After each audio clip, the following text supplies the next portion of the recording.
sense. We have to stop a little bit early today, but in Yirtzeh Hashem, it's a perfect daf to have to stop early. We're totally fine. So it's but we'll be good. Again, we pulled it off. We pulled it off last week. In Yirtzeh Hashem, we'll pull it off again this week. So let's begin. So today's daf is Yud Tes 19. We are picking up on Yud Ches Days 18b, 3 lines up from the bottom. Cholitz v'choltzin. So remember again, the Mishnah spoke about the Kohen Gadol does not do chalitza. Kohen Gadol, right again, cholitz v'choltzin ishto. Cholitz v'choltzin ishto. Umiyad mines ishto. About who eno miyad mines shu asher ba'amaros. Remember again. So chalitza can be done too, and yibum can be done to the wife of the Kohen Gadol. But halacha l'maaseh he can't do yibum. Now there's a very simple reason why can't the Kohen Gadol do yibum? Because halacha l'maaseh Kohen Gadol is not allowed to marry any woman other than a basula. And of course, if he's doing yibum, that means the woman is an almana. He can't go ahead and marry an almana. Good. So the Gemara says, interestingly enough, kapasek v'tani lo shna min ha'erusin v'lo shna min ha'nisuin. So the Gemara says there's no distinction. The Mishnah doesn't make a distinction between a woman who was widowed from erusin or from nisuin. There was obviously halachically. Now, just to point out, when it comes to a Kohen Gadol, there's 2 halachas at play over here. Number one, there is an asay of who isha b'vsula yikach, that he has to marry a b'sula. And then, of course, there's a lav that he's not allowed to marry an almana. So now the Gemara says, interestingly enough, the Mishnah makes no distinction between whether or not this woman was widowed from erusin or nisuin. So let's analyze. So the bishlam min nisuin havi asay v'lo sasay, the top of your test. The ein asay docha lo sasay va'asay. So remember again, if a woman was widowed from nisuin, then essentially a Kohen Gadol is not allowed to marry her because of an asay. The asay is he has to marry a basula. The lo sasay is that he can't marry an almana. So there's an asay and a lo sasay that would go ahead and prevent him from doing yibum. On the other hand, there's an asay that says do yibum. So an asay, the positive commandment of yibum, cannot set aside the asay and lo sasay preventing him from marrying this woman. So that makes a lot of sense. That's if she was widowed from nisuin. Because if she's widowed from nisuin, 2 things. Number one, she's not a basula. And number 2, she's an almana. However, top of Yud Tes 19, Ella, mina erusin amai. But again, if she was widowed from erusin, so the assumption is a man has not lived with his wife during erusin.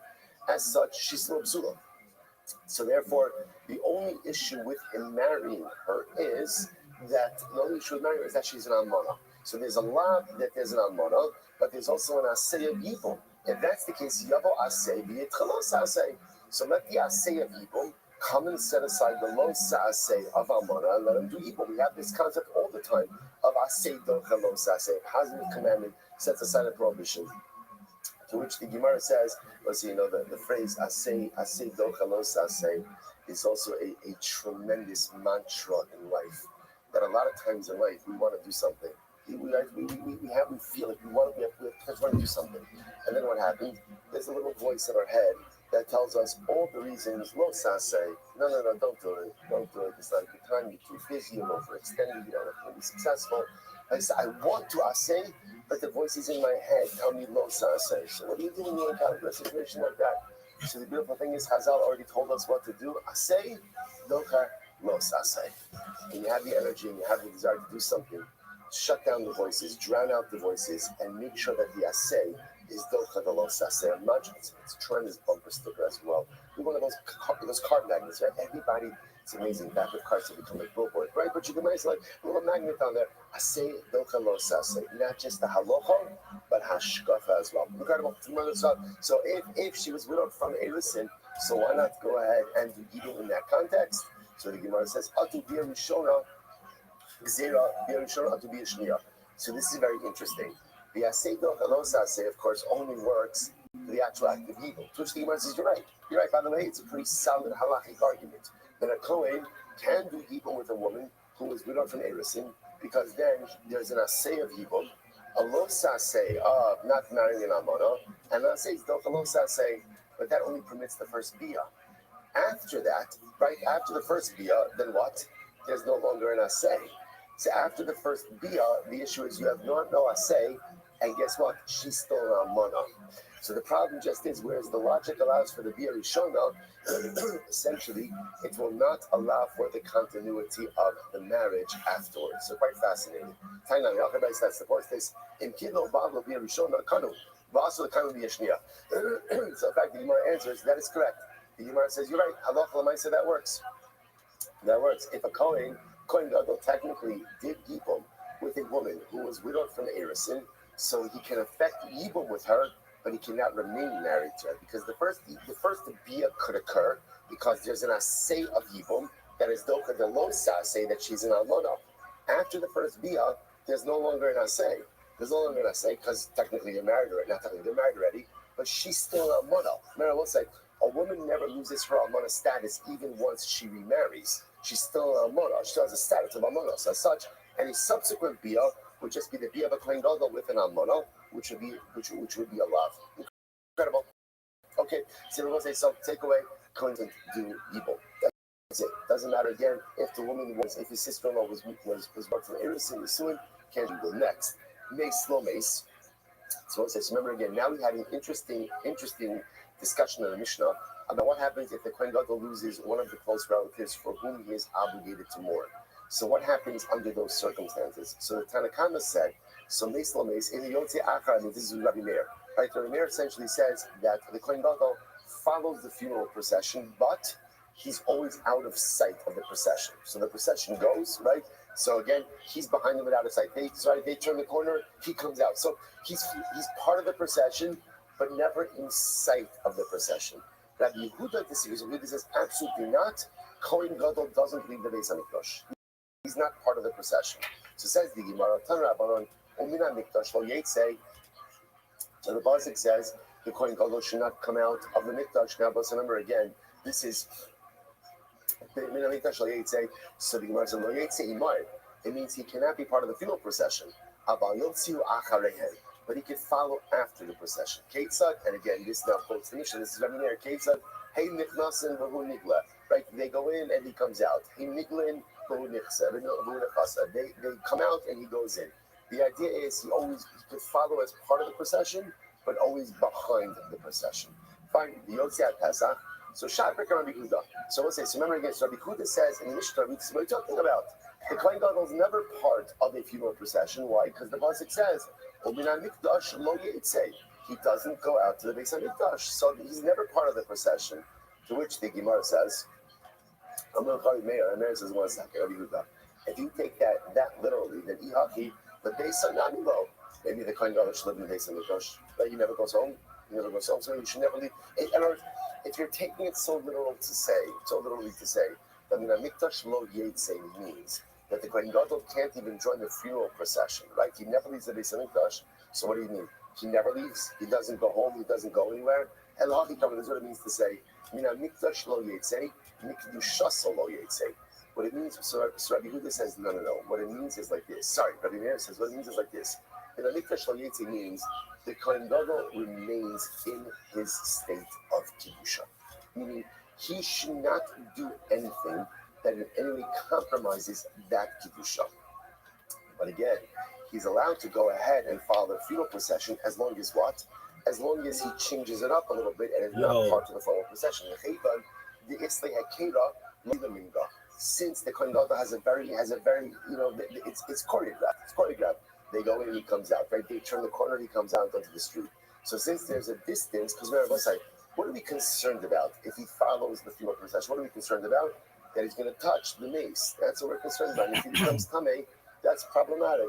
So again, Rabbi Meir holds that since we have a difference in the procession, he's not going to come to touch the mace. Rabbi Yehuda, Agav Merire, Dilma Mikre the Asirinah. Rabbi Yehuda says, Kohen Gadol may become overcome by his grief, and in his intense grief, he may just end up touching the mace, and this could cause a problem. So let's say, so fundamental machlokes, Rabbi Meir and Yehuda, about how does the Kohen Gadol, or does he follow the procession? Well, you should know, the Rambam Paskins like Rabbi Yehuda, that a Kohen Gadol does not join the procession at all.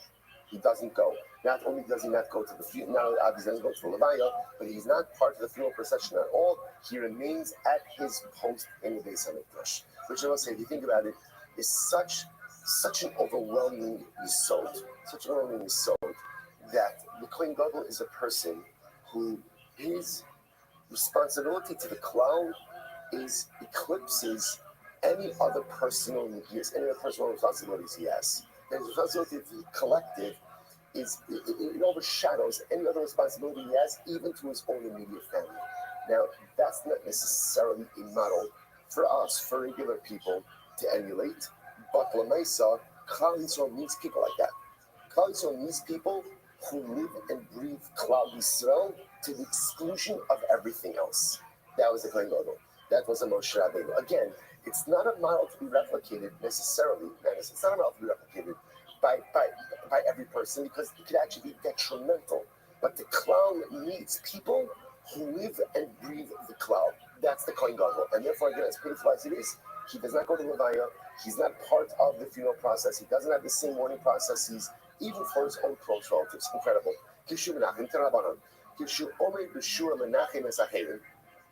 When the Kohen Gadol stands in a line to console mourners, so we're going to see again how mourning practice. We did a lot of this in Mor Katan, but again, it was like this: when the Kohen Gadol is standing in line to comfort mourners, right? So he's standing to provide comfort. What happens is incredible. Sgan umashuach sha'avar b'yamino. So the sgan, so the sgan is the assisting Kohen Gadol. The mashuach sha'avar. And remember again, what's mashuach sha'avar? So let's say we're Kohen Gadol. We'll call him Aaron.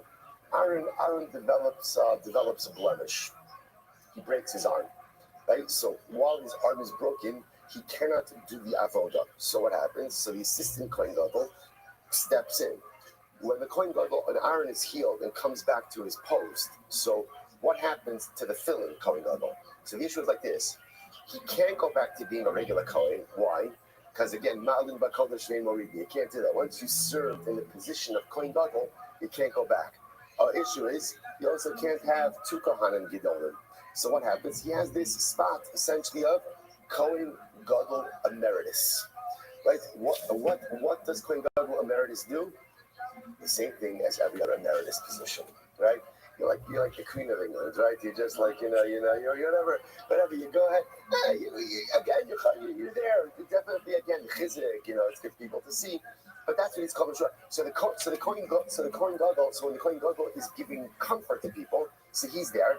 And again, the Sgan Mashuach Sha'aban, as Right said, the Rosh Beis Av, and also the Rosh Beis Av. Remember again, the Kohanim were divided up into 24 mishmoros, right? Each one served the week in the Beis Hamikdash. Each mishmar was comprised of multiple families.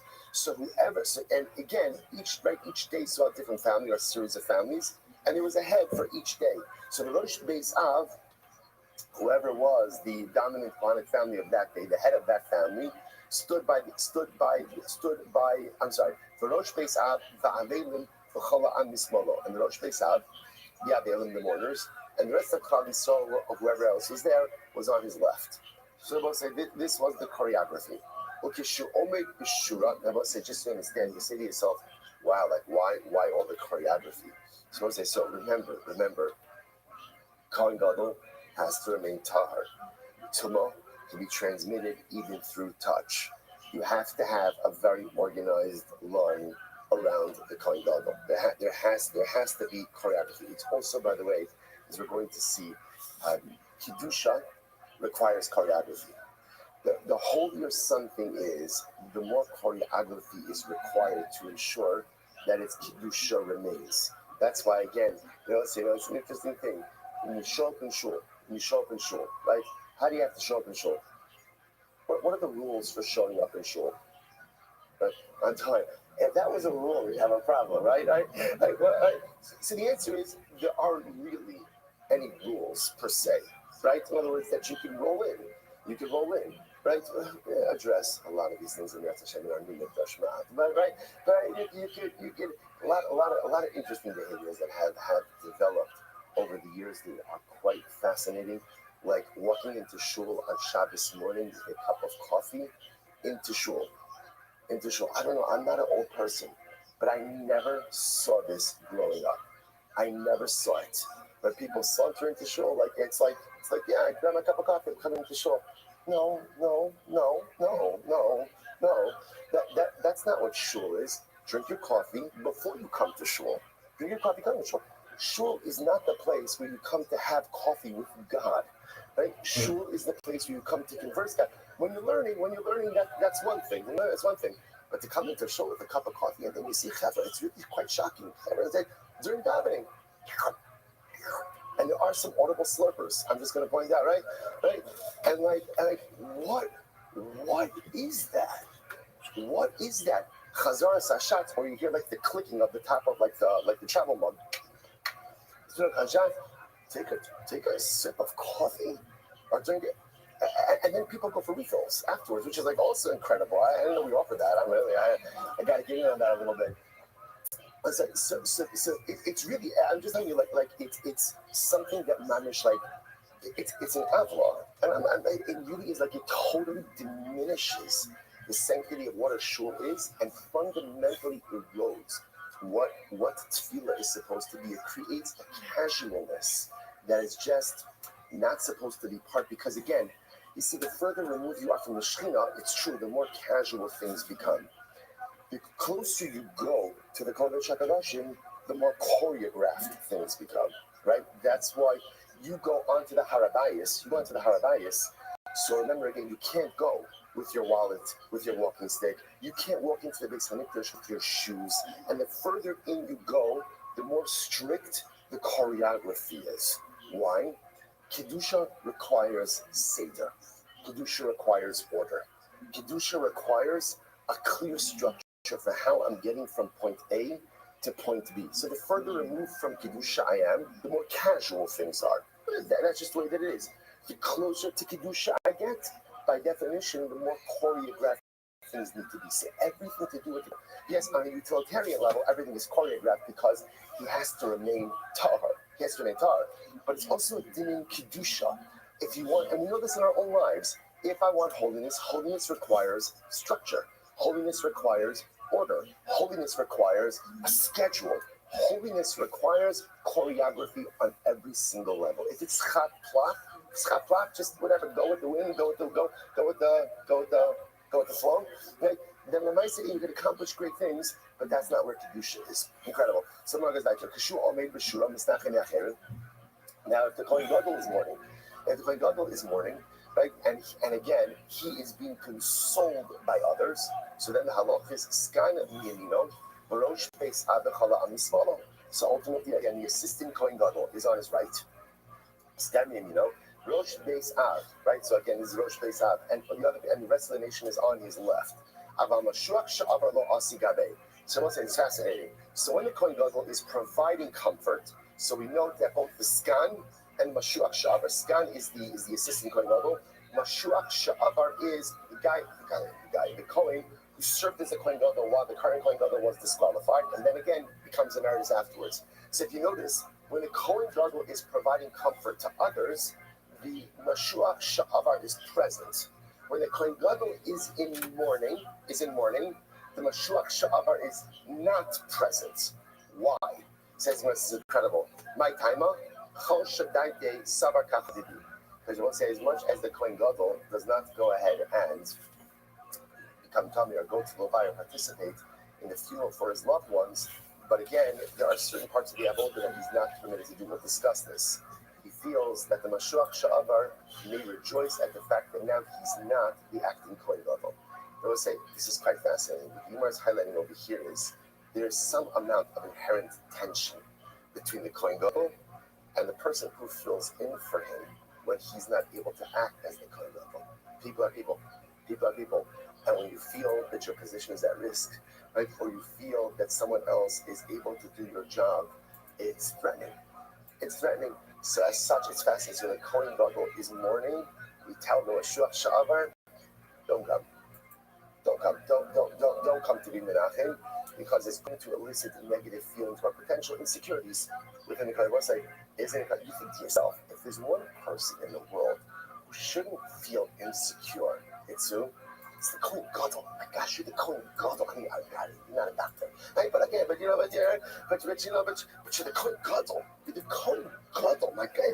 It's like you can't become holier than the Kohen Gadol. You're the only man on the face of the earth who is permitted to engage in the most intimate communion and Kippur. It doesn't get higher. Even the Kohen Gadol has insecurities. such a validating and such we all walk out with insecurities and we think that our insecurities are representative of the fact that we're so deficient, right? That we're so lacking. If only was a healthier person that wouldn't have insecurities. It's true, we all have to work on our insecurities. But it goes to what Chazal are telling us is that having insecurities is just part of being human. And even the Kohen Gadol has them. Incredible. Amar Papa, Shema Mina Mahamas Nisa. To us, there are three things you should learn from here. Number one, Shema Mina, Hainu Sgan, Hainu Mamuna, that the Sgan and the Mamuna are two names for the same person, the deputy or assistant Kohen Gadol. Shema Mina, Avelim Omni B'Kala Am Ovrin. That will say so that when comforting mourners, the mourners would remain in place, and the nation, the people would file past them to provide nechama. Shema Mina, Avelim is small. Hamanachim Omni. Also see from here that the mourners stand to the left of those coming to console. So now listen, it's somebody who's done this practice a little bit. This is incredible. Was in the beginning, it was as we just said, the Adelim would remain stationary, and the people, the comforters, would file past the mourners. So this is get ready for this. There are two families in Yerushalayim that fought with each other. What was the fight? Zozomeres, Anio Beres Tchila. Zozomeres, Anio Beres Tchila. What would they fight about? That when it came to the comfort line, or the comforting line, right? This was the people who were coming to comfort the mourners. These two families would always get into it. Right? Family A would say, no, we're going first. Family B would say, no, we're going first. Because every single time someone died, and they had to go to Menachem Abel, these two families would always go at it. So what happened? So the rabbi changed the practice. And what did they do? They changed the practice that the comforters no longer file past the mourners, rather the mourners file past the comforters. So therefore, again, there's no real order in the line of the comforters because the comforters are standing in place and the mourners go by, which I will say, interestingly enough, is the practice that we have to this very day after the Kfura, right? We form two shulos, we, the comforters, remain stationary and the mourners walk through. That was not the original practice. The original practice was mourners stand in place and the comforters walk by, which if you think about it, interestingly enough, sounds so much more intuitive. Why did it change? Because two families in Yerushalayim are constantly added. People say, what do you see from here? See, do you understand what just happened over here? Halacha changed because two families in Yerushalayim HaKodesh were fighting. People say, what do you see from here? How important shalom is. This is how important. I don't know, I would have thought, so what should we do with those two families in Yerushalayim? Sitting down and say, what's the matter with you people? Right? You don't have to say it like that, but something like that. In other words, what are you doing? So obviously, I'm sure someone tried that, but whatever was going on was much deeper. So you see from here, the halachic practice changed in order to maintain shalom within the ranks of Klal Yisrael. Gadol HaShalom. There is nothing greater for our people than shalom. Shalom is the kli that allows every other bracha to be showered down upon us. With it, we have everything.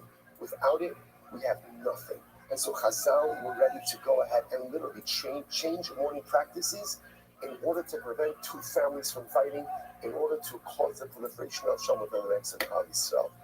Overwhelming. Okay, let's go back to it. Says the Gemara, Amar Rabbi Abba. It's Rabbi Yossi, es hadavar liyashno b'tzibori. Shiu avelim omdim v'chol ha'am ovrim. So listen to this. So we know that Rabbi Yossi changed back the practice to what it was. He changed it back to the practice of the Avelim standing in place and everyone else filing past. So again, that was just so because understand, Chazal changed it as a reaction to a particular event. So Rabbi Yossi felt that there's no reason why in Sipori, where we don't have this problem, I could do the halacha as, or could keep the practice as it originally was. Mourners stationary and everyone else filing past them. So listen to this. Rabbi Yossi organized, or he enacted the following halachas in Sipori. Number one, that a woman should not walk in the marketplace with her child behind her, but only should walk in the marketplace with her children in front of her. So what's the pshat? He wants it because of Ma'aseh Shahaya. So what happened? Rashi points out to him that there was a woman who was walking, her child was behind her. She turned around and her child was gone. Somebody had taken her child. So a man came over to her and said, oh, I'll help you find your child. Her to a home, and she was fine in that home.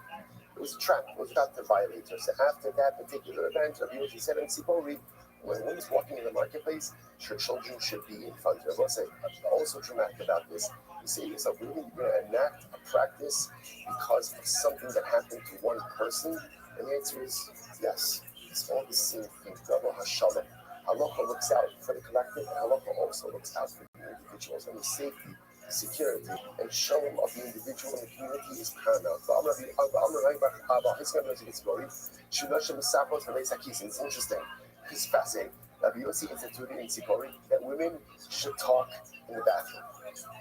Incredible. They should talk in the bathroom. They should converse in the bathroom. I will say, you understand, by the way, the halacha is you're not supposed to talk in the bathroom.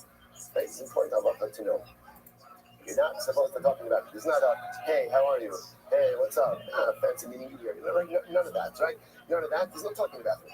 Right? Because again, that's only a din in sneers. It's a din in modesty. First, go to the bathroom, take care of their needs, and then get out. That's it. Interesting, the halacha here is that women should talk in the bathroom. Why? Mishum yichud. This says wants us to understand that it used to be bathrooms were what's the word? No, what is it? What's the opposite? Is it unisex means foreign gender? No, non-denominational. Non-denominational, right? That's the wrong word. Right. Not co-ed. No, not co-ed. Not co-ed. This is going down to that. You know what?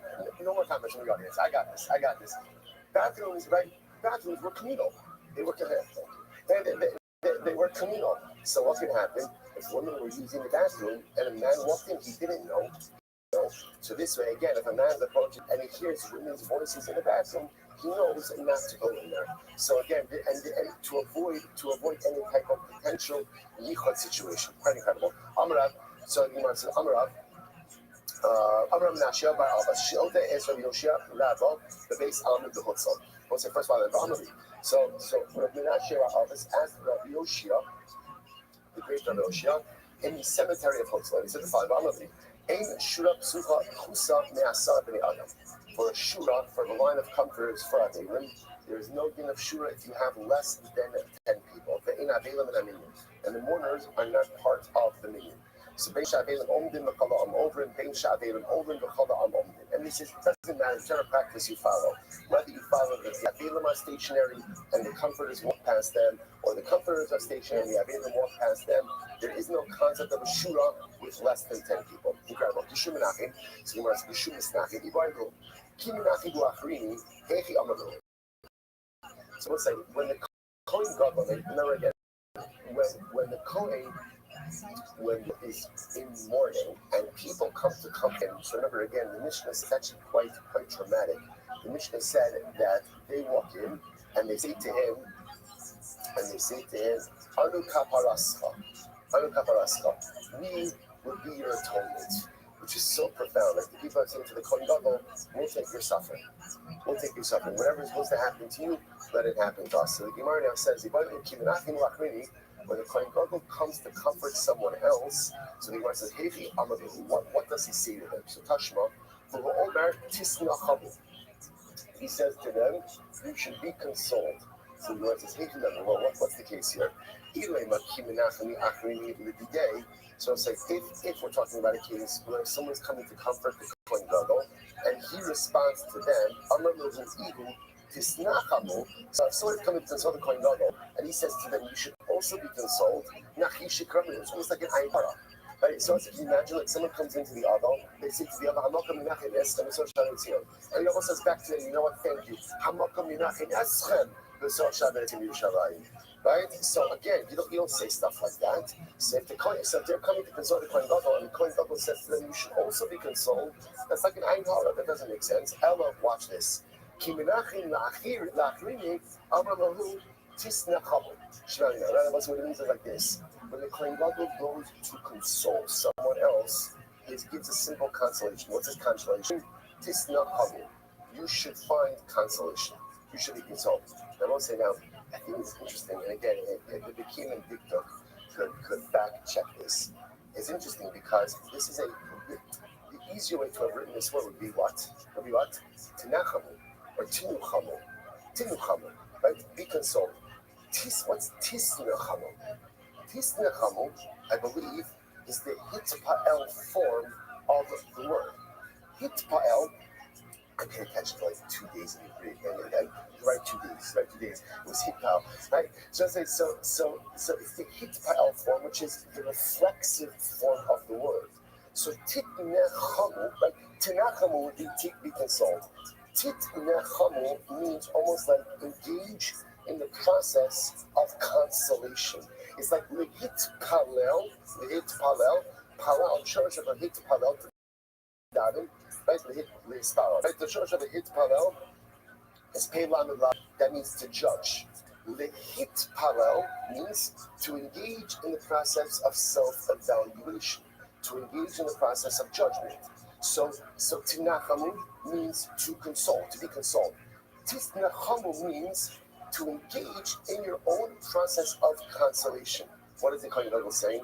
Chavre, do you know where consolation comes from? Consolation comes from within.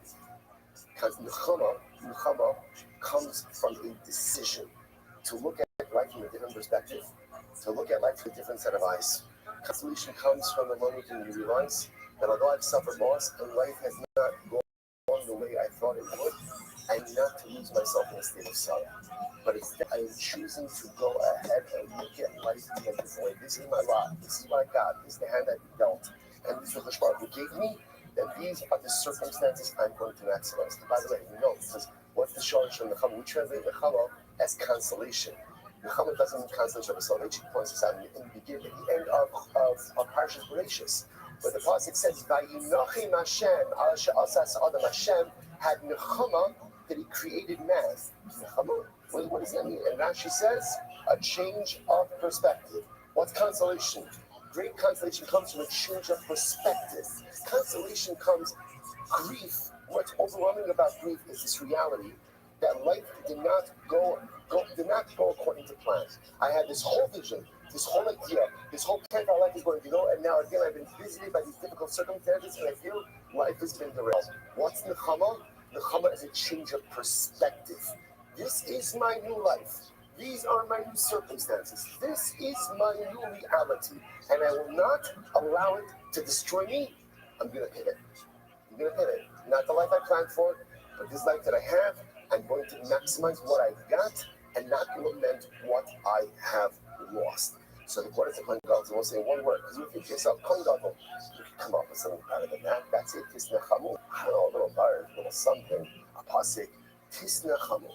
We'll say that's it. Tisnechamu is the hitpa'el form of nechama. Kohen Gadol says to the mourner, find the koach within yourself to find a change of perspective. Find the koach inside of yourself. For consolation is not going to come from anyone around you. They can help. Consolation only comes from within.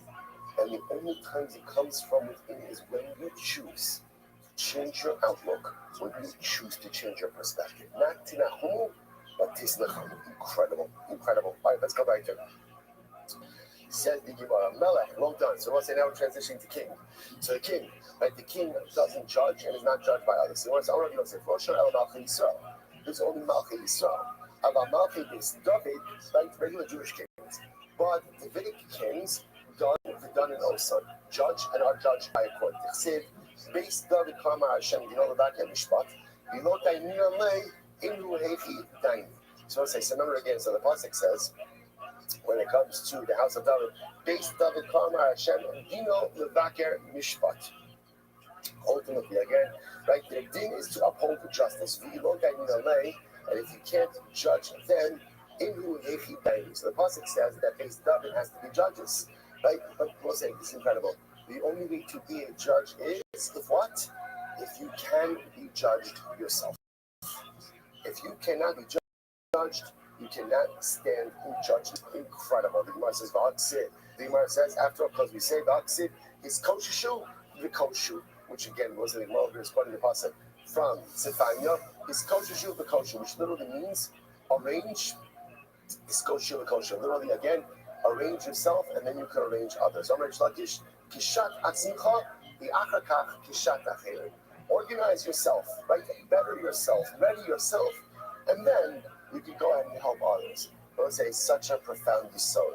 You can only stand in judgment of others if you first judge yourself. You can only fix others if you first fix yourself.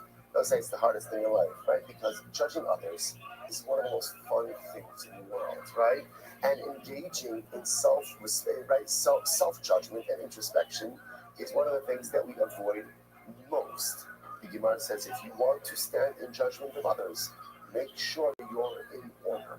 And if you're not in order, do not judge others. Which I must say is such a profound yesod in general. And it's not just judge. If you want to lead by example, then be the right example, right? A person wants, but whatever it is in life, if you want to have an influence on others, make sure that your own house is in order. Your personalistic house is in order. Because if your personalistic house is in order, you're going to have, if it's not in order, you're going to have a difficult time having an impact beyond. I want to say, it's just so many different, in other words, you want to build a relationship with someone else, you need to make sure that you're in a good place. You want to be a good parental role model, you have to make sure you're in a good place. You want to be a team leader in your profession, you need to make sure that you're in a good place. If you want to have an impact on other people, make sure first that your own personalistic house is in order. Because if your personalistic house is in order, the truth is, you're not really going to be able to have a lasting impact upon others. Incredible. So the Gemara goes like that. The Gemara says, so I'll say, so why is it that Malchi Yisrael are Jewish kings, but not from the Davidic line? So why can't Malchi Yisrael be judged by a court? Listen to this. Yishamaisa Shahaya. The episode that occurred. What happened? This Gemara says, the Abde Diyanai Malka, Katal Nafsha. It's incredible. One time, a servant of King Yanai. Now, we'll say, King Yanai was one of the Hashmonite kings. Incredible, right? One of the Hashmonite kings. So one time, King Yanai's servant killed someone. Okay. It's athleticism. So Shimon Shetach, who was the head of the Sanhedrin, said, okay, we got to summon this Eved to a court case. The Sanhedrin, we have to judge him. So what happens? They sent the message to Yanai. Yanai, your king, your slave, your servant killed someone. Sent him to the Sanhedrin. Yanai sent him. Okay.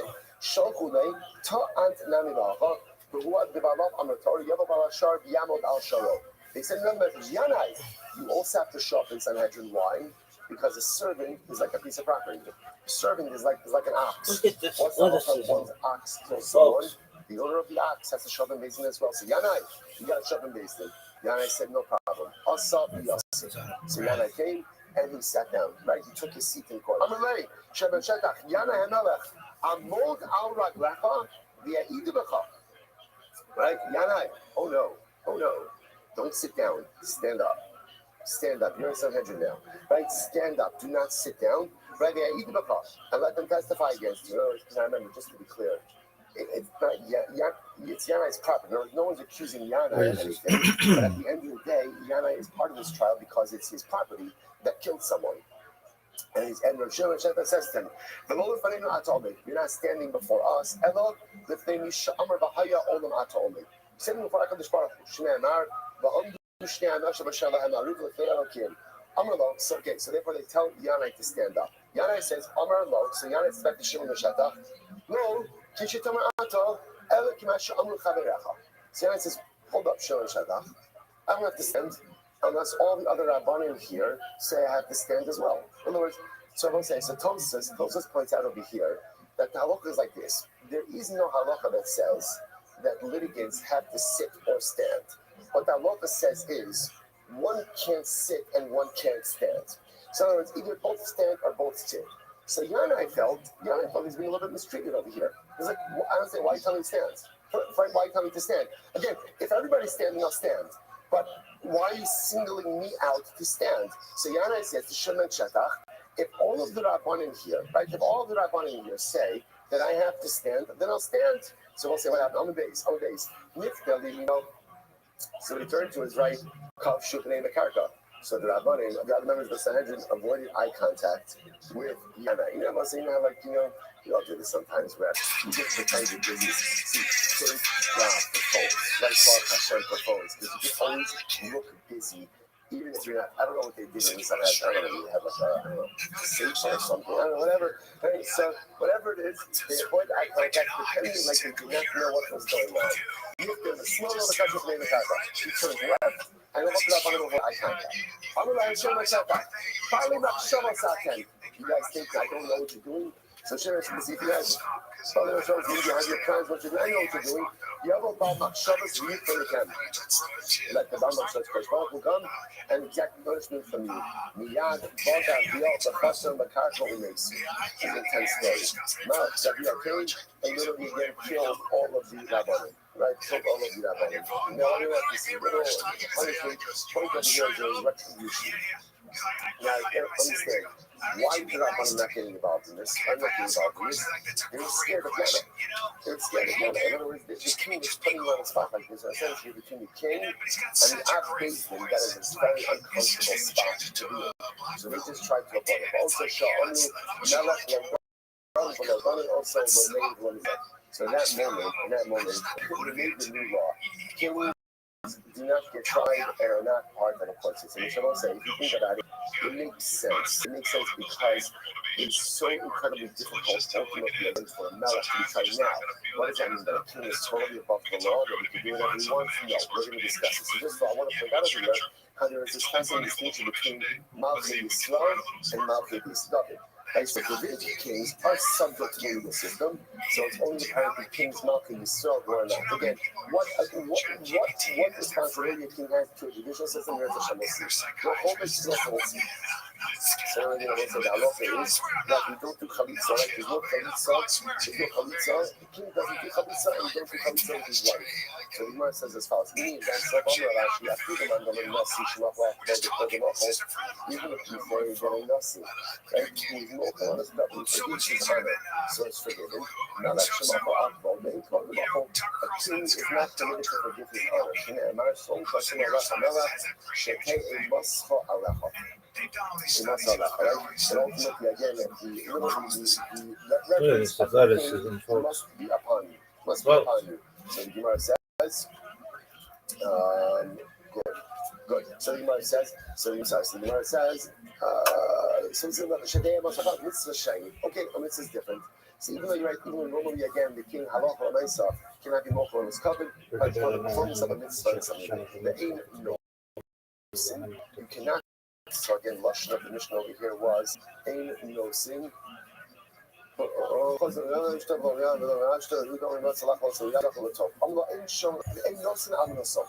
ahead and maybe I'm going to begin to some such to clarify that previous one. So according to Yehuda, that Yehuda said if the king wants to do chalitza or wants to do people, he's allowed to. So the Gemara says, well, how could he do that? Isn't that compromising his dignity? For a mitzvah is different. Fine. Next.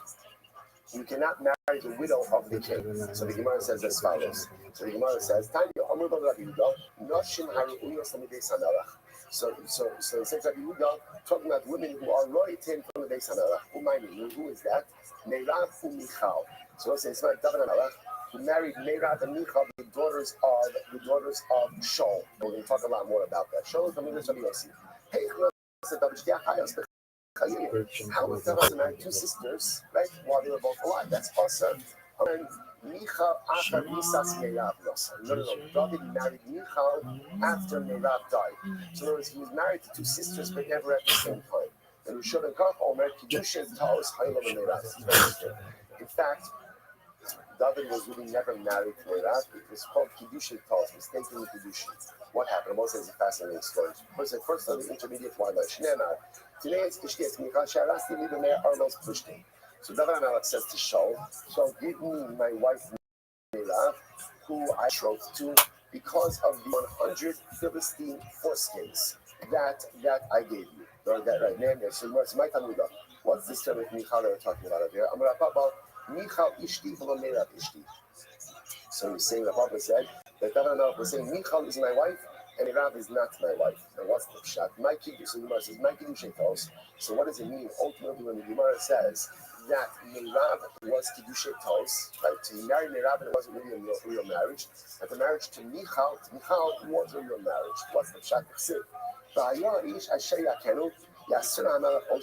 also this is by Goliath. So Shaul says, remember, no one could defeat Goliath. So Shaul says, whoever could defeat Goliath, I will go ahead and reward him with great riches. Right? And also my daughter. Right? Also my daughter's hand in marriage. Meirab's hand in marriage. Also Katlai. So ultimately again, David kills Goliath.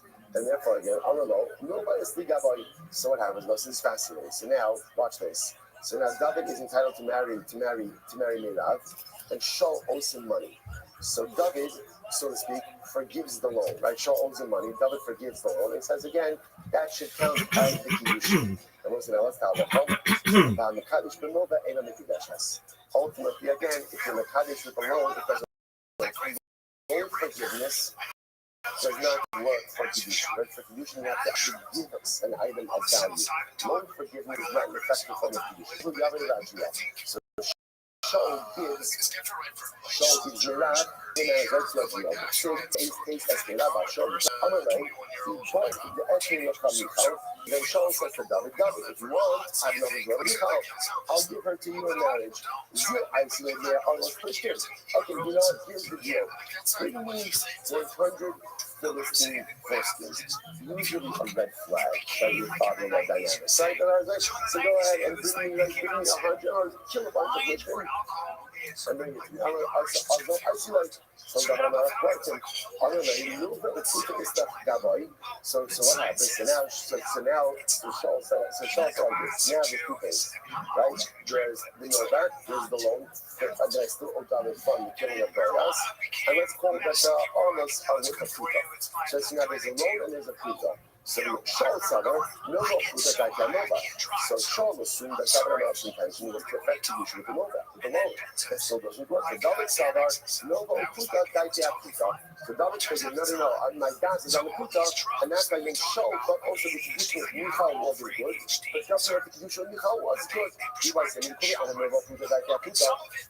And we're not, maybe everyone agrees, they went there's a loan and there's a Puta, the dance is on the Puta, so Shaul suffered no possible immunity. So Shaul thought that the foreskin, the almost, they went nothing. David suffered, Chazal the Kalbi, the Shuli. Ultimately, again, if David said, they are worth something, because they're going to be given animals, and no problem, it's worth at least 8 feet. I just apologize, let's stop a few minutes, so we're going to stop over there for today. We're perfectly on track. Do not look ahead. Don't look ahead. We're finding your session. Can you get started on the side? Tremendous beginning of the week. Everybody's going to have a great day, everyone. Good. All these kids with these issues jumping to trans, been confused about their pronouns. You mean, how's all this going? It's not working when all this was in here. Wait, where is all? Wait. Why? Because 32% by a lot of measures of teenage girls haven't thought about suicide. That's not normal. Social media, but it's not just social media. All right, so we'll say good morning. Let us begin by thanking all of our sponsors for this morning's share to thank. We thank our Talmud sponsors for the month of Kislev Haba Aruna Retova. Alison Adam Steinmetz, in memory of Adam's grandfather of a children's Steinmetz, Alav Shlomo Tzvi, Ruben Ben Shimon Zifon the Bracha. In honor of his Shom Shavan Aliyah, he made a Yosha for his children, grandchildren, 934 great grandchildren. Sending him out to Ashes in memory of their parents, Woodward, Steeple, Yitzchak, Reed, and Aaron Cohen, Sarah Steeple, Sarah Rachel Bachar, Avram Kinga, Estes, and Kinga Bas Hanachayim, in memory of their dear family friends, Staff Sergeant McCullion, and Gordon Shimmy from the Most, Darren Barrow, and Gazan Eric Hanegal, 2022. Holy Coffee Talek, the dedicated singing first of this month in memory of Paul's sister, Leah Bas Shmuel, and Yasmin, Shivanis Bas Shmuel, Esther Bas Zachariah. A week of learning sponsors, Bartner Rina Gubin, in honor of the upcoming passing of their daughter Sophie, Debbie Granat, and Yaka Sam, which will take place this evening. The Shah Tova Umet Lachas, the Manzul Tafsir, the Gubin family, plus in Alice and Zoka, and Anderson to build opinion at the Ad Manzul Tov. I got the only sponsors for today, Ayala and Sarah Steinberg, and the Swiss of the Bikini Yeshua. For Shulanis Anna Bas Susha, as well as Matt and Diane Marks, wishing a Mazel Tov to Baruch Meir Rina Dubin on the upcoming Something brother Sophie, Zevi, Grenade, as the human mountain club against the Father of Hala. Yes, Hashem, which is Zokat, stand under the condition of build a beam, build a home that America can school with Mazel Bracha, Simcha, Kedusha, Aneva, and Shannon Thomas. All of them are Shannon Shavin Aliyah. All those who need reports, Yavon together, Kol Kol, Son to Shar, to Shar, Sorry, troubles upon all of God's troubles. So with that, let us begin a really exciting dance ahead of us today. Today's dance is on Page 72. We left off on Ayin Aleph on the page 71b. We left off actually kind of like in the middle of a sentence, but it's actually its own sentence. But so again, the last is Surah Hanoi. So 2, 4, 5 lines up in the bottom, 71b. So remember again, our entire discussion of yesterday's classes, we focused on this idea that there are two missionaries. There's a mission in the second spoken, which is the mission that we had on Ayin on the page, onto Ayin Aleph, and onto Ayin Aleph on the page. The first Mishnah is Mishnah and a Mishnah in Mishnah Shmura. Now, both of those Mishnahs seem to be saying the same exact thing, which is whenever you have a prohibited animal that gets mixed into a mixture, ultimately, again, the prohibited animal is not muscle, is not nullified, and again, when you get worse than the external, and as a result, the entire mixture becomes prohibited. That's ultimately, again, what's unfolding. Now, the Gemara was obviously trying to understand why do I need this? Why do I need what seems to be the same Mishnah twice? So essentially, the answer that the Gemara was giving was that Halach Laman, the Mishnah is that is working in the Mishnah. That's true. But I put in a lot of page, I put in a lot of time, and I've been really transparent since day one. And so because of all the burns and the lockups and the liquidity that exists today, like only less than 60% of our actual current supply is actually in circulation. Currently we sit around the 90K market cap, and it's really, really crazy how solid the foundation of the base is. You can go back, there's very few sales. Every day we buy our coffee and kind of just we prop ourselves up and we're waiting for, the right moment to strike, and when the iron's hot, we're going to strike. We've also been extremely tested. We've had day one whales. I had somebody buy 5 Solana. One of the first 10 buys when we were on Pump Fund. Somebody bought 5 Solana. They had over 10% of the supply. I thought it was a good thing. This is my first ever launch, so I was super excited about it. But then I was losing sleep over it. I was worried about waking up the next day and having this massive dump off and pressure to produce everything that I needed to do in a short time frame. Otherwise, this person was going to sell. I made an over-the-counter deal with this person and bought all their, not all their supply, but I paid them all their initial investment back. Left them with a bag, and they promised not to sell it. And then within 12 hours, they sold it and nuked us. These are at smaller market caps. And then I also had a close friend who I've known for 15 years, who the community got to know. And a lot of them can speak on it, but it's water under the bridge at this point. But this person sold over 100 million tokens, nuked us 30-40% on the chart in one single go, and lied about all of it. All of it said they were hacked. I know they weren't. I know this person personally, and I know that that's not the case. But even in all these times, every single time that stuff like this happened, our community bought back and held strong, stood strong. We kept buying it, and now we're double, coming up on triple the market cap that we were when this person nuked us down. So the resiliency is there, and where we're headed is what we're most excited about. We're building a token-verse, more of an ecosystem that includes an NFT supply that will be below 1,000 pieces. A lot of that, not a majority, but close to a majority of that will be claimable to our holders that have been, proven to be supporters, and we want to reward them. There will be staking that lets you earn, real tokens that have real world value. And then we're going to have some merch drops with all the proceeds going to token buyback. So it's going to be a flywheel that's going to hit very, very soon here. We also have an evolving website that's going to be becoming a social platform where you can log in, connect a wallet, create a profile, post blog posts, where there's a forum section where people can interact with one another. And we're going to integrate some gamified point system within that. So everything in the ecosystem kind of feeds back into the token. There will be buybacks, staking rewards, engagement rewards, and it all kind of loops into a flywheel that supports people who are here, and who are actually supporting us. So there are thousands of meme coins out there, but almost none of them are actual culture coins people can relate to. I see this every time I'm on space. Short coin and stuff like that's funny to us degens who are in these trenches, and that's a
especially if you're talking about the ticker being a original ticker. Solana is very hard to do. You have to do a lot of deep dive, and sometimes you can't get something that's really bold anything if you really want something good. So, did that definitely some a good one. You definitely got the men behind it, ready to build like you're talking about. Definitely there. So, that's definitely one of the most important things too, to kind of get a little bit in there and follow, see what you're talking about. So, I'm happy I'm going to get around the energy. Definitely, it's made my day. What can I say? I'm speechless on her. Yeah, you're funny. You're howling. You're like, check me out. You're like, today, baby. Okay, yeah, just to get you having for them.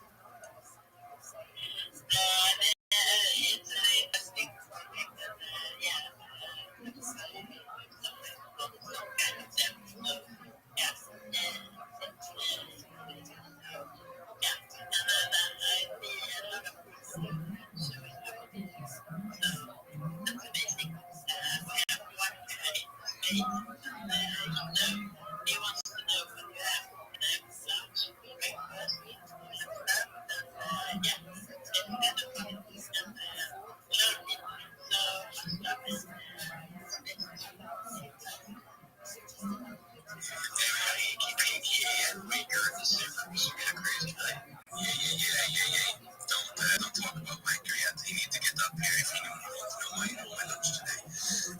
That's how it goes. So Mike, come up on the stage. I know it's late for you.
great sharks.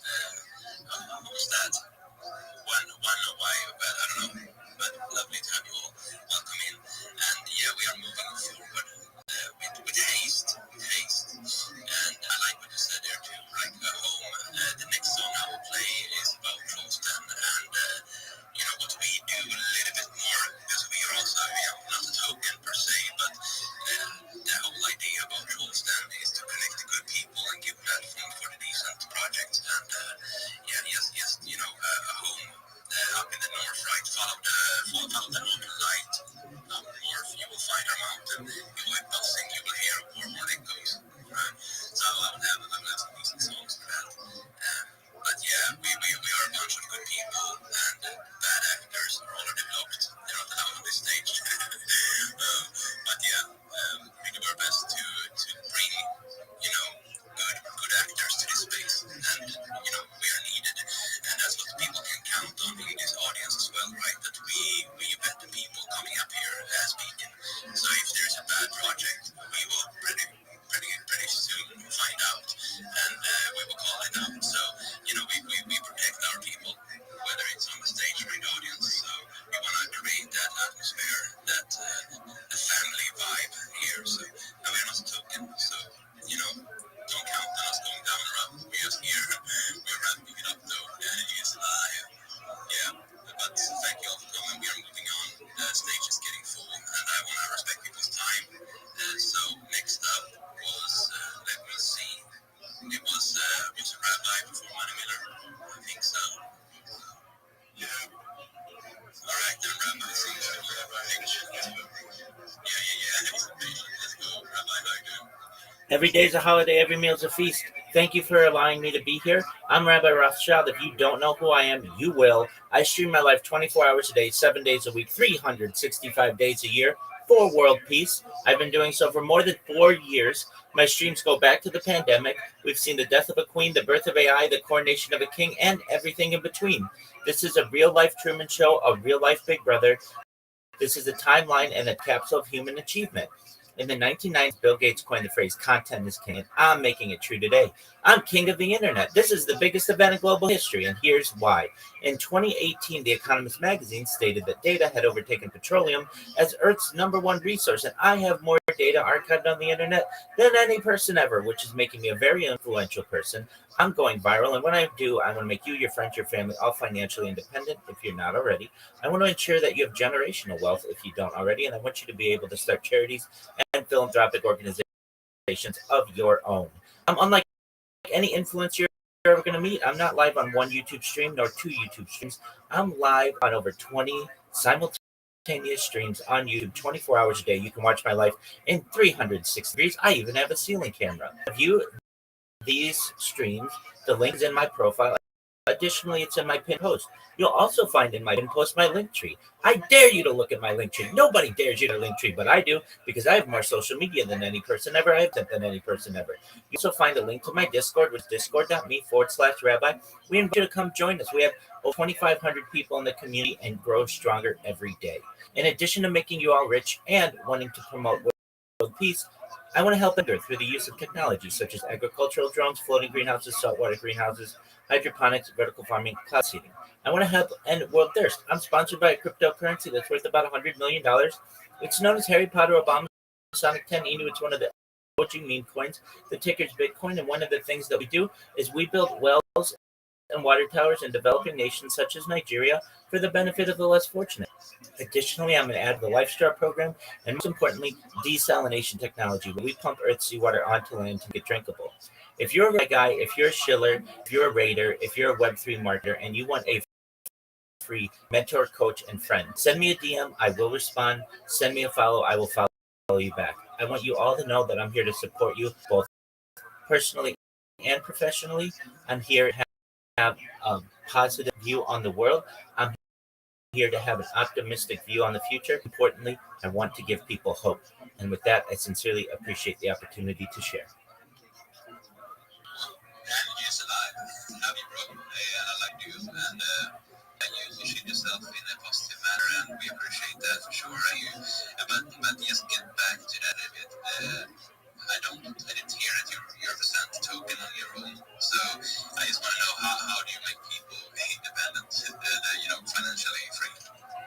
Yes, certainly. So that's a four-tier process essentially. The first is through the data.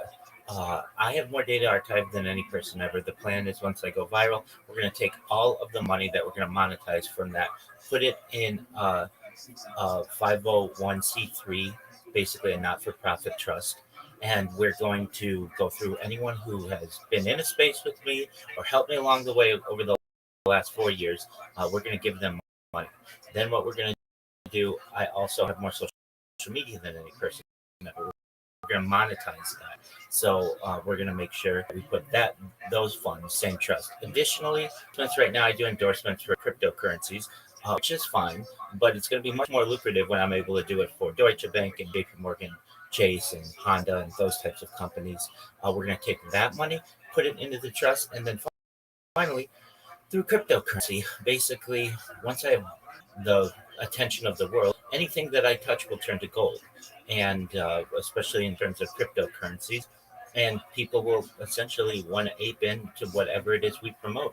So through that four-tier process, I feel as if there may be the opportunity to bring financial freedom to everyone here. Nice, bro. I like your cockiness and the same time positivity. So he's cool as welcome and he's nice. We head over to Wally. Do you have anything for Rabbi? Hey, what's going on, man? I appreciate you coming here hanging out. I just touch. Some things are good, some things are bad. But no, anything is possible in this space, especially when you have as much data like you're saying. Anything is possible. You can do a lot of things, you know. I've been around for a while. I'm surprised that people really like being it out now already, so we got that foundation and stuff going on already. But, if you're waiting to try to do it all at once, I guess that's a different strategy, but either way, we had to have that kind of popularity and get around for that long instead of saying for ourselves that, things like that, for sure, territory grow and maybe you're in that way, stuff that's popular is not really my thing that I know about, we're starting to learn about the screen and stuff, so I try to see how much of that is possible, it's possible in space, so I'm going to put the work and the efforts into it, so looking at the energy and the dedication, so it's what's important. Thank you. Thank you for your kind words. I appreciate it. Nice. Yes, do you have anything for Rabbi?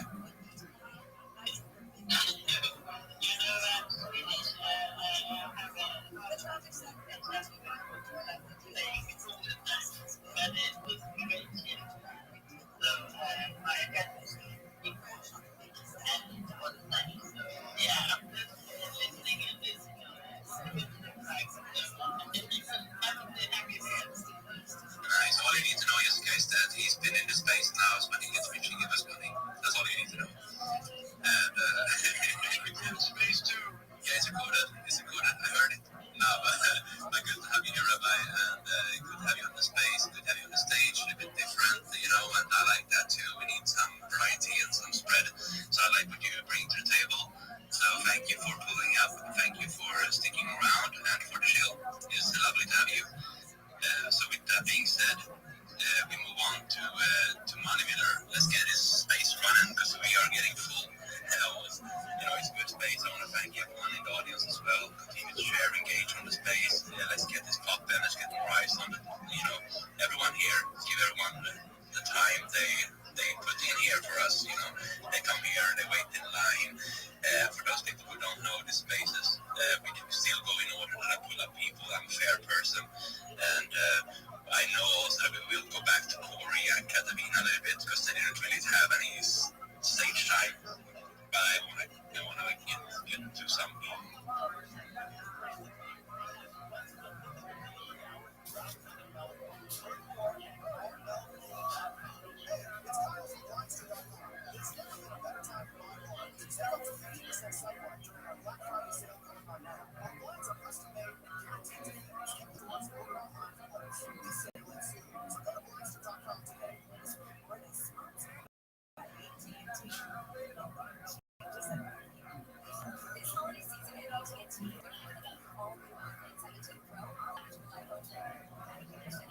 I keep saying tears when I mean to say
So a friend of mine, who's taught nurse, reached out to me and said, okay, we've worked together before, right? In school when I was still a graduate. I'm so excited to announce that I'm not a graduate, I'm not an undergraduate, rather.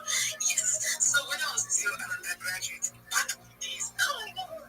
So we worked together on the project. So after that, we just kept in touch. He reached out to me once and said, okay, I got this project that I want you to get up on it. And then after this 2 weeks back probation, I got on board. So I decided to work in PMP. And then, yeah, that was how I started.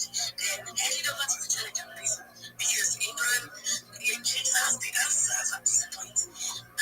England, I want to ask you, please, how do people come to like spaces, maybe when they're hosting or something of that nature, they get to like clap, give different sounds. I've been looking for that picture, I've not found it yet.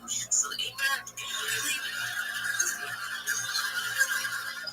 it's the one next to the two people down at the bottom. So you see that one in a co-host position. Well, actually, you see it in the speaker's position too. So it's a little bit harder. It's like you're going to do magic. They can do see all type of stuff like clapping, thunders. It's really a backbone, I think. Well, I have it. So yeah, like, it's only that one. That's correct. Oh wow, nice one. Elon. Elon. Okay, thank you so much, Chamber. Thank you. I get that now. The family, my company, my activism, and how to run it, what to speak, just reason this one thing. These things that Jesus will speak. It's maybe unto the Lord, Maybe right now, you're gonna meet your ideas. GM, shout out to my man Chi Boy. I'm really proud of you, my friend. Great space. You're growing every day. If you're following Chi Boy and the speakers and hosts, please do. I'm just gonna drop some simple alpha on people. Many of you know these techniques already, but if you don't, uh, just want to keep you safe. If you are in Web3, if you don't know what that means, it's essentially the decentralized platform of the internet, moving away from Web2, which is more like social media, and Web1, which is basic websites. If you don't have a wallet, a crypto wallet, you need one. And when you create your crypto wallet, you're going to have the option to get seed phrase and write down the seed phrase. It's very imperative that you write down your seed phrase. Do not save your seed phrase on an electronic device. It's too easy for that device to get hacked or you to lose access to that seed phrase and you lose access to your wallet. We don't want that to happen to you. Additionally, you never want to share your seed phrase with anyone else, even if it's a friend, even if it's a member of your community. That's basically giving them the keys to your wallet and don't want to do that either. Another thing that I advise is that you regularly back up your phone. Many of us rely on our phones, and if we lose our phone, we're going to lose all the data, we're going to lose all the apps, we're going to lose all our photos and everything else that we value so much. Regular backups of your phone and save the backups to the cloud and know that you have access to those backups so that if unfortunately anything ever happens to your device, you don't lose out on all of your previous experience, all of your previous work. Another thing, this something that I think is an interesting tip if you have the ability, if you want to gain followers very relatively quickly, and I can tell you, like I've gained over 1,500 followers in about 3 weeks, which I would say is pretty a pretty good clip, especially without a verified badge. What you can do is go to the for follow spaces, and when you're in there, you of course you follow the people who are in there, but you leave your device on in there overnight or whenever you're sleeping, and when you awake, you're going to have 10, 20, 30 new followers. And you're going to follow those people back, of course. If you do this for a month, you're going to have over 1,000 new followers. It's not always guaranteed, but it is a great way for you to be able to increase your network. And as they say, your network is your net worth, and we want to be able for you to grow as quickly as possible. So with that, that's just some alpha that I wanted to drop. Thank you. Thank you for that, Rabbi. One thing that he was teaching you guys is not to keep your money on centralized exchanges because they have that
Excellent advice. Thank you.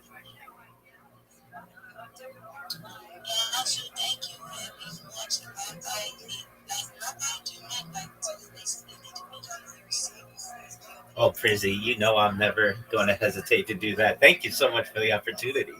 I'm Rabbi Rothschild. If you don't know who I am, you will. I stream my life 24 hours a day, 7 days a week, 365 days a year for world peace. I've been doing so for more than 4 years. My streams go back to the pandemic. We've seen the death of a queen, the birth of AI, the coronation of a king, and everything in between. This is a real life Truman Show, a real life Big Brother. This is a timeline and a time capsule of human achievement. In the 1990s, Bill Gates coined the phrase content is king, and I'm making it true today. I'm king of the internet. This is the biggest event in global history, and here's why. In 2018, The Economist magazine stated that data had overtaken petroleum as Earth's number one resource, and I have more data archived on the internet than any person ever, which is making me a very influential person. I'm going viral, and what do I want to make you, your friends, your family financially independent if you're not already. I want to ensure that you have generational wealth if you don't already, and I want you to be able to start charities and philanthropic organizations of your own. I'm unlike the ones you're ever going to meet. I'm not live on one YouTube stream nor two YouTube streams. I'm live on over 20 simultaneous YouTube streams 24 hours a day. You can watch my life in 360 degrees. I even have a ceiling camera. If you want to check out these cameras, the link is in my profile. Additionally, it's in the pinned post. You're also going to find in my pinned post a link tree. I dare you to look at my link tree. No link tree, but I do because I have media than any person. I have more than any person ever. You will also get a link to my Discord with discord.me/rabbi. I invite you to join our community. We have over 2,500 people there and grow stronger every day. In addition to me, you all rich and wanting to promote world peace, I want to help end world hunger through the use of technologies such as agricultural drones, floating greenhouses, saltwater greenhouses, hydroponic, vertical farming, cloud seeding. I want to help end world thirst. I'm sponsored cryptocurrency that's worth about $100. And one of the things that we do is we build well and water towers in developing nations such as Nigeria for the benefit of the less fortunate. Additionally, I'm an advocate for the Life Share program and most importantly, desalination technology where we pump Earth's seawater onto land to make it drinkable. If you're a reply guy, if you're a Schiller Raider, if you're a Web3 marketer and you want a free mentor, coach, and friend, send me a DM. I will respond. Oh, I will follow you back. You all to know that I'm here to support you personally and professionally. I am here to be a positive person in your life. I'm here to have an optimistic view on the future. And most importantly, I want to give people hope. And with that, I sincerely appreciate the opportunity to share.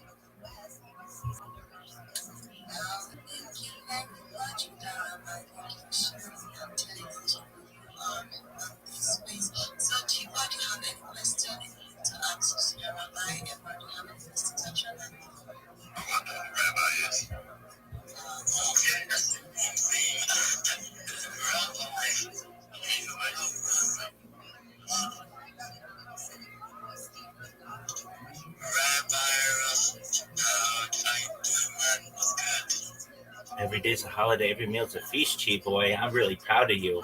You are growing every day. You're becoming a better marketer, a better host, and just all in all, power on Twitter Spaces. You should be very proud of yourself. You're growing very quickly, my man. Pretty soon, they're going to rename the app after you, Chi boy.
can't say it's the best either. It's been radiant. Rugby inside for me out here in Kentucky. So this day I've been looking outside the grass and close some leaves. Took him up that day, bro. I missed a lot of sweets because of some things, bro. Oh, man, y'all just be able to go get the bed out. We're gonna get the bed out now. You go.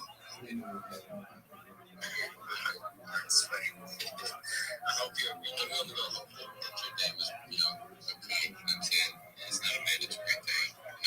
So what took place today, then? You don't mind me asking? Well, it's again because I could list them off for you. Like, firstly, I didn't have much sleep in the nights, so I kept on waking up, sleeping, waking up. I was like, damn. And I just woke up, I took my phone, and I was on it till the next morning. And I woke up, I did.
What does that mean? No one knows. Something to do. Why?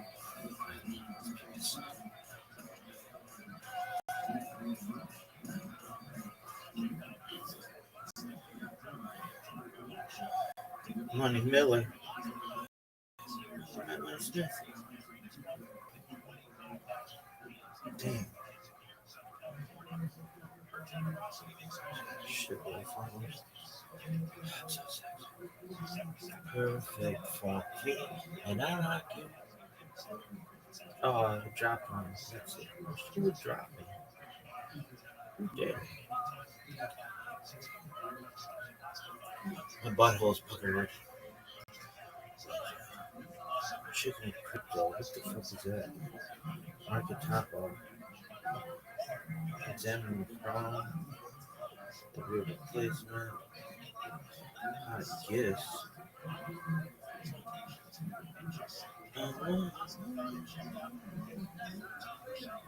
Emergency man city leaders to Beverly Kitchen.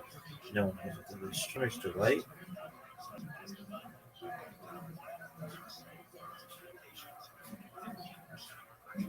Patriots and Pacific Northwest. Really? Babs.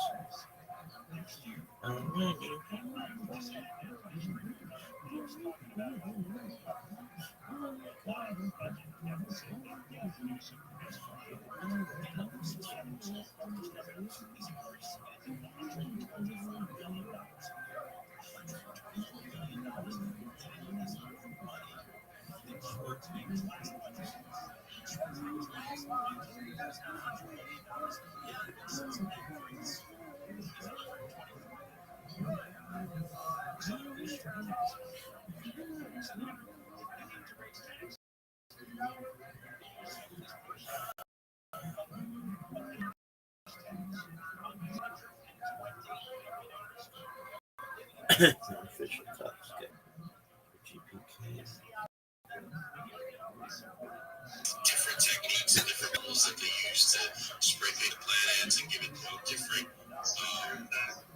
Yeah, it's amazing. I want to do a negative. Bro, that's amazing. It looks really cool. I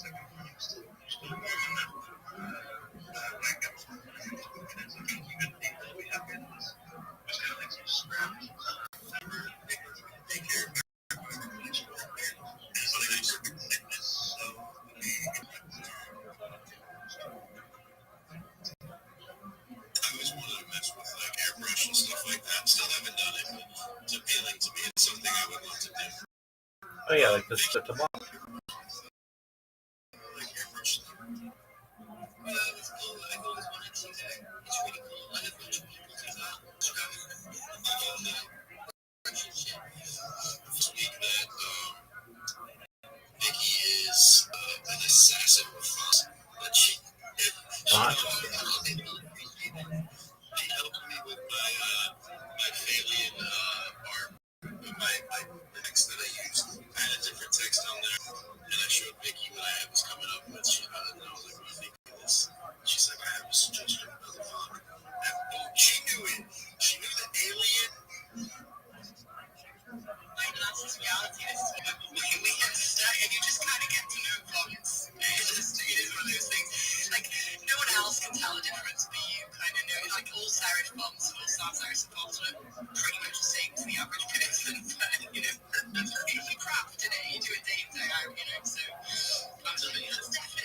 allergic to black. It's very large left spacing. They thought savant. I like that. That should be a t-shirt. Right, so maybe I'll just touch the original post paper. I don't have the exact weight of the paper it was printed on. It's like just smells it. Definitely, yeah,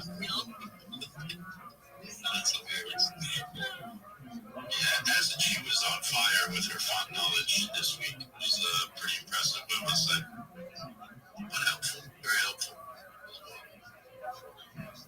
So you're like, what are you a comic fan for every goddamn thing? She's good. She's a good one. Danny, how are you doing over there, man? Chilling, bro. Just been chilling. You know, like, same thing with everybody. I feel like the whole week it's kind of been like a whole weird week. But yeah, just happy to have like a shorter week. But I'm glad to have like the holiday, I guess. It'll be cool to see the family. I'm excited to see everybody. Yeah, by the way, people who are leaving really cool art in our chat, so thank you for that. That's, I think it's our jazz, not, or is it just my post?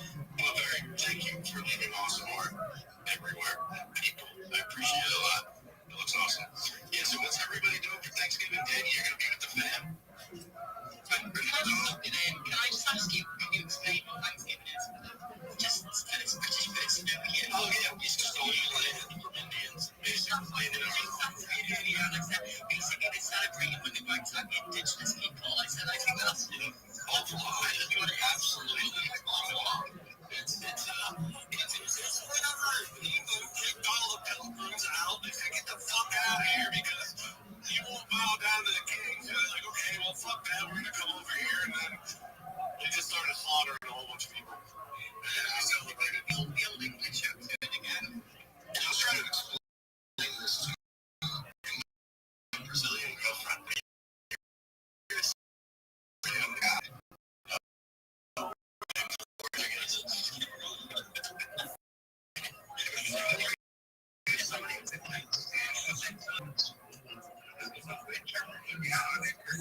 Oh, they were best friends, and they were like hanging out, telling jokes back.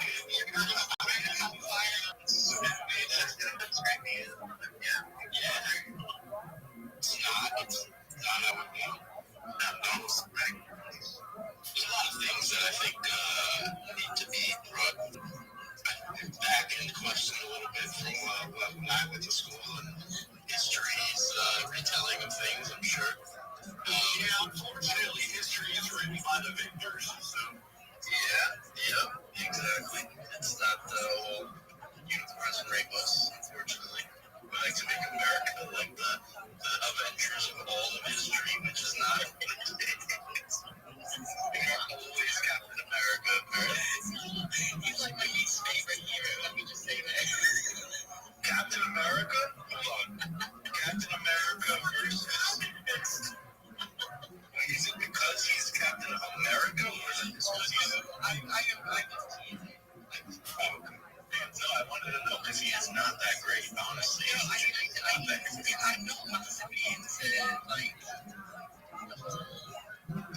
it's like, I'm more of a Batman, like, maybe it's like to be a real man. I got like the superhero-y kind of vibe. Superman, Superman killer, Superman hates. He's really dick. He's too much like the football, like the quarterback of the football team in high school that everybody liked to be cool. I always early in class kind of guy. A little bit. Like I did try to read the Batman Dark Metal. Because Superman did it so much, I have seen it. So I was like, I'm liking the dark shit, I'm liking the Batman stuff. Superman, you get on my nerves. I'm gonna have to read the comic there. Yeah, Superman's a little much. He's too long. That way it goes. I did change my mind on that New York tour. We did.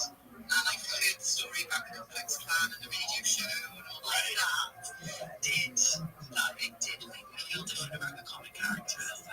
I will say that the new movie that they made, the new Superman movie, I don't know if you've seen it, was good. And it humanized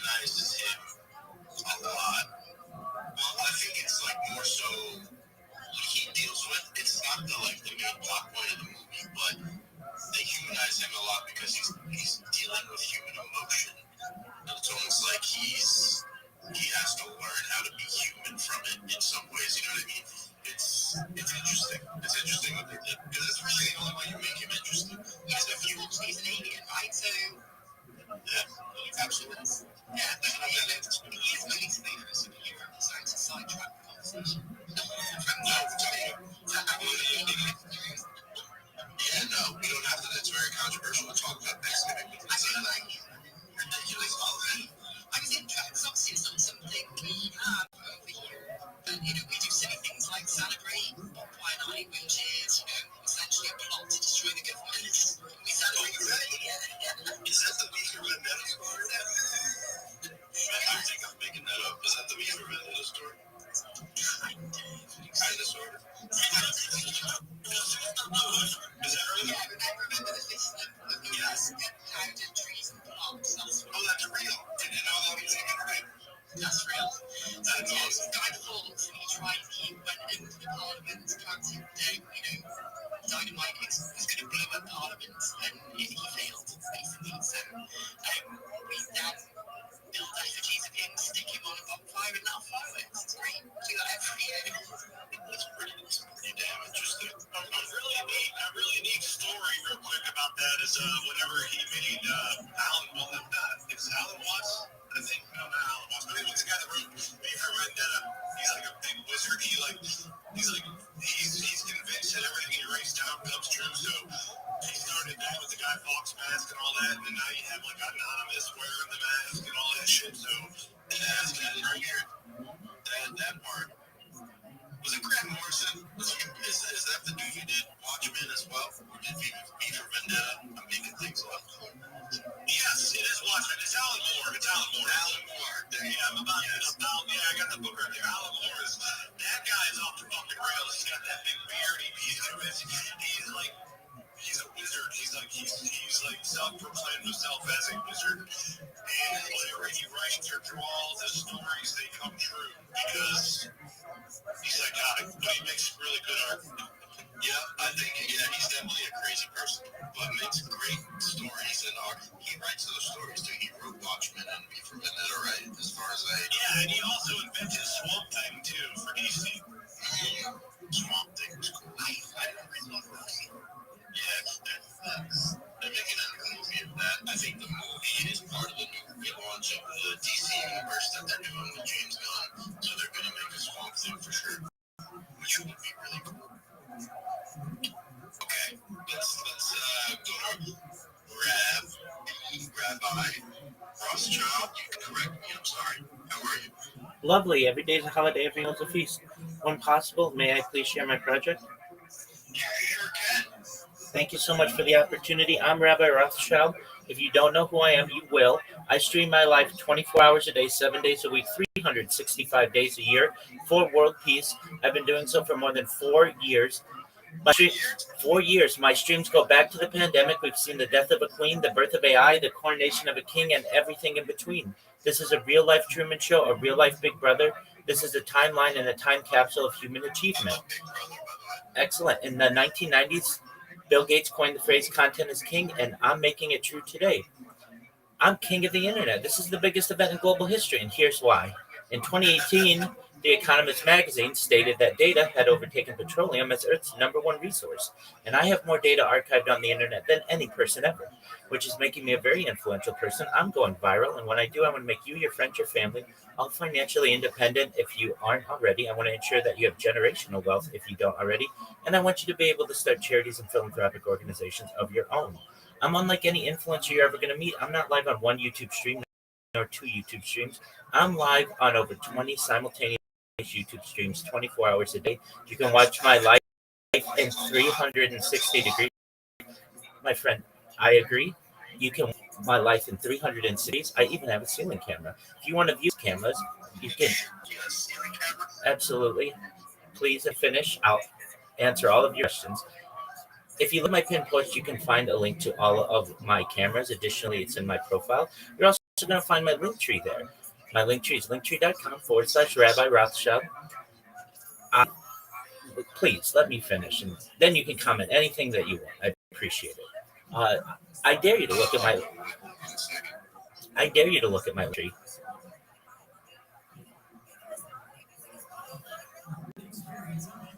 Steve, you suck.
Creepy Steve, if you're gonna let people show, you have to let them talk. You can't comment on every fucking sentence.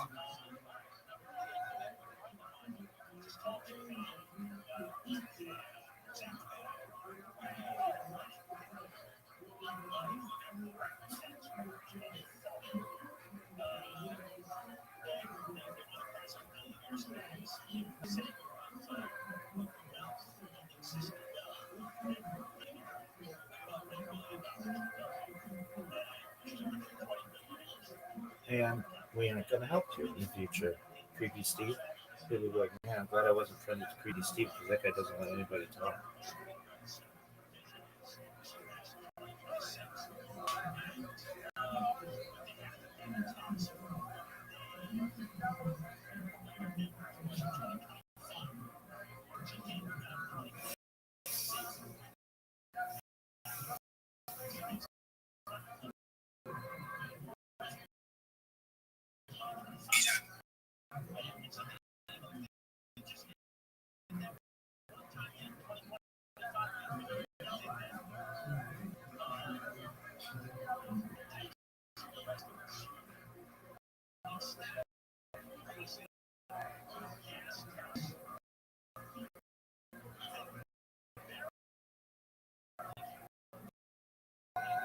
I like how everyone who's into me, they're all recorded, and people are gonna be like,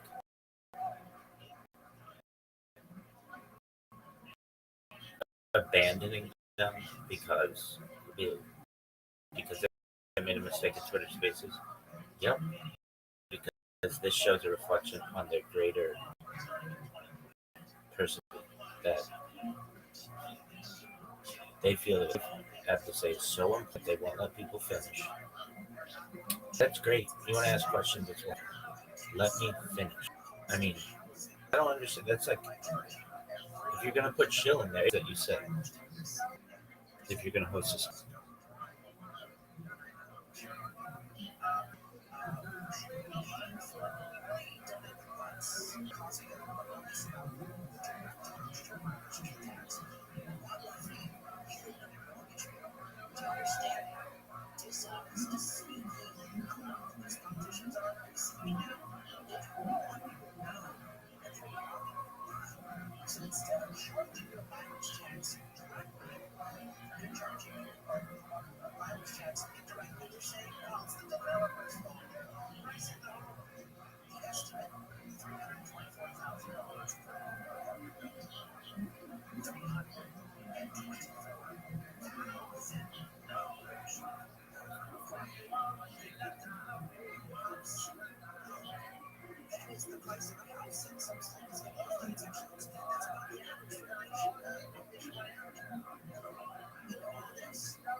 But you speak to Twitch. Let's get to the picture.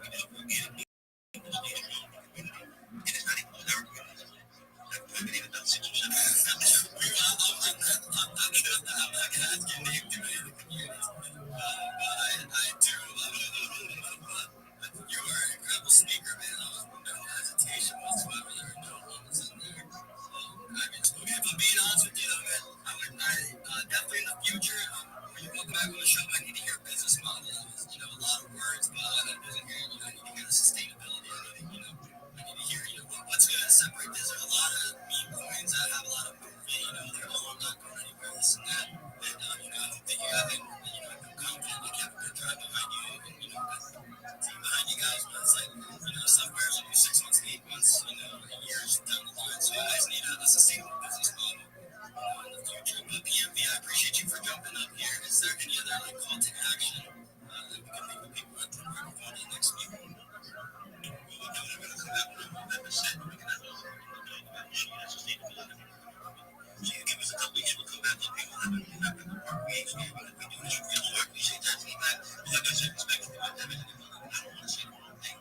Disrespect him. I'm not the devil. It's a strong holder. So we're going to come back. So we'll speak to that. We'll come back. We appreciate the farming. I'm talking before.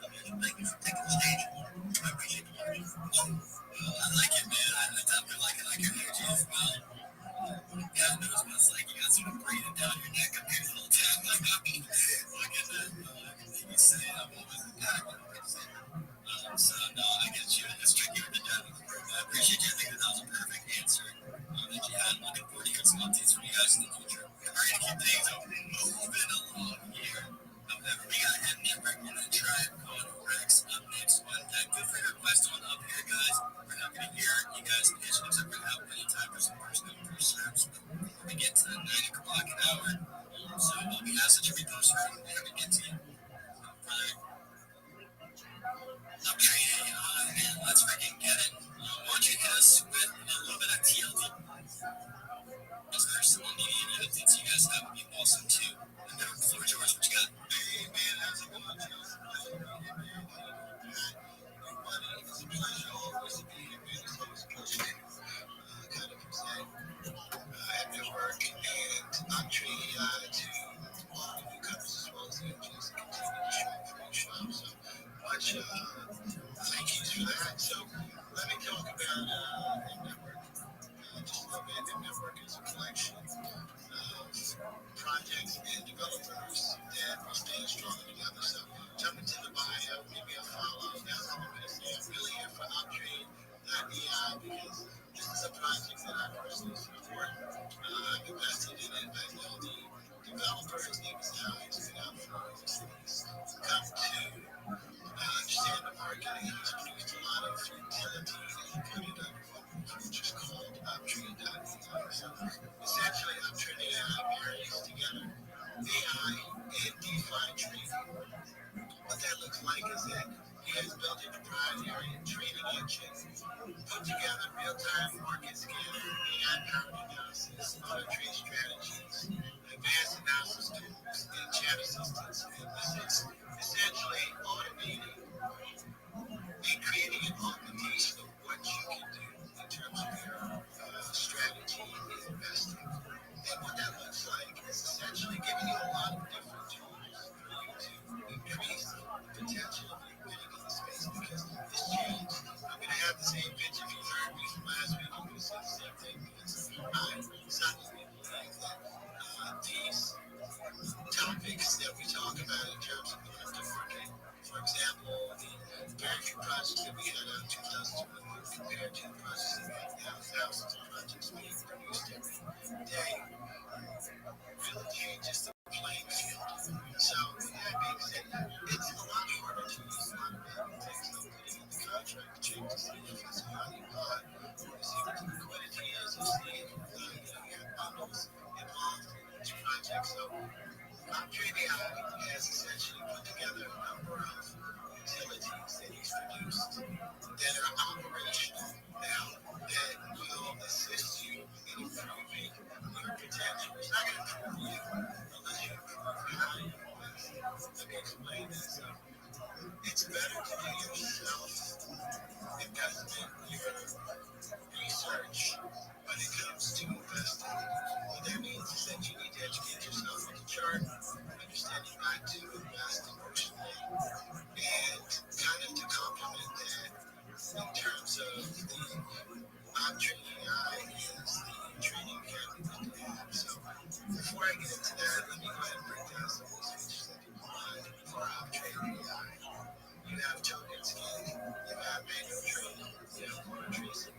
What that means is very briefly is that you can go in and practice your strategy without using any aids. You have access to Train Academy, and there's subscriptions in terms of not subscriptions, but just a small amount of tokens that you have to buy to let you access some of these features. Token scanning, manual training, motor tracing, and those are free. When you get into access to Training Academy, it requires 350 tokens. We have the training channel, top all the signals. We have basic trading strategies that kind of gives you a template on how you can engage in tokens that you receive. Low signals, high signals, medium signals, agent signals, double low signals, golden signals, almost hype signals. Essentially, you're getting everything you need potentially to invest without going out there and finding all these platforms, utilities, products that will be able to help you invest a little bit better.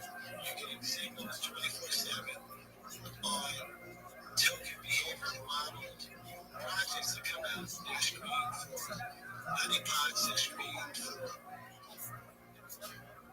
your risk profile, whether it be high risk, low risk, or medium risk. You're also availing yourself to AI agents in addition to auto trading, simulating, in addition to trading automation on the mainnet. You have access to AI agents. How are you? You can put out through what they call a smell of investment strategies that are already created in template. And what this really means is that you can say, hey, okay, this is the type of investor I am. I'm an investor that is willing to invest $50 into something at a very low risk. Once it gets to 20%, it'll cash out half your money. If it drops down, it'll DCA 50% of additional money that you have in your wallet. For example, also, you may have something where you need to cash it out at a 4X, and that's it. So these templates are a really easy way for you to experiment with what is best for you, as well as what is best for the particular environment and condition of the market at that time. And I'm really just raising across these utilities because there's so much in terms of opportunity for you to use these utilities. So if you get into follow uptrade_AI, that is the Twitter account. Also make sure you jump into the website, which is uptrade.ai. And it breaks down a lot of these utilities. And I don't want to explain too much because I want you to do your own research. It's easy to listen to people talk because they can say anything they want in terms of how great a product is, but you really have to understand the use for yourself for you to truly internalize what value it has for you. So I definitely suggest this for each and every person that is here now, that's been here last week, and anybody else that you invite to choose Vigilance. Jump in and check out uptrade.ai because it's essential for you to be able to change with the market.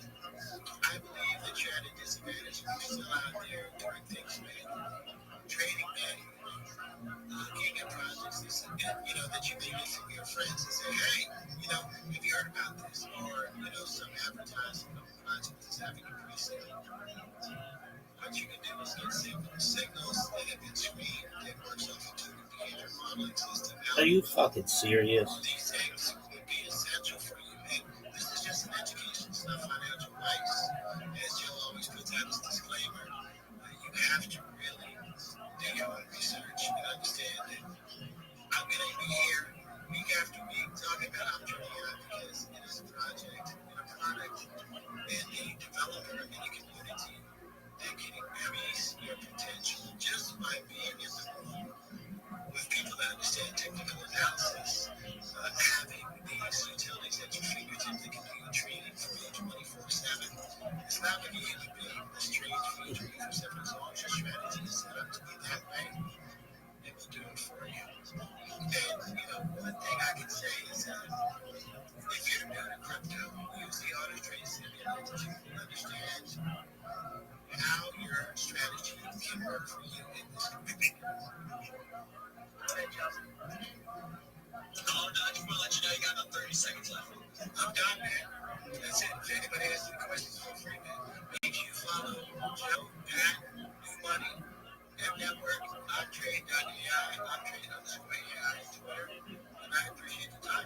Network. Thank you for jumping up here. Make sure you guys are checking out Trade AI. It doesn't hurt to have more tools in your tool belt at all times. Try and make more money in these markets, especially if you're any type of trader or looking, for just more groundwork in the market, or maybe you're just looking for a base to start learning how to trade, things like that. This is a great platform to have over at Trade AI. It's multi-chain, so not one chain really you're built on. It's got all the main ones, or you're trying to trade on. It's got all the main ones. And not be trading bond, trading paper, trading all the good stuff. Make sure you guys are checking it out. And Network, I appreciate you for jumping up here. We do got to keep things rolling along, however. So if you drop something down in the comments, we'll just pin something up top, and then we're going to take things on over to Tribe Called Rex, and then I believe Mose and Callaway right afterwards. Hopefully he's got some songs for us. If not, I'll go take things in and I'll play some music afterwards. But for now, Tribe Called Rex, the floor is yours. What you got for us? Finally, mate. No, thanks, Ian. Thank you. I'll give you guys a shout out. Just reaching out to so many different teams over the week to come on inside everyone's doing in the space. So that's really good model that you've got there where you're find just relevant effective as to your research, but again, it's you guys. It is horrendous. It makes me lose my hair, but I appreciate you. I'm glad it comes in a fun product. It's great. And thank you for being with us, high quality projects. And why don't you tell everybody about it? Yeah, just make me come to your house. It's there's a post up there. There's a question at the end which people can reply to. So listening. But that will be from Swiss.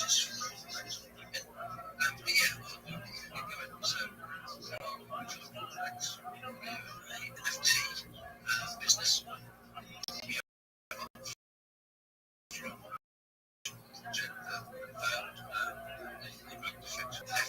A really, really solid community behind.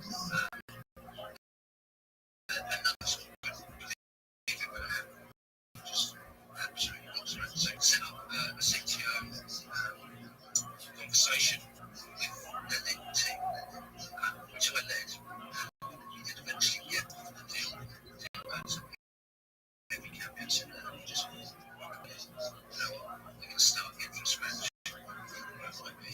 Keep our community together as much as we can. And for the long years we've built. So we've built out a collection of 8,800 pictures. We've done it in the highest detail quality that we can. These are super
part of community, and not just put the NFT level of it. This is really about we have to keep using what we can, keep evolving it, keep changing it. You don't need to buy one for NFTs, you can just buy portray the animals to make this work. Our dev team's currently working on a huge tech stack to do this. Seafood banks, that's the NFT, the SFTs for the clothing. This hasn't been able to work. We thought we'll have as a new viewer to be able to drop the vaccines. So I put some sort of off segments today to do transaction and new NFT upgrade. So quite novel, quite unique, quite fresh, and something we hope people really can enjoy. So we launched Arium, we haven't set the launch date yet. We're not going to launch until everything's ready, so we're not going to do the old-fashioned, we mint it, there's a place like that. These come to me when they purchase some NFT, but when we launch. So that's always been our concept. It's channels we've registered names, we've worked on this for 2 years. We're still building every day, so appreciate the time. And any questions, I'm happy to answer. Got about a minute and a half left here, so I have many questions as well. But my question is, so what's sort of like the end goal like here? It's like, are you creating more art, or is the goal that people be able to play this in other games, or what's really the main selling points here?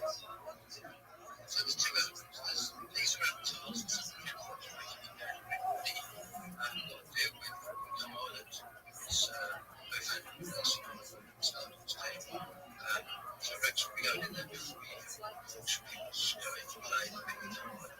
So we can put them into games. Our long-term goal is to create an avatar that can be easily swapped in, so the one you own swapped in by we've spoken to a couple of other companies working on similar stuff like this. So that's our long-term goal. So when it comes to the animation side, the IP,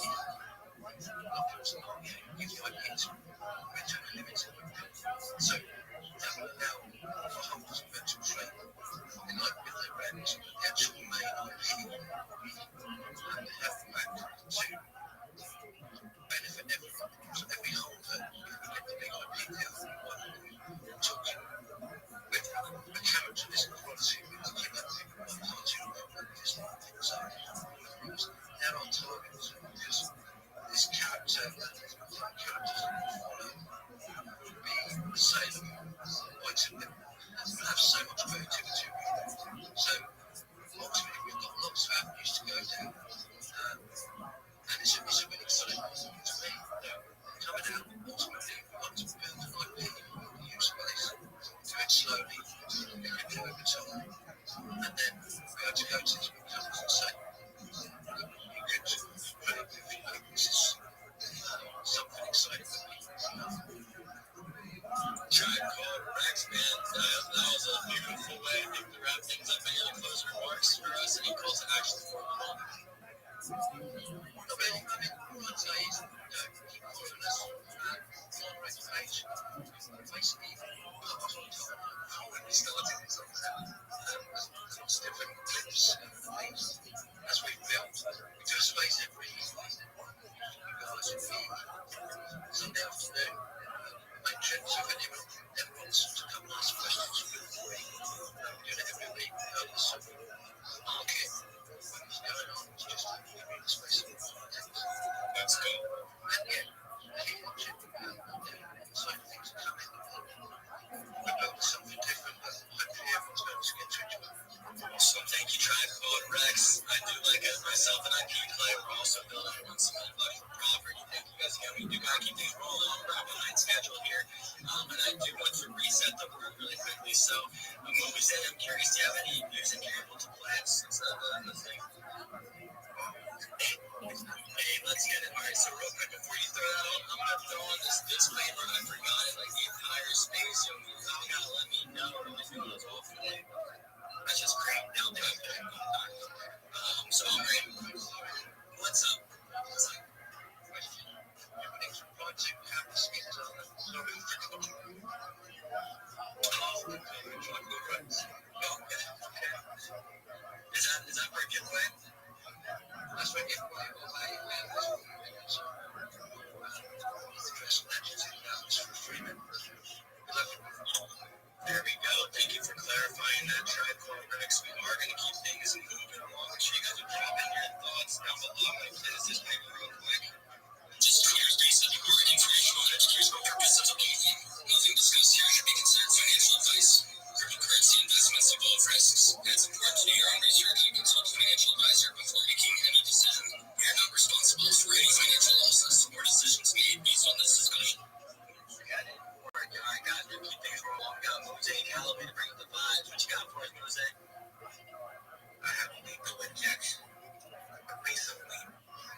Yeah. I was going to the Palladium. Going back to the flex night. You know that. Oh yeah. Master flex night. Yeah, it's cool. Are these the tickets?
to tag you in spaces as well. So I'm pretty sure I gotta add you to my list of people. But thank you, Mose. I love supporting the web great artists up here. Is there parts you throw thumbs down on other artists? I don't know.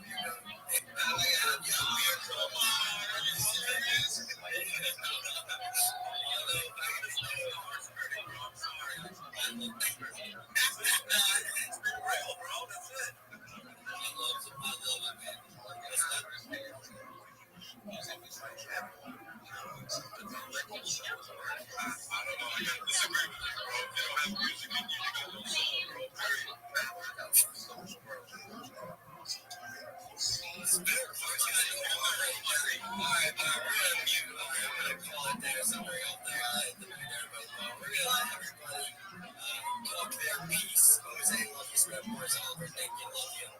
Soulless, heartless. I respect the honesty now. Keep it up after the song of the love. We're gonna keep things moving. We had Diamond Z Chain up next, and then Spare Parts Universe behind for this slot where I'm just slightly behind you. So I can go along. I'm gonna be at the next time slot with Sleeping Gary. We're looking for first internet next. But right now we got Diamond Z Chain. The floor is yours, man. Super glad we can finally get you on space. What you have for us today? Brothers and sisters, they have no big drinks to y'all for these few minutes. We are trying to thank you for allowing me to ship we got going on. So welcome to Bill with me quick. Since the last time I was up here, been working out, stretching things out, balancing things off, making sure that all pieces connect so that we can have, a decent low-far blockchain. So we are Diamond D-Chain, which is a part of Diamond Shadow Voice, which is a part of Diamond Shadow Gaming development. So we are essentially a S corporation, C corporation, represented in Delaware. We're set up on Arbitrum 3, Arbitrum 1, but we are layered to be blockchain, running with as our infrastructure, and also partner with a lot of infrastructure dudes, making stuff happen. We're essentially working towards making the blockchain more accessible and more fun for newbies, for armies, and for people who actually really are into content creation. So I'm a filmmaker. I have a master's in film. I have a film on Amazon Prime Video or IMDb. I've worked on a bunch of different productions. I have a bunch of friends that's involved in the same type of stuff. And my thing was always, it didn't seem like there was a real space for us to get memory. Like, of course, you got your Shillers, you got your AOL, you got people like that. But in terms of real content creation, it's kind of scarce. So we came up with an idea. Essentially, we got this site that we created. That's on our blockchain. You'll be launching soon. You can check it out. It's called Rabbi. You can go to the website, RabbiTV.com.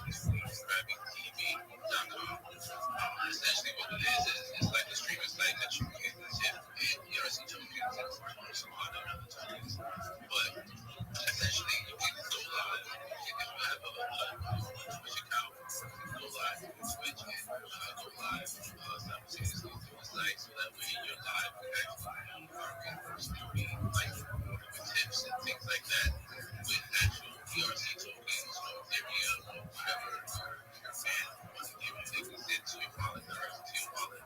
The wallet is created, with it doesn't matter if you have a Google account, if you have a Facebook account, if you have an email account, phone number, or anything. It's real simple. Like, you just sign up, create it, and you'll have a wallet just like that. So if you want to use your MetaMask or you want to save that, then you have access to it. So you can get your access keys and open up the wallet with MetaMask if you want. So it's completely a wallet that you create. So that's the one streaming network. Then we have YouTube. You sign in with your YouTube account, and it pulls the playlist off your YouTube page. And essentially now the YouTube streams that we talking about actually you can essentially set a price for if you want, like if you want to select, all right, this playlist, send me $5, $10 tips, everything like that. You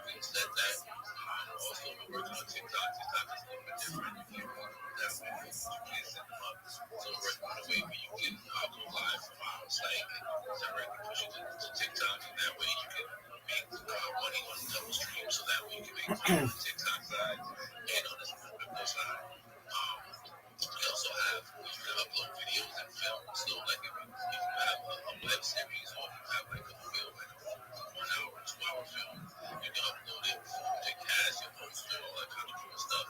And it'll be in the preview section. And we're going to a model where essentially once we get enough watching, that they'll, pay a little subscription fee, $2.99, something.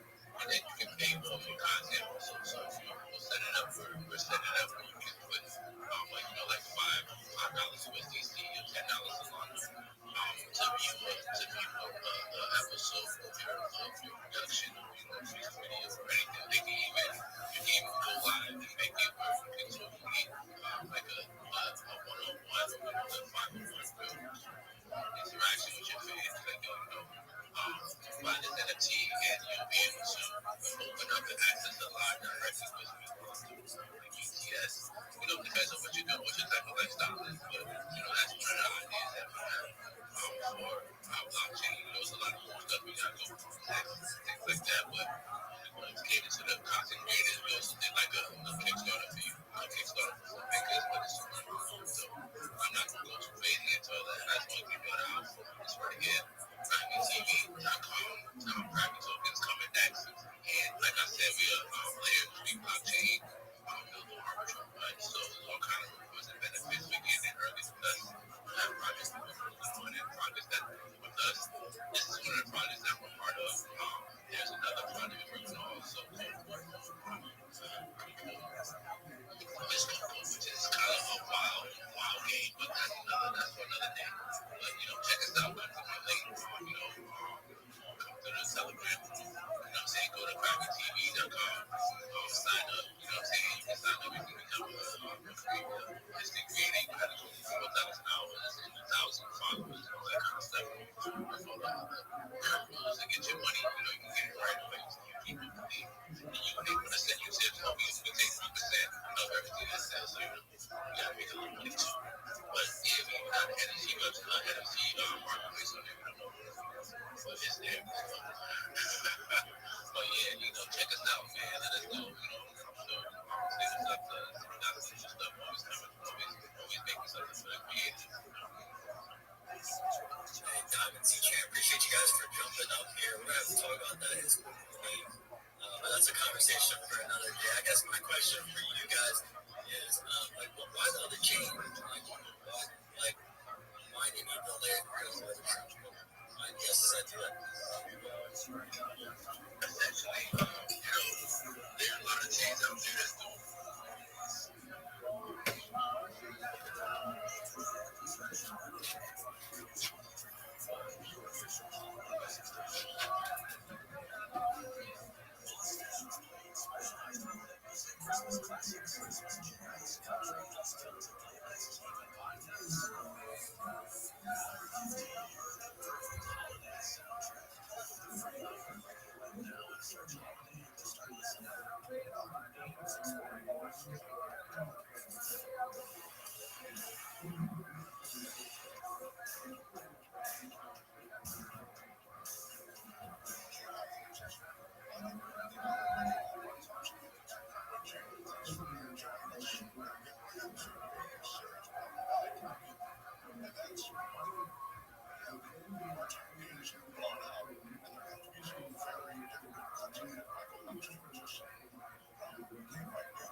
Now I went and worked out with Dakota Shepley, who was playing for the Cowboys, the Eagles. Did some time in the NFL center for the Cowboys. Got some play time. 6'5", handsome fella. And he took, there he is, handsome kid. Oh yeah, great guy. And just one of those giant dudes, 36-inch vertical lean and all that stuff. Freak. Great players. Oh yeah, the first NFL guy to come out of the University of Richmond. First guy. Canadian, hilarious. So, either way, oh yeah, and I was took us to the ultimate meathead gym, me and Nick Simmons, my boy Nick Collins. And it was just a real bodybuilding gym. I mean, it ain't like they're just using sleep. They're not just sleeping and eating well. They're sleeping. They're eating well. Got some miracle growing cornflakes everywhere. Where was that? In Plano? That was in Plano, Texas. Or yeah, that was in Plano. And I think it's called I can't remember what a gym. The ladies. This one gal who won the 2017 Strongman Powerlifting Worlds. Just jacked. And we have a lot of mutual friends who came up and said hi. Great gal. And that is where you feel so my type. I was grabbing her arms. I said if she does body work, I told her, my fitness was more like you're training me and I'm getting bigger, And it was so gay. I'm old now. I'm not shit. I know it's cocky shit. She's super versed in it. Yeah. Come on, bro. Be cool with me. But talk about feeling a little less than you feel like you would you be a dirt, but like, hey, I don't know. Would you really give you that? Did you get off of that at night? I don't want a little bit. You mean like walk me around like a dog? I'm not into being dominated, bro. No, it's not my thing. I just appreciate the aesthetic of a woman. There's no someone that's into big chicks and just wants to No, but I'm just the reason you're into it is because she slapped you around. No, man. Come on, I'm not into being slapped around. She's not like that. No, that's not her. She's not. She's she's petite, but muscle really. Yeah, she's small. Almost like a fitness model. Tattoos.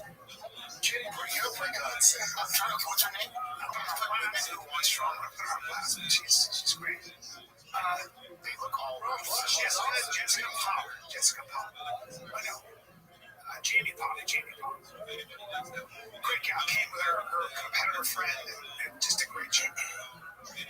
So it's just a really good weekend for as far as getting strong shit that you're into. Big dudes, big women.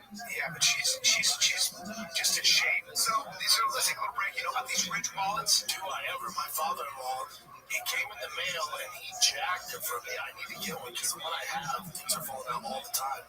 Plus, I have that Georgia Costanza wallet, dude. These are made of aluminum, titanium, carbon fiber. They're slim, modern. They hold 12 cards plus cash, and you just push, and one comes out. It's really easy, man. Once you start using them, you're like, oh, man. Dude, you can customize them. We have over 50 color styles to choose from. You can get a wallet that features every NFL, MLB, or college team. Ooh, I'll tell you right now, great holiday gift. Great holiday gift. They got a tracker card. They got the rich tracker inclusion wallet, which I always do. You'll know exactly where it is before panic strikes in. Okay, it kicks in. It's like losing your phone when you get a good thing. So you got peace of mind for holiday travel, gifting, and the tracker card's unbelievable. Over 100,000 5-star reviews. People love them. A huge Black Friday sale. And it's spelled RIDGE.com. You can get 47% off. Biggest discount they've ever given all year. That's Ridge.com for up to 47% off your order in the biggest sale of the year. After you purchase, they're going to say, "Boy, came out and let them know your boy saying you'll find the kid." That's Ridge.com. Dude, you get 47% off your order. This one? Probably. Does any of these girls look familiar? No. You can probably go back to because that's like an hard name. Yeah, I broke this. I broke this fucking. That's got weird, yeah. Wait, let me see. There she is. Cutie pie. Night top. Yeah, she's super. Yep. and break out. And I think so. Jesus Christ. Yeah, but more of it's more. I just admire the commitment and the fact that she was the strongest lady in the world at one point. That's cool. Yeah, I love excellence. She's not big though. She's strong. Because Daddy ain't that strong, and I need somebody to train me like that, just so I can get jacked. He can have it. No. He can have it. I do think about you. Well, guys that are on the star with, that's what it is. No, I'm not. That's not me. It's like a white chick saying that I'm into black guys or kids. It's like, how dare you? No, I like them. It's like, no, bro. We all know what it is. No, bro. I don't think small guy goes, I like big muscle chick. It's like, no, I'm not into being. It's like, I'm an alpha, all right? I like being. Pegged.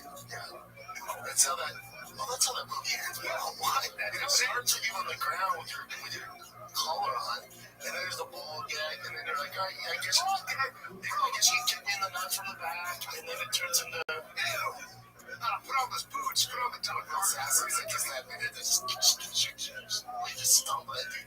That's it. Yeah, Sasso sent me a video of just here.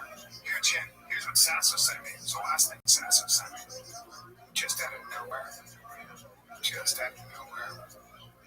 he's going to keep me honest.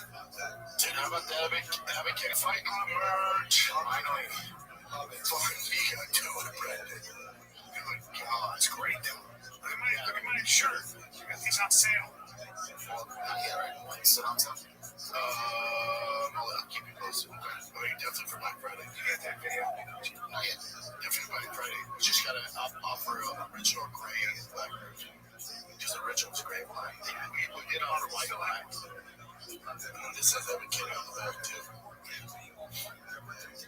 Slowly, we'll make it available to the Patreon first.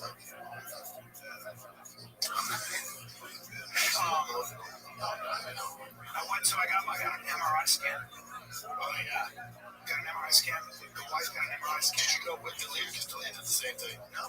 Because one's separate. Yeah, one's separate. Did he reach out to Delia? I don't really sing. I assume you guys miss each other for like hours. Seriously? Yeah. Wait, did you watch this on Thursday? This is what Delia sent me. It's what Sassa sent me.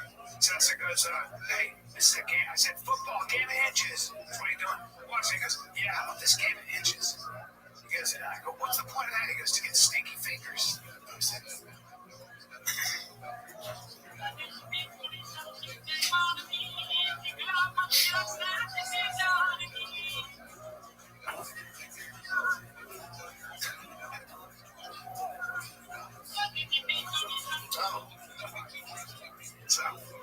once I guess it's tits, too. Once I guess it's tits, he does. It's just fat. This shit is weird. But this isn't giving me some kind of Indian ties. Why is everybody into it? Reverse. Well, this might, you just have like, titties. I think this is like UFC. I think so. Yeah, this is some weird shit. It's very sexual. It's a little sexual. Yeah, I guess having a belly is not. Can you imagine being the ref for that? Look at those tits on it. It's like a little bit rock bottom. A lot of wiggle room and rock bottom in a ref for that. There's a coach. That guy coaches. That guy's in the trenches. Wait, so how did your MRI scan? Yeah, I can't believe you checked Hollywood that same day. Or you do? You just always like, the scary part is that they'll look at your joints, my spine, my neck good, my brain good. I've had MRIs before. So I know that, I'm good, but then they do the old scanneroo for any kind of a tumor. And they look at the places where it hides. A lot of people, so many people, like, I don't want to do that. I'm like, but do it because they'll catch cancers early, which they have in this place. Clearly, you don't. I don't. No, I don't. Yeah, but they just scan the shit out of you. But as they're going with you, they do it right there. So you don't wait for the results. You do your scan.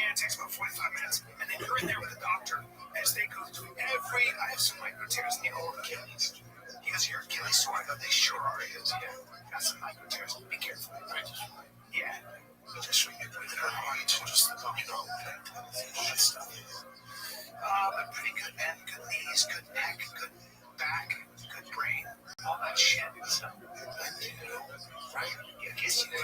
But the only thing you need is the cancer. Yeah, other than that, you can have a little something. Which they've already caught. They've been over 3 months. It's already caught 17 cancers. That's good. But in early stages, they just like that. Thanks, man. You've had it. Yeah, man. And all right, for what? Just yeah. But I did that, and I did right, the grail. They check for all the cancers. How you doing? No, man, zero. I mean, you would know, man. Oh, yeah. Can you imagine? I didn't tell you. Stage 4. Oh, my God. Can you imagine? I know we suck at communication. Can you imagine? It's like, you deep pain or stage 4. Yeah, sometimes, those doctors will get, like, you come in, and a woman will say, I got red pain. It's like, what do you mean red pain? When it's too late, especially me, something shit. All that shit. My lower back, it's radiating to my lower back. What do you mean? It starts here, and all that shit's getting, all that shit's getting. Now, sometimes it's not. Other times it's like, dude, he had his last game here, falls over. Dude, anyway, it's pretty good. It's over. It's an intense schedule. And for because you're not traveling, you can take kind of schedule, but they'll get 2 months off. It's great. There's always housewives. Do you not watch any NFL football? Good games. Damn. Eagles got beat by the Cowboys. I was going to tell you, though, the biggest one this weekend is in travel ball teams, there's always disgruntled parents. So the way it evolves is different. What? Certain dads just, doing the coach or trying to pull their kids. Yeah. Really? Yeah. And what do they put their kids in another travel ball team or something? Yeah. Or start to, that kid's not playing enough. Or they just, I don't know, could be a funny thing too, right? No, not usually. But then some, they'll cover their expenses, Yeah, it's not because they're that good. Oh, yeah. Wow. Wow. It's competitive.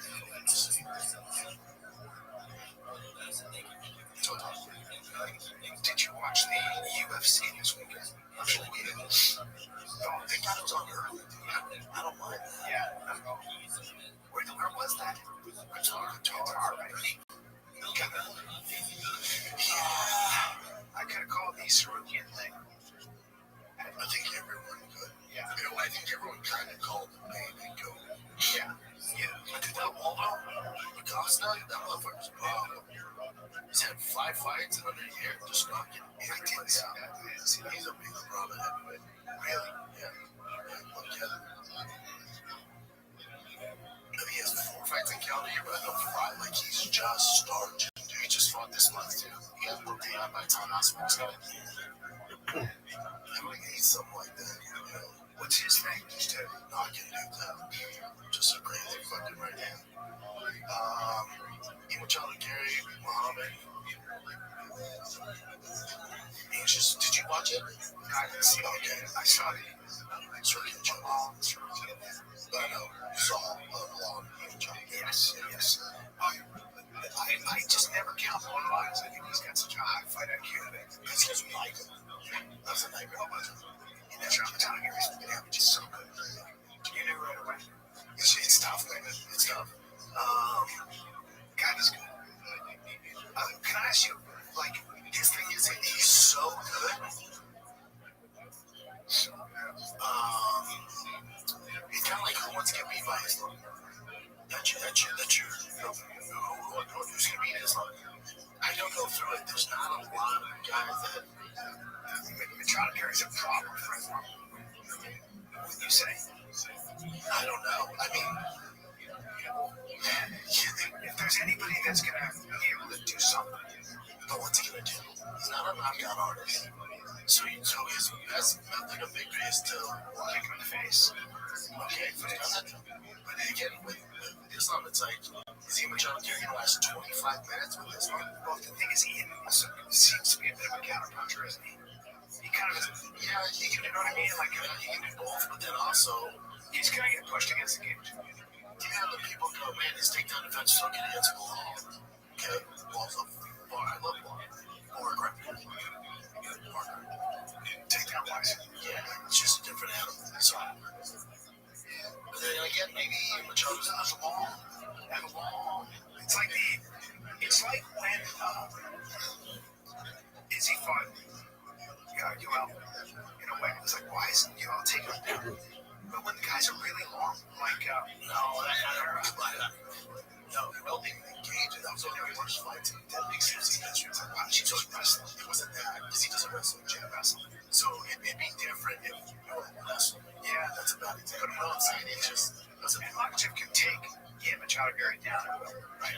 Yeah, height's not a factor. The problem is, I just don't know what you do. You're not getting up. You're not getting up. Once this guy down, you're not getting up. Machado might be able to. I talked to Dustin Poirier, because we shot something a little bit behind.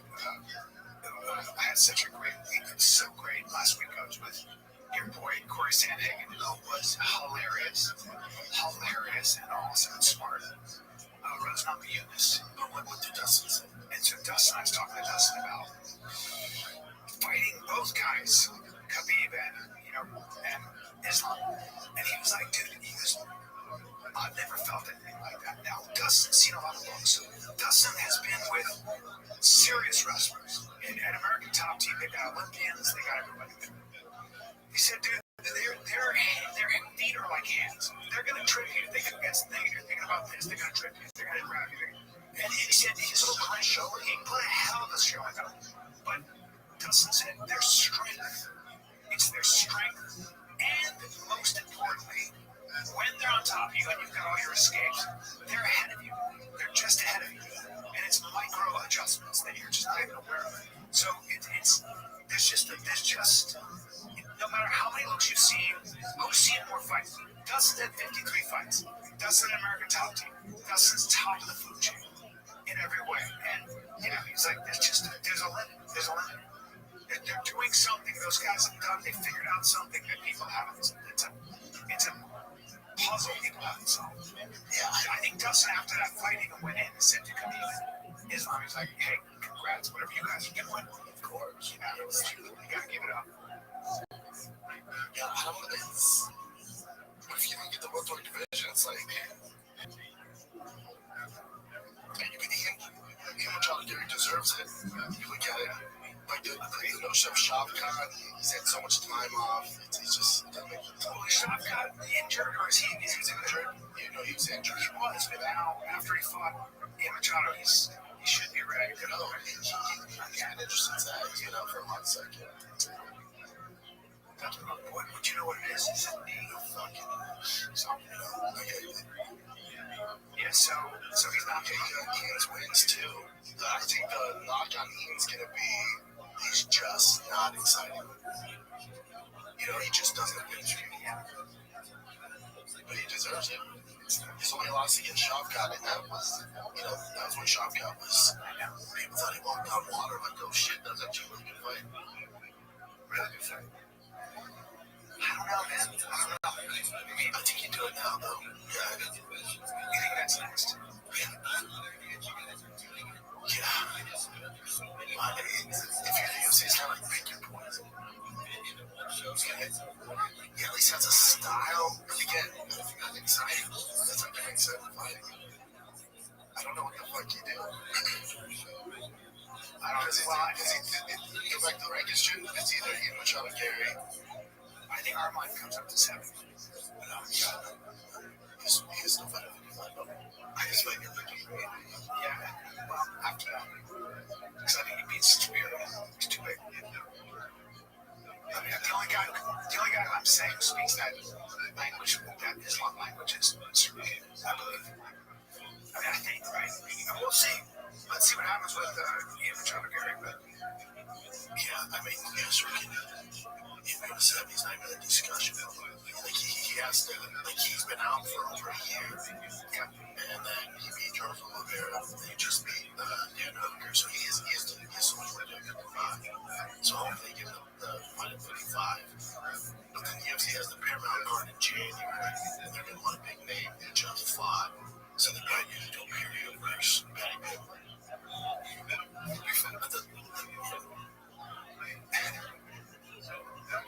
They got a ton of options. 55 and 70, there's a ton of options.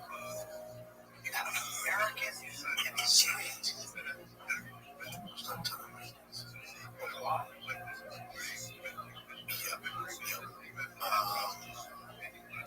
And the UFC can do Kamaru, it's these old heads, but I feel like the division's moved on. And you have Kamaru, so maybe let's see Kamaru versus him. And then Justin Gaethje, who's still married. I don't see the UFC doing that. Well, I want to see how Dugard does at 55 of those sluggers. Guys like Justin, guys like Patty Pitt. He's not a slugger, right? Patty Pitt goes out and he's big. Yeah, just, what do you think of him? He gets hit, Patty, you can't really. I would say the tech, I'd love to see better for the UFC. It's only about the first fight on Paramount. So it's only about eyeballs. There's no bigger star in that division than that. So that's what they do. Who deserves it? Priority. Yeah. But yeah, that's how they get the eyeballs they need. What else you got to? Cardigans. How about this Jeff Simon game out? What is this? You want KFC Barstool pretty much explains it. We just hear. Jeff Dye is getting heat online for starting a GoFundMe to raise money to help him move from Los Angeles to Boston. The GoFundMe description says that Jeff is making the bold move to move from California to Texas because of his passion for comedy and his desire to be in a community with like-minded people.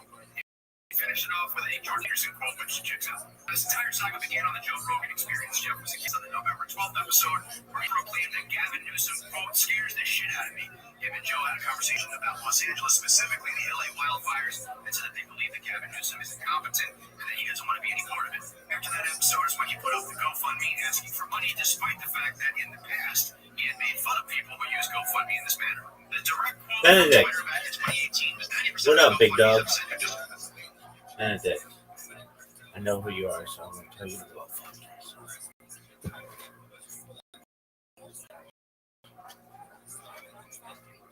What is this bullshit? Oh, gum toes. Why? Because I just stepped in cum wedge with my toes. Really? Who knows about cum toes? Come on. I gotta take a shit. Allegedly. Come on, you little bitch.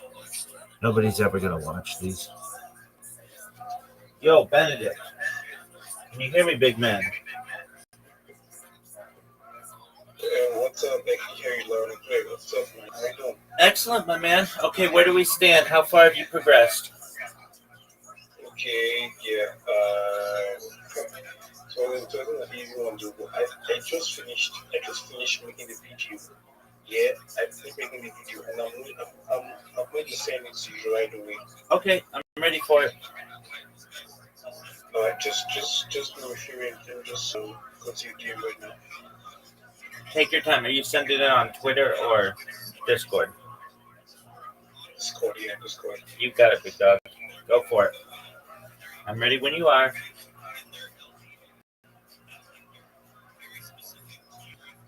As you do so, I'll be right back. I'm gonna use the restroom.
to connect with somebody who have a network system.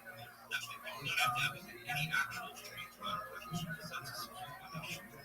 What happens then? People are able to go off the platform. They text the person to their social media account. The person comes pick it and picks it up. And basically, it's a way for communities to trade needs with each other, essentially. In addition to that, there's also a review system. So people utilize the system can give needs. This is all based on cash cows, not people, right? So we're reviewing cash cows in our house, especially during the so today you noticed that I did a post called Progress. I was basically posted in a bunch of people's spaces, people that I work with, different communities that I live in, people that to me have proven themselves to be stayers, doing shit that they say they're going to do. Basically, imagine that like we're in a solar system to crypto software, where basically you're able to review a person credentials, publish from regardless of your information. So if you don't, it's deleted. That's basically how it works. So if you want to review, say so-and-so is a fake you have to basically state your actual virtual account otherwise it just won't show. So that's the basic idea behind it. We're not quite there in the crypto space. They're just right now looking at set up testing it in Nigeria. This was the basic premise. Like I said, empowerment, the whole thing was $200 should be a great way for communities, and these are impoverished communities that should go into as well. It should be a great way for them to basically help each other.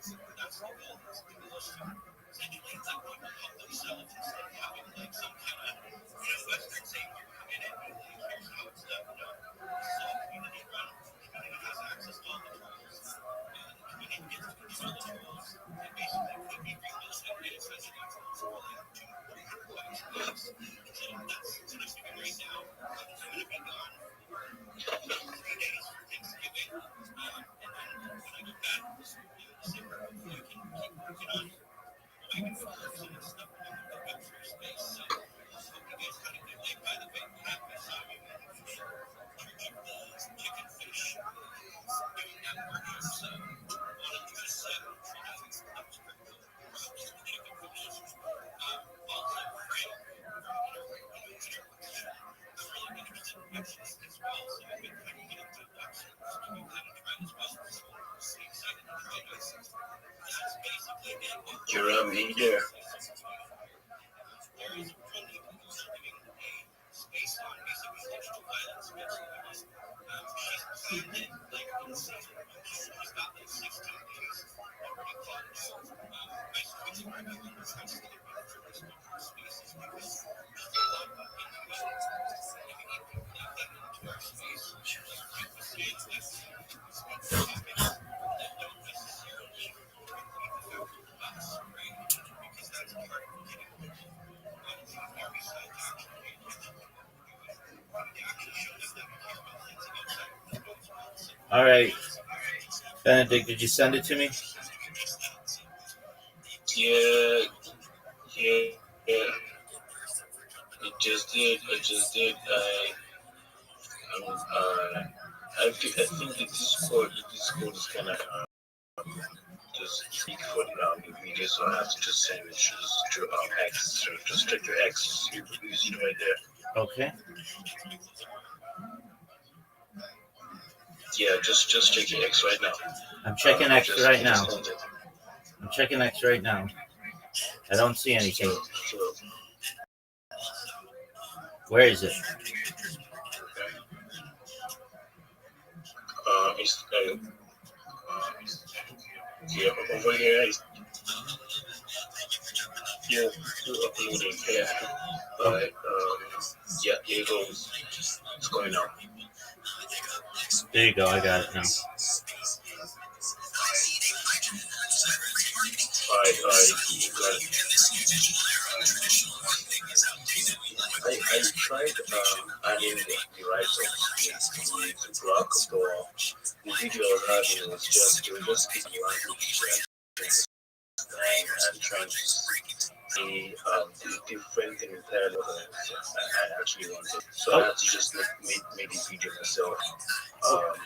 Yeah. All right. I mean, your video is really good, so that works. Just know though, with Grok, you just ask it a bunch of times. You ask it 5 times, and out of the 5, you'll get a good one. Yeah, actually, I did. I really did so well for I to get what I wanted. So. Okay, so this is really good. So you want to put together 10 videos. They don't all have to be that long, but that's good. And then send them to me. And once we get 10 good ones, then we're going to start uploading them to your account. Okay? Okay, I don't know if I can be using like formats, like write-off formats for it, so I could just then make it from there. What do you think? What are you saying? I don't know if you can give me like write-off formats, like format, so I could use it as a guide on the video. Yeah, absolutely, So, absolutely. Just a moment. Absolutely. Like up to like 10 write-up formats. So I'll just kind of create a video from them. Yeah. Okay, sure.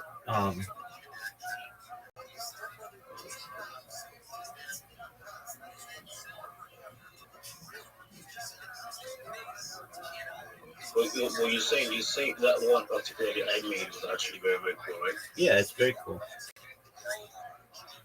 Okay. All right. I'll just have to like stick on the particular. This shouldn't take long though. This shouldn't take long. You shouldn't have to do any video editing. So no text on video. So I'm sending you similar.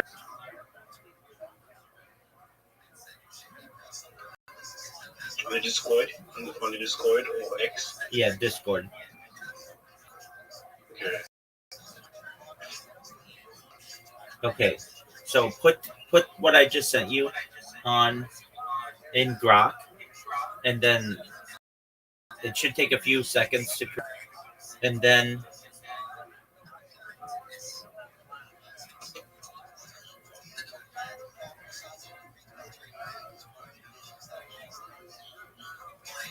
Okay.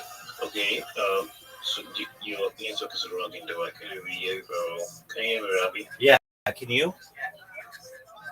Yeah, I can now. I can. So you're saying I should use particular template just to create just a very short video, right? Exactly. All right. Okay. Cool.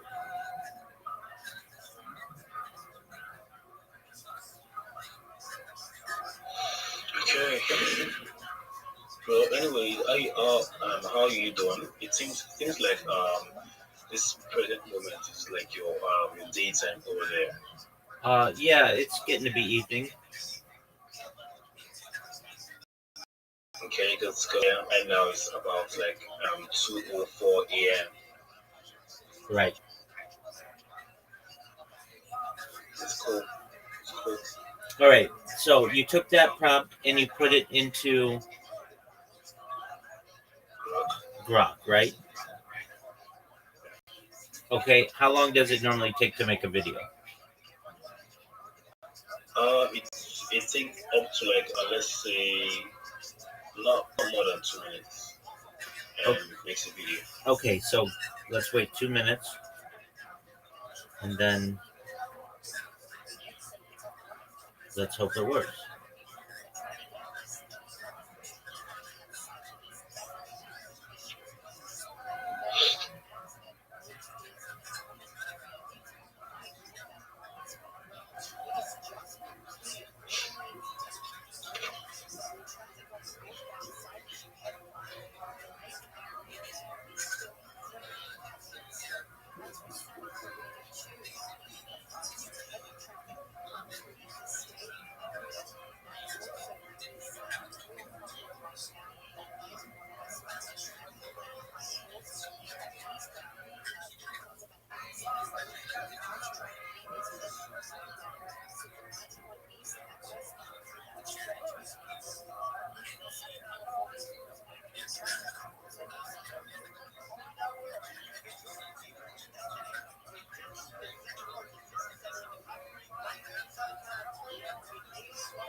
No, so did it what?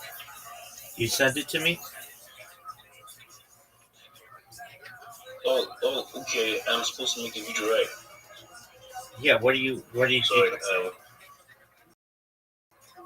Yeah, I was actually doing. I was doing something. I'm just kidding. I'm sorry. Okay.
I love you. I'm gonna be with you forever. It doesn't matter how much money we have, we haven't got anything, but I love you and we'll be together forever. The kids, I'm just now taken care of. I'll always be a good dad. God. Yeah, he gonna come here now, right? But he gonna remember how boring it was. They had to stay in the house, but he kept buying them. Then he gonna meet someone exciting. For you, it's music rhythm. Like your crypto millionaire too. But you know what? We'll be on the Nova yacht, making a new family. Yes, enough fun. Oh man, I just think here, man. We need to get onto some shows. What's going on? We got Touch Grass in here, we got Crypto Ledger, and Rabbi. I think Ledger is your first Ledger. Shows suck. Yeah, why the hell not? Hey, boys, Okay. Did you send it? Yeah, I just did. For just check. Yeah, I just. Tried that once. Yeah, that's the first video I set up, guys. Open up. He sent me like I tried to. We sent videos. They were reading what you seeing right now. So yeah, that's what I had to make the video intentional myself, making it fun. Okay, what you sent is good. So what I sent recently is good, right? Yeah. So you want to make 10 videos like that, or 9 or 8 more, and then send them all to me, and then we'll make sure they're good. If you need to redo any of them, we'll have you do that. We'll teach you how to put titles on them, hashtags, descriptions, and hashtags, and then we'll have them upload to your YouTube account, okay? Yeah, man. There's team holds about 50%. Okay. So I'll just have to make these videos myself this time, right? Yeah, and then send them to me. Still here showing ourselves and showing we're not going anywhere. Excellent. Got in like 10%. I'm here if you have questions. Forget about it. Have it worth a year, I've got money into this, and it's something, it's a fucking hilarious narrative if you look at the art and some of the shit we got going on. Telegram VCs, we did space last night. Gonna start doing those now more often.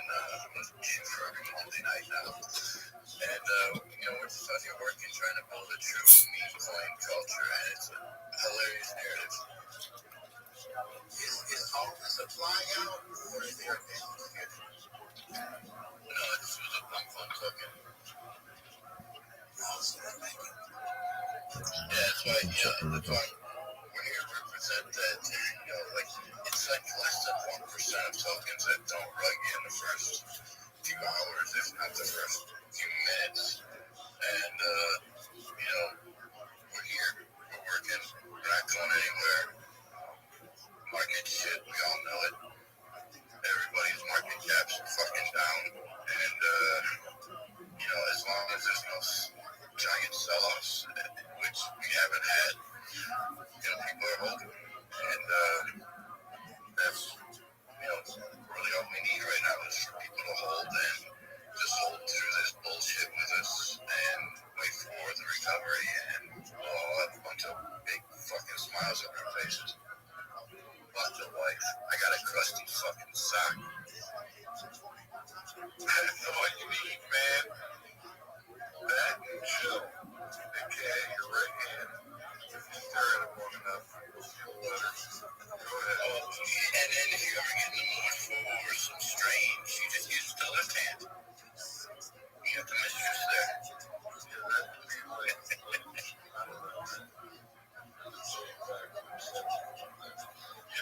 We'll discuss this later, but I should crusty sock in the community, guys. And honestly, don't give up. I know you guys won't give up. You guys have been around the space for a while and you continue to push and work for your projects and now you do have your own. And I think it's awesome. I think what happens with a lot of tokens is people just give more. And they want to go somewhere where they can maybe see action with their money. So when the volume dies down, when you keep going, eventually that attention comes back, and that's when the volume comes back, and that's when people get excited, and the people that were there in the beginning come back. They're just going to have to buy back at a higher price because most likely they won't be ready for it to go up. And I've watched, I've spent 6 months working on a meme coin, CTO, built a team around it, got some of those team members still with me, like hanging out in Nova, so made great friendships in the space, and we ran that thing from like 35K all the way up to about 8 mil all-time high. And it took 6 months of going to spaces, grading our asses off, making sure everybody saw us, but it was a community effort. And that's what you got in the community. And it takes time, whether small or big, it takes time for a community to spread and build that fire around them. But if you keep consistent, you will get there. So keep it up, man. And I like that now things have gotten so dire that we're past just, someone throwing in a little bit of money and just, taking a lot of money out. You really got to work for your bag, you got to work for your project, work for your community. Just reminds me of Mr. Lightsby, just seeing the things that he's doing on his own and how he's just showing everyone, I'm tired of seeing what I'm seeing. Let me try to make a change or be an example. It's just nice to see. Exactly. And guys, now the space is filling up. I just want to take a second to say a great way to connect is pulseswitch.io. This is not a token. This is not a show. This is a platform where you can get in and actually create an account, and now you can create a community. You can bring your community on here, and it's going to be much like an X community or a Telegram community, but it's going to be better. Ultimately, the goal is to make PulseSwitch your all one-stop shop and get projects and communities to link up on there, cross-network. And we just had a great update with that today, so now you can bring your community into the space and be a part of it. Like, it's all in one. Did I run? No, you're really good. Okay, my speaker was playing with me or so. Just making sure. But yeah, check out the switch that I advertise. Try to pick something to the top if it won't let me pick. You see, I got the man up here now. Yeah, he's here, man. We got Zach in the house. I don't know if he can speak. Jump in, guys. And we got Touch Grass and Rabbi. Feel free to jump in. Guys, get a second to type more than we got in here. We got 7 comments down in the bubble. Can you hear me? We can hear you. Alright, stop being fucking pussies and join PulseSwitch. What's wrong with you? Build your goddamn community. I mean, seriously, what the fuck? Oh shit, I gotta do this. I'll be back in a second. Oh, he's picking up a beat. Hey, I will say this, even if you don't have the time right now, go in and get your name or your ID, make it a check mark to come back and check it out later, but at least you was able to grab your name before someone else. Hey guys, you gotta remember, the next 1,000 people that sign up, you're gonna get a free premium account for a year. You really can't make it good advantages of the platform.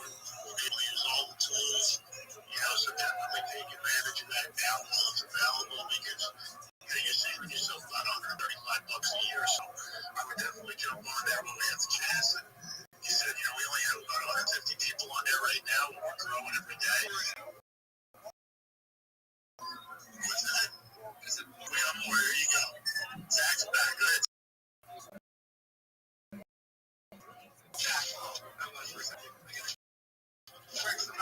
But seriously, I released the most today, just like Telegram.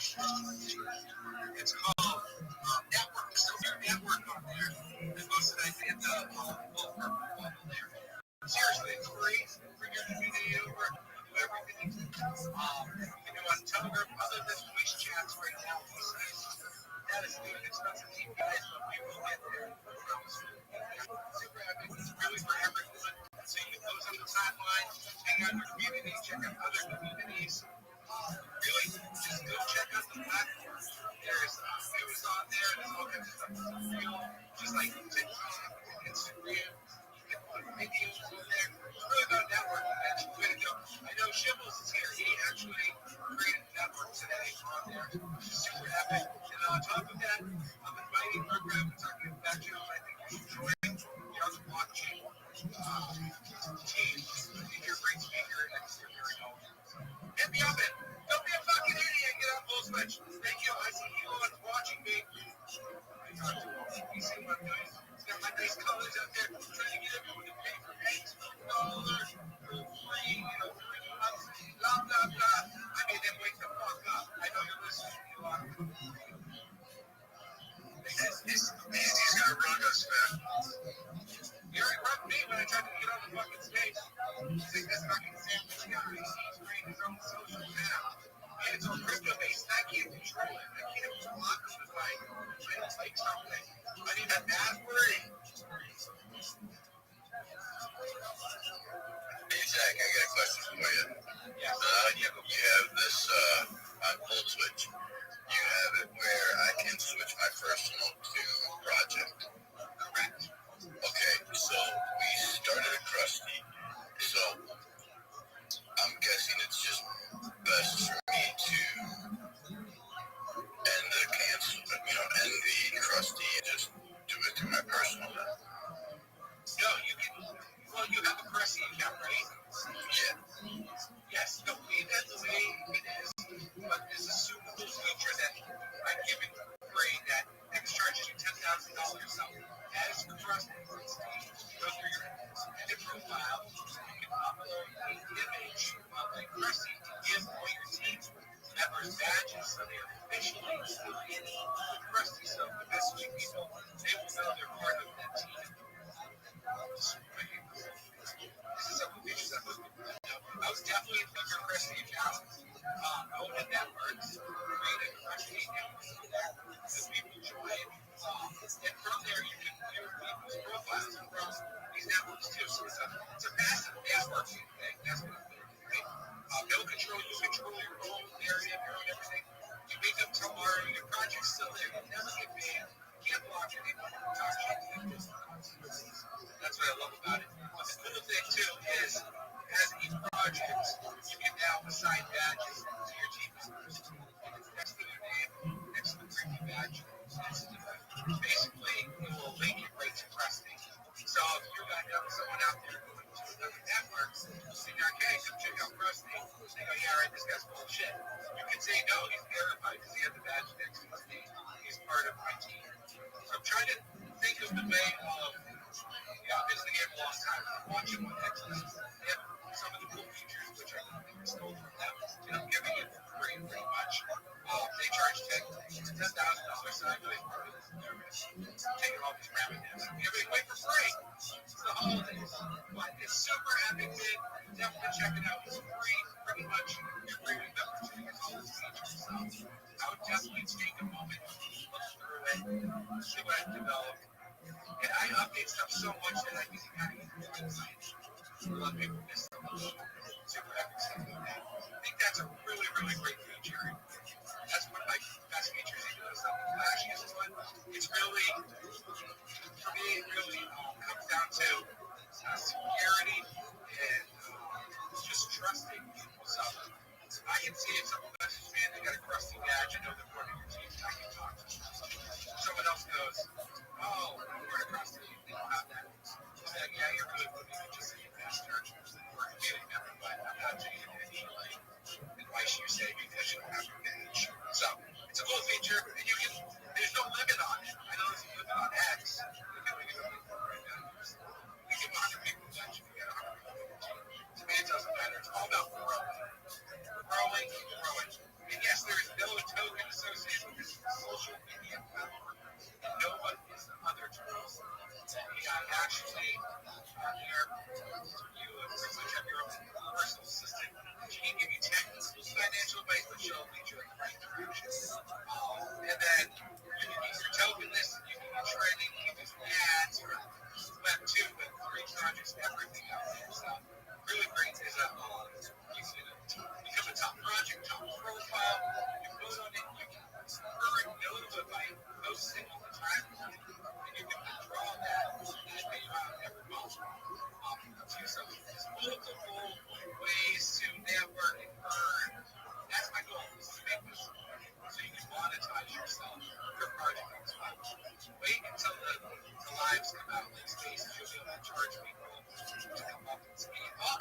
crazy, man. This is just like, I think people are really blown away, I guess. There are people that like me or hate me, most likely. But, you know, they want to see you until you're winning. And once you're winning, they don't want to see you win. I don't really care. Completely all signal, zero noise. If I was noise, I would respond to that. And that really doesn't bring any benefit to what I'm trying to help everyone do. And we can see people's true colors. They're in the sweet by next cycle. But my goal is to help all your projects grow and network across, across network. With each other, your person sucking, your person sucking everyone else. So on top of the network, you can assign admins. So if you go to the top of the network, create I call it system settings. From there, you use an ad or handle. You want to be an admin. They can't ban. They can ban. They can mute people in your pretty much your Telegram group, the network groups. You can promote admins too.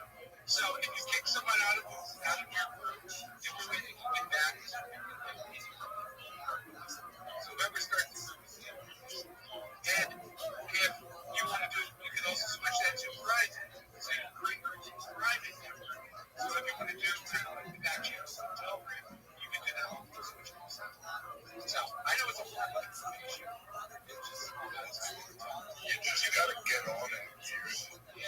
That's the best thing you can do right now. Get on it and use it. Right, 100%. If you're just an investor, go on there and put anything you want. You can say, I hate fucking tax, some way you should start my meetings. I will not make that comment. That's why I'm building this. I'm giving it up right now, bro. I see shit going on. Next thing is banned. Fuck. I want to keep it decentralized as much as my job is to just keep giving you guys features and bring you guys network and thousands more kids to know. That's what it's all about, really. That's what we know. What's doing it. We're taking over for you.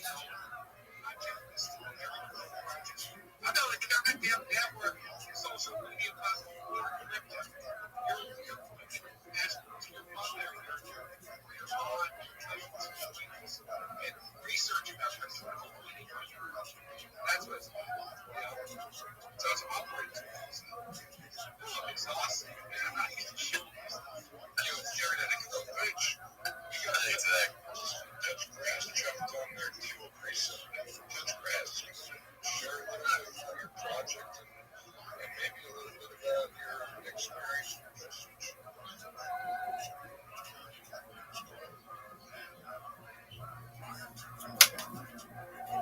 I just got summoned up to the stage.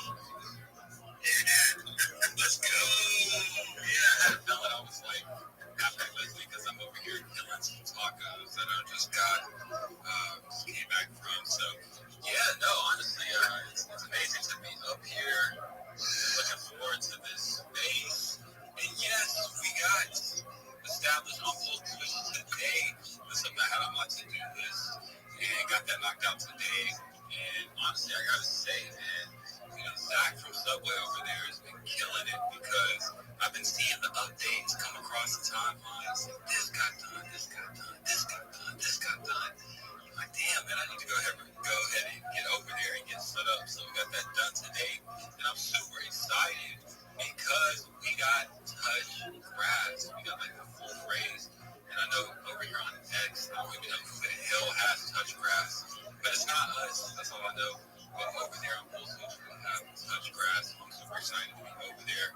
It's been a good experience. Obviously, getting to the platform, trying to learn the ways of it and understand how, tokens, how all that works, the engagement, and all the shit that's built into it, man. It takes a minute because there's so many features. But I'm super excited to be over there, honestly, and it's been a great experience getting over there and start trying to post a little bit of content. So it's been awesome, man. So shout out to that. Shout out to everybody, man. When I made that post, all the reposts and all the engagement on it, I was like, oh, okay. I see how they're moving over here. So that definitely That's awesome, man. Yeah, I'm so glad you're on there. I also missed the feature, so if you make a post and it doesn't get that much engagement, after 2 hours, there's something called revive AI. Actually, I created this the AI bot that basically pops up the button that says revive. If you hit that, it'll regenerate that same post from 2 hours ago. And kind of calculate engagement, right? So it's going to work. Its word is to keep people engaged. You just click on the button. So you put it in your engagement rate. After a couple hours, you hit that button, automatically engagement post for you. Still keep that one for and try to get you the most engagement. My whole platform is not based off the algorithm. My analytics, I get more, basically more. There's not that many people compared to that. So I know the algorithm is really back. It's very, very ticket ahead of what's actually right now. If you didn't start your profile back then, back when people were just starting out, it was growing. So I want to really keep it community engagement. The more engagement you get, the bigger you get. The more you post, I see, and I'll make you top profile.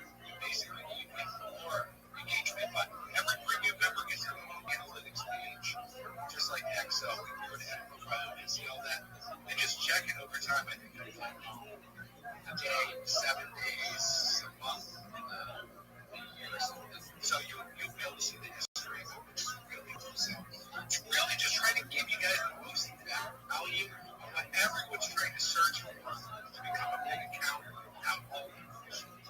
That's it. And then hopefully it comes to the point where you're not going to Telegram to get proof, and you're not going to X to post Instagram to do real.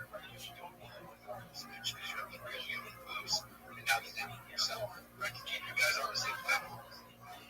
That is the key. And soon, once I collect everything features, notifications are working right now.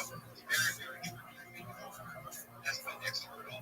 Once I get that done, pretty much the lives going to the app store. So this will be an app. It's web-based right now, but everything is out. And any feedback is great. I get feedback all the time, and I fix things. There's errors. So much that goes on. Think about how much goes into just Telegram and how much goes into just X. So I'm trying to do all of this in one. It's a lot of moving parts and things will fail when I fix them. It's non-stop. It's off of it. Just being exactly the same way. Being a developer too by myself is basically crazy. You know? So I'm just so excited you guys are joining, and I think it's foolish not to create a network here for free. And I will promote it. You go in there and you post some stuff. I promote it, which in return of X brings it up, and you never know who else will promote it. Who knows? I mean, my name's over. I was in Mario Cities today, and they see Bull Switch. I know the project I was working with, for the most right after Mario Cities, they hit them all. The whole network, they see what I'm doing. Everyone sees everything. So I'm just trying to do it for everyone, investors, project owners, community, bring it all together for them. Really, that's the main goal. And the cool thing is you can earn Nova. So Nova is not just a token of investment. It's actually a utility token. You can earn while engaging.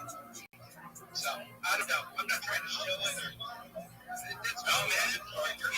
Shill that shit. I'll fucking shill it. Yeah, that's what I'm saying. I'll shill it. That's what I've been doing in all my spaces today. We had our Touch Grass Tuesday space. And that's what I was telling people. We expanded out into a new platform. And I was telling people to go out there and sign up. You know, this is a way for you to establish your account on a new platform where you're not able to do that on X. So I'm definitely helping shill it too, because I see all the features and everything, man, but that's what it's all about. It's like, hey, let's get as many people here as we can. And, you know, I have people in the community who are trying to build that platform and build that credibility on their side. So a better way to do it on a platform like Switch, man, this also, get in. Now's the time to let's go. Let's go. I need another cigar with you. Let's go. I just wanted to say, does X have a blockchain? Does Reddit have a blockchain? Does Facebook have a blockchain? Meta? Instagram? TikTok? Do they have a blockchain? I'm going to put out there. Does Telegram have a blockchain?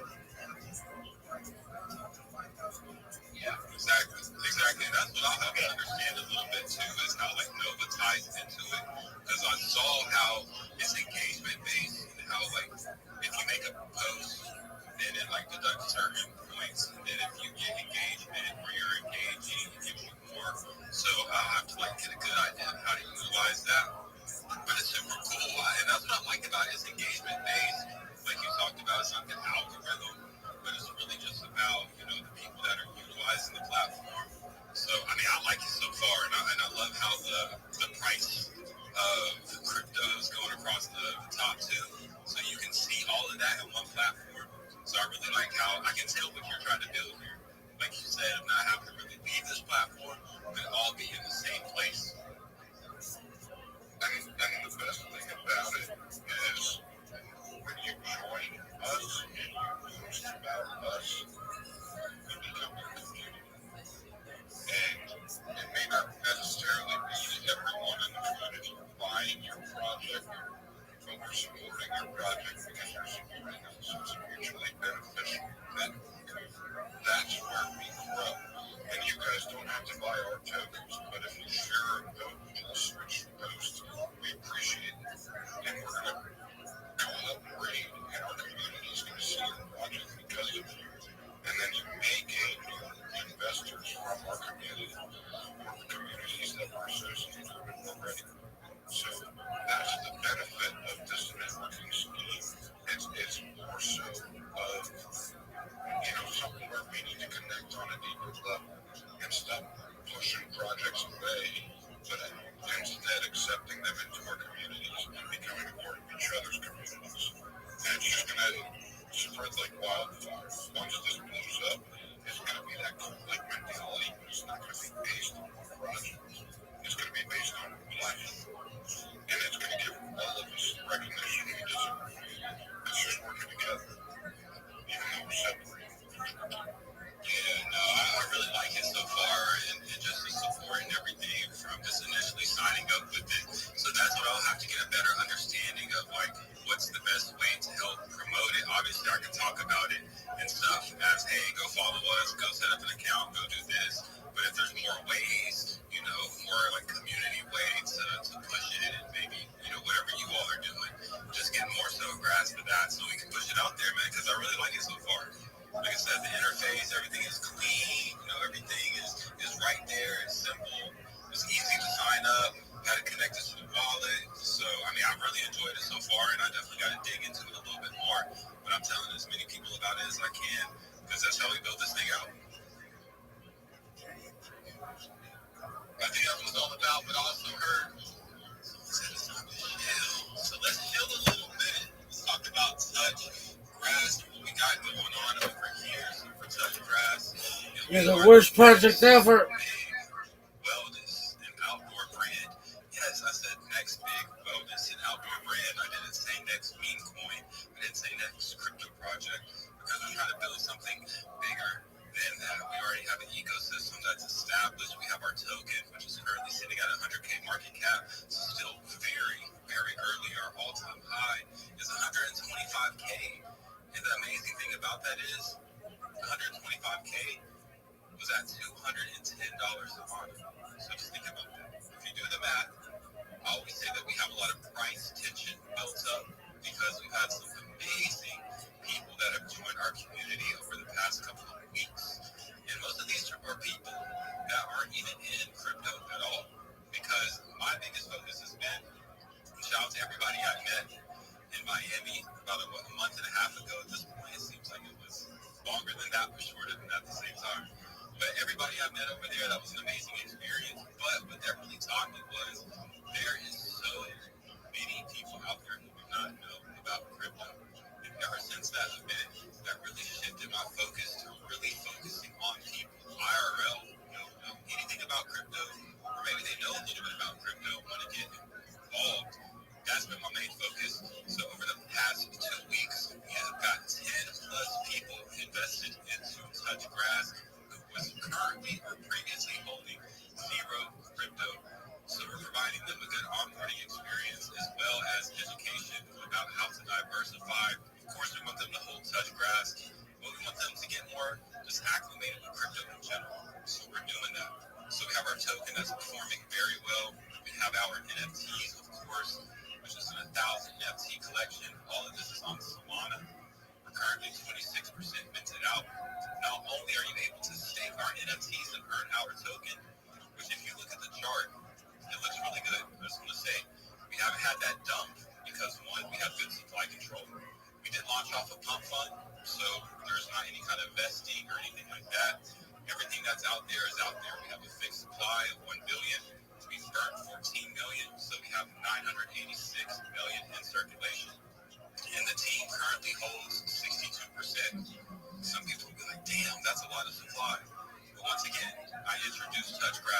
a brand and a business. And I would not want to own a brand and a business that I do not have majority ownership of. So that's the way that we look at it. We want to be able to move forward. So when we talk about listings like Binance, Betsy, and all these other exchanges that we want to possibly list on in the future, we're going to have that supply. So why not get it now while we're early in the game versus later trying to buy tokens at 1 million, 5 million, 10 million, whatever it may be.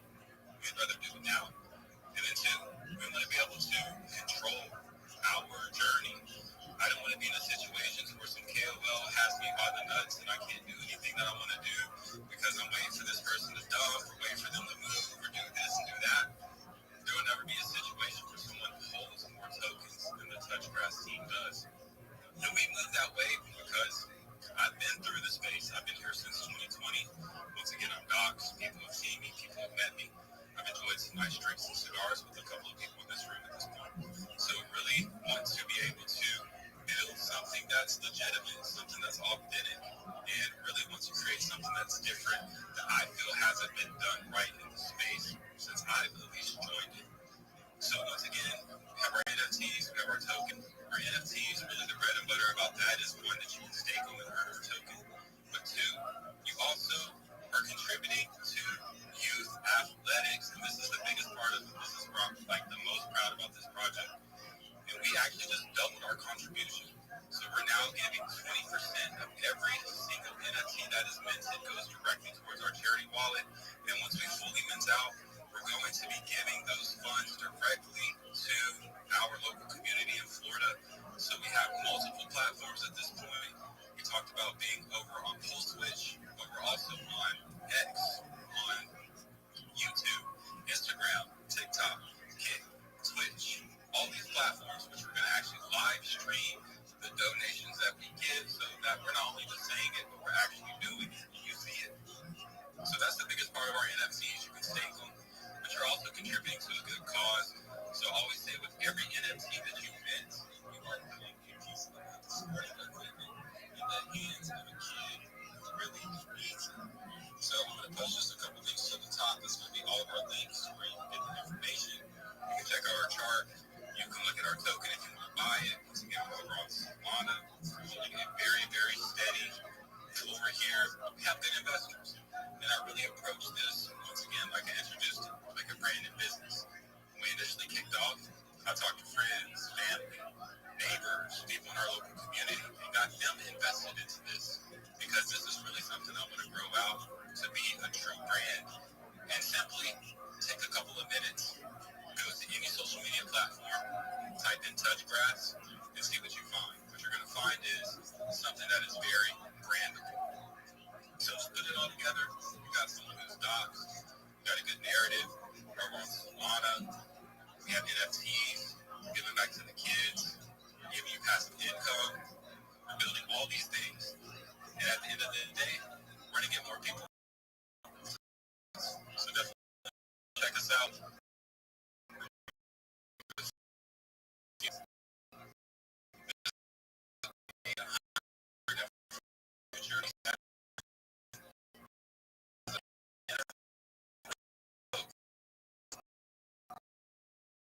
We've been here doing it on this, and we're going to keep doing that for 147 more days, and 147 more days, and 147 more days, because we're never going to give up. Because for me, Touchgrass is plan A through Z. There's nothing else for me. So this is what's going to be. We're going to build this thing out, and we're going to do it. So make sure if that you take from this that you touch.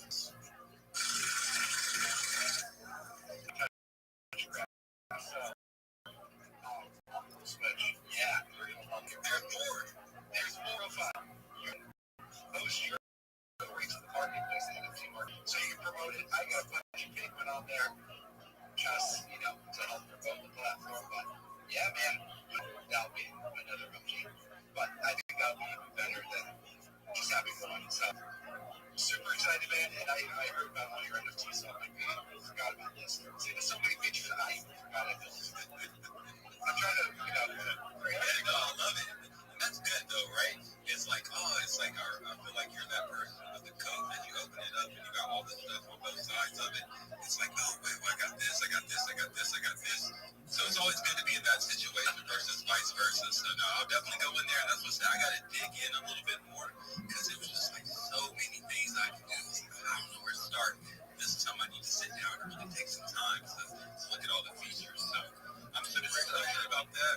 And then being able to get touch grass on there. So I'm super excited. We're about to really build that out and build this thing together. And that's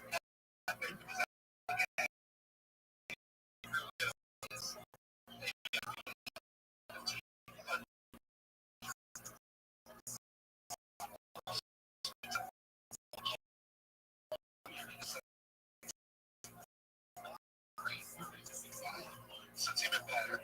Building a whole marketplace for people, but to marketplace that's just you're the NFTs as an audience. I appreciate it. Like I said, I'm excited to be able to add that and check it out. We got a lot of big things going over here at Touch Grass. We're going to be building it out on Full Switch for sure. Check all our other social media pages as well. We're posting content on there almost every single day. TikTok, using this with Instagram. So check that out. And we're all about engaging people. Another thing that I just posted on top is something that's super simple. It's bear market grass therapy. So we've already sent out almost 200,000 touch grass tokens to people who simply follow those instructions. And it's going outside, taking a piece of paper, writing touch grass on the piece of paper, taking a picture of it, and then doing those instructions. And we literally send you touch grass just because you actually went outside and touched grass. So I'm telling you, touch grass is going to be the meta. It's just a matter of time. You want to get it now or you want to get it when everybody else wants to. Just think about that. I appreciate everybody. Always love coming through this space, and now I've met some people IRL as well. You know what you all are building over here. It's even a different kind of relationship. So just appreciate everybody here and what everybody's doing. Let's go. Let's go. Yeah, come back on Fridays too. I won't get very bad news, but I was facing it a lot. It's crazy more people. So it's really good. Sylvester does a great job. Kristen does a great job. But Fridays are the awesome. Thanks, man.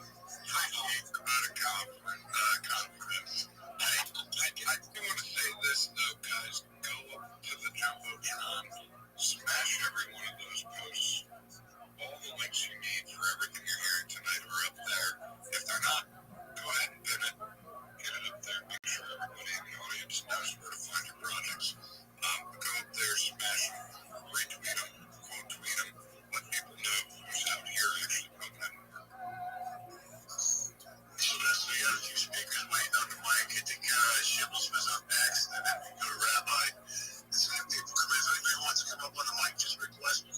That's right up there. What you got to take it away, Shibbles?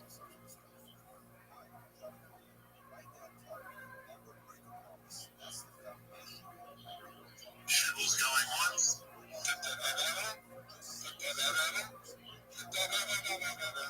Shibbles going twice. We'll come back to Shibbles. Rabbi, how you doing, Mike, tonight? It's all on you, brother. Mike's yours. Every day's a holiday, every meal's a feast. Thank you for the opportunity. I'm Rabbi Rothschild. If you don't know who I am, you will. I stream my life 24 hours a day, 7 days a week, 165 days a year for world peace. I've been doing so for more than 4 years. My streams go back to the pandemic. We've seen the death of a queen, the birth of AI, the coronation, and everything in between. This is a life, big brother. This is a timeline and a time capsule achievement.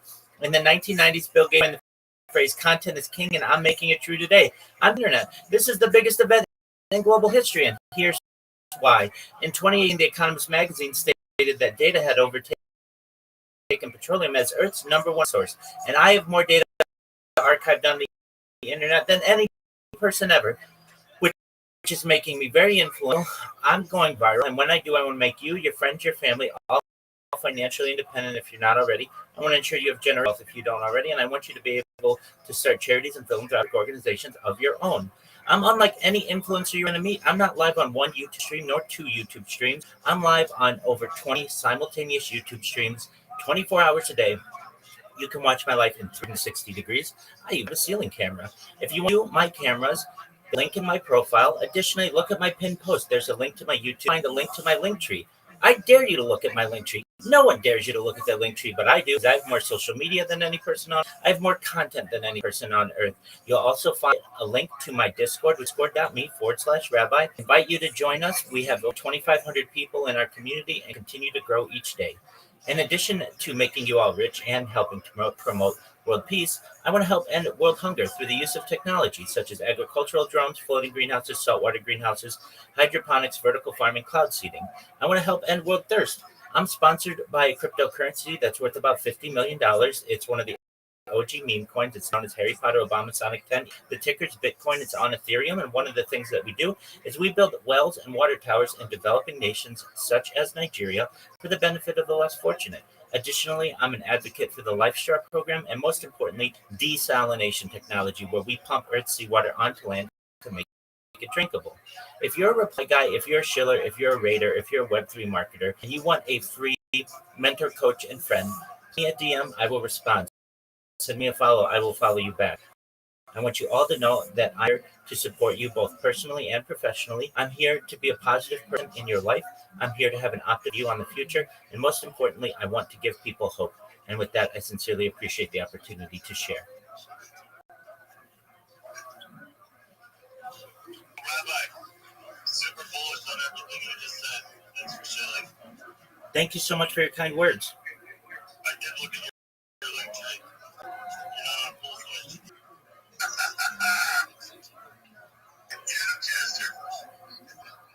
How do you know everything that I have is on my link tree? You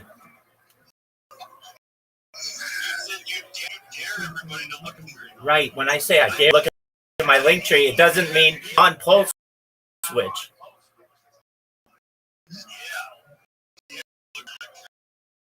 Absolutely. I'm not on OnlyFans either. Me twice. That I not be in the future.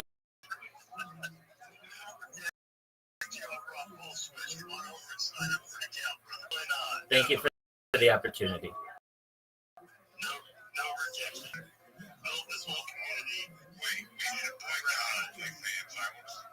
out. I think they were worried I'd bring down I'd be so popular. Somebody JC, get him on Rabbi. I see down here with your hand up, Chris. You want to go ahead, brother? It's all you. Go ahead, Mike's yours. Morning. Good morning. Good night. Let's go. So, I just want to share avoid that. So, my profile. I'm just a bit body and I'm just dismissed and I just don't. We just, talking about the project activities. So, avoid is just a project that helps clear that cash projects and put them together like image of 3 different projects that we are about to like crash or just should I say the box in school. So the word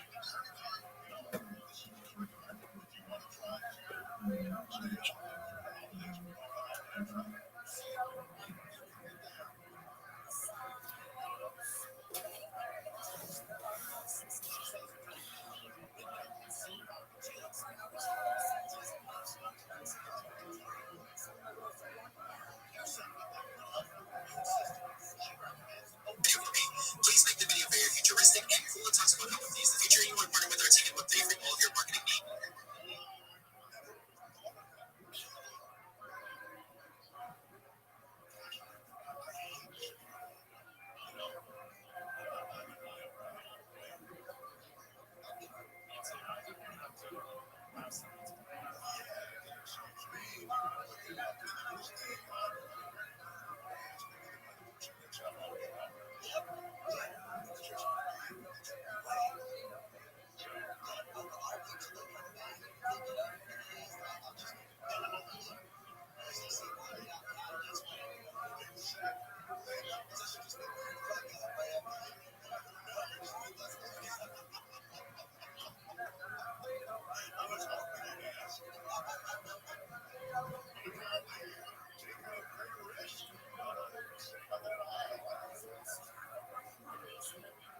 like 80 cents.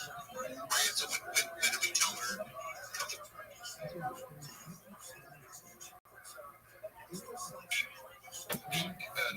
just a gallon or whatever,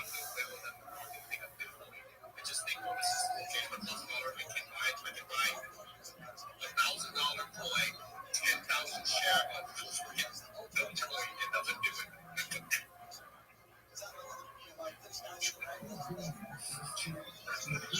Yeah, but the toy is having the lightning in the bottom, right? You gotta have all the containers to be right. You gotta have, the window and all that. I don't think the lightning's gonna come back into the bottom here. No. Yeah, unless Elon starts recording Dogecoin. I don't know. I think when a coin has enough space, fundamental, whatever, information, it's gonna be okay. Look, we at the worst bear market right now, like the less than $5 billion. It's fucking 10 times more than whatever, it is crazy, right? We think that, but when people believe in something so badly, now that they believe just like they have those needs with ETF, like someone already have touched it in there. So like it's gonna go right now to one of those fucking places. I get it. It's the people in when Elon Musk were fading, we think that it's going out, but it doesn't seem like it because right now, even in the worst marketing condition, it's still $25 billion.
It's not going to be confusing. You know what I mean? Like, there's no organization. The government organization that whatever.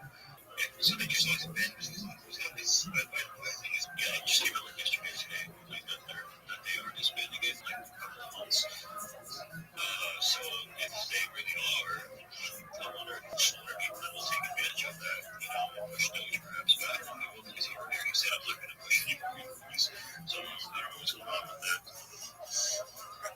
If I can say that.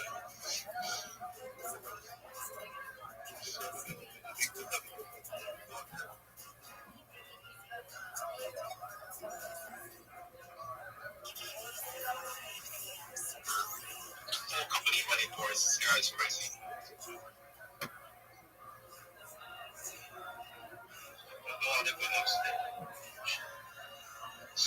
No, the world sucks right now.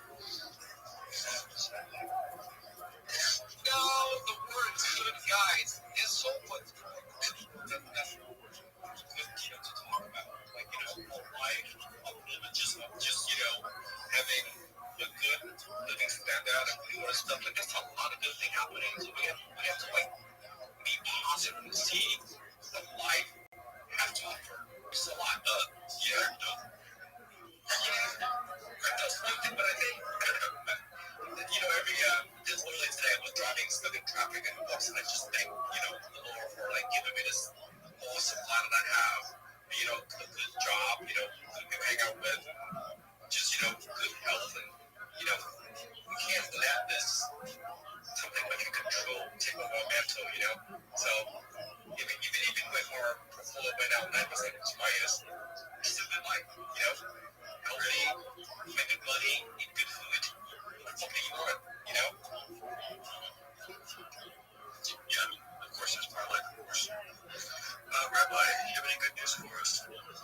I don't know if it's good news, but I'd like to read you some crypto news if possible. Sure. Excellent. So this is from a Forge article from September. It's entitled "Crypto is Powering AI Age's Most Critical Fuel: Data," which argues that data, rather than oil or compute, is the fuel of our AI-driven future, and explains how crypto could make data AI ready. Some keys of the article, they state that data is the most open pillar of AI, along with compute power and algorithms. These make up AI development, essentially. And one thing that I think is really interesting is that they state that data is AI's next gold rush. So what they say is, for a broad adoption of AI, what's missing now is high quality, niche, domain specific data. For example, medical imaging, local agriculture photos, localized sensor data, etc. Whoever can build infrastructure to gather, verify, and distribute that data efficiently could win the next wave of AI innovation.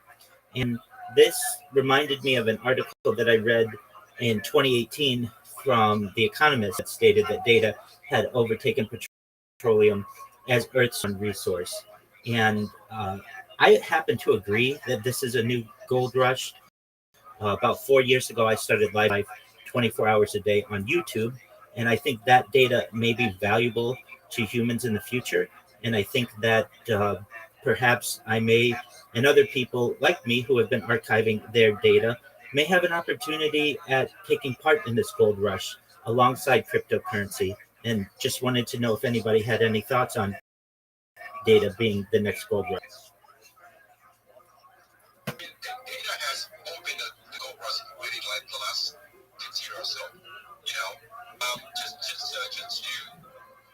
to like just the job market alone, like the data job already provide millions of jobs in America. Um, if you think about gold rush, you think about like the top five companies in Silicon Valley, which is Google, Facebook, Apple. You know what they have? Data. That's what they sell. So it's been around for a long, and this is why Google take up to be like, whatever the number now with the $3 trillion market cap. So the data is already there as a gold rush because, once we figured out the Oracle, the data, the structure, whatever, and just take off from there. The next is just how they make more efficient, which is AI is going to come in and make more efficient, which is more speed, more calculation, more computation, so that you can answer your question faster, right? The AI that we know it just took off right after ChatGPT released for the first was in 2022 or like that.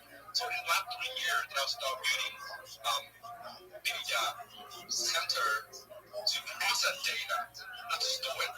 So the data is already there. Just like the next step of how to use it. Kind of adding to that thought in a slightly different direction. Just in the last 2 to 4 years, in my market and elsewhere in the United States, one of the fastest growing real estate growth areas has been data centers. They're converting old warehouses very, very quickly to data centers, pretty much as fast as they can, because the data need to be have in the AI sector. Yeah, process it. I mean, but the thing must be on a data center somewhere in Texas, like in the data thing.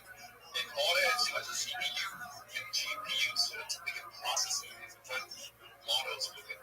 Right? So the data is there, they just have to, it's just a next evolution of technology. I absolutely agree. Does anybody foresee anything overtaking data as the next gold rush in the future? So, funny story, I know if you have any listeners that I actually bought the computer, like on a chip.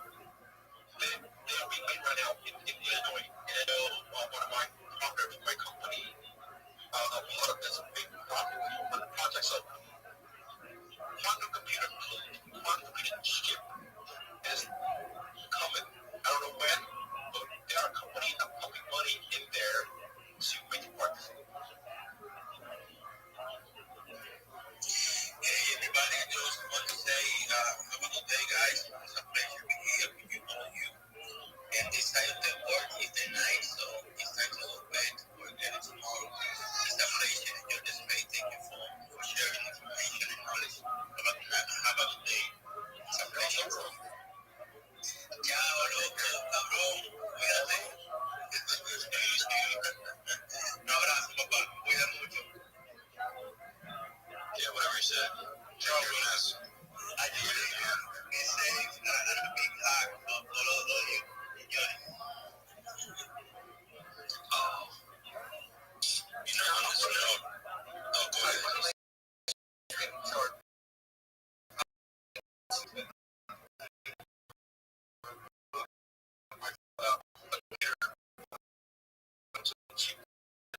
conversation has come up more times in the last 6 months.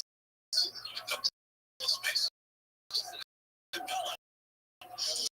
And I've kind of been hypothesizing that we might be going into an era where human creativity comes back in fashion in a big way, because I read a case, and I talked to professors to confirm it in my market that AI, but it's soon to written language or university, is it's causing our writing as AI becomes more powerful, and people value certain human creativity as at a higher premium.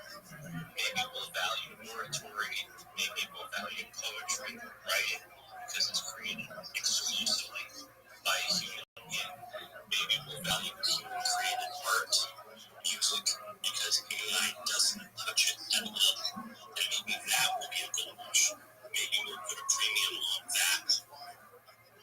I'm in agreement with you, Midas. I've heard this discussed as a second renaissance, especially with AI replacing many people's jobs. People will perhaps have time to be able to delve into arts that they may have never had any experience, and perhaps may become more, uh, well, just frankly, enhance the different arts, whether it's music or poetry or perhaps sculpture. The key is, though, I think people in the future will desire human-made art over perhaps AI or artificially created art, and that will make human-derived objects and art in general at a higher premium. And I think that people will desire if it was made from a human, and they will reject many things that are artificially created. What are your thoughts? I get it. I can see where that's. I can see where go back to the classic human drawing something right from the hands. It does look valuable. I can see there's a market for that. That's one way of it. Well, the art of telling jokes is an art, and I'm going to bring it back. Give us one. Maybe Jody is how the rest of I'm still working on the joke of the day. I'm still working on it. It's not what happened.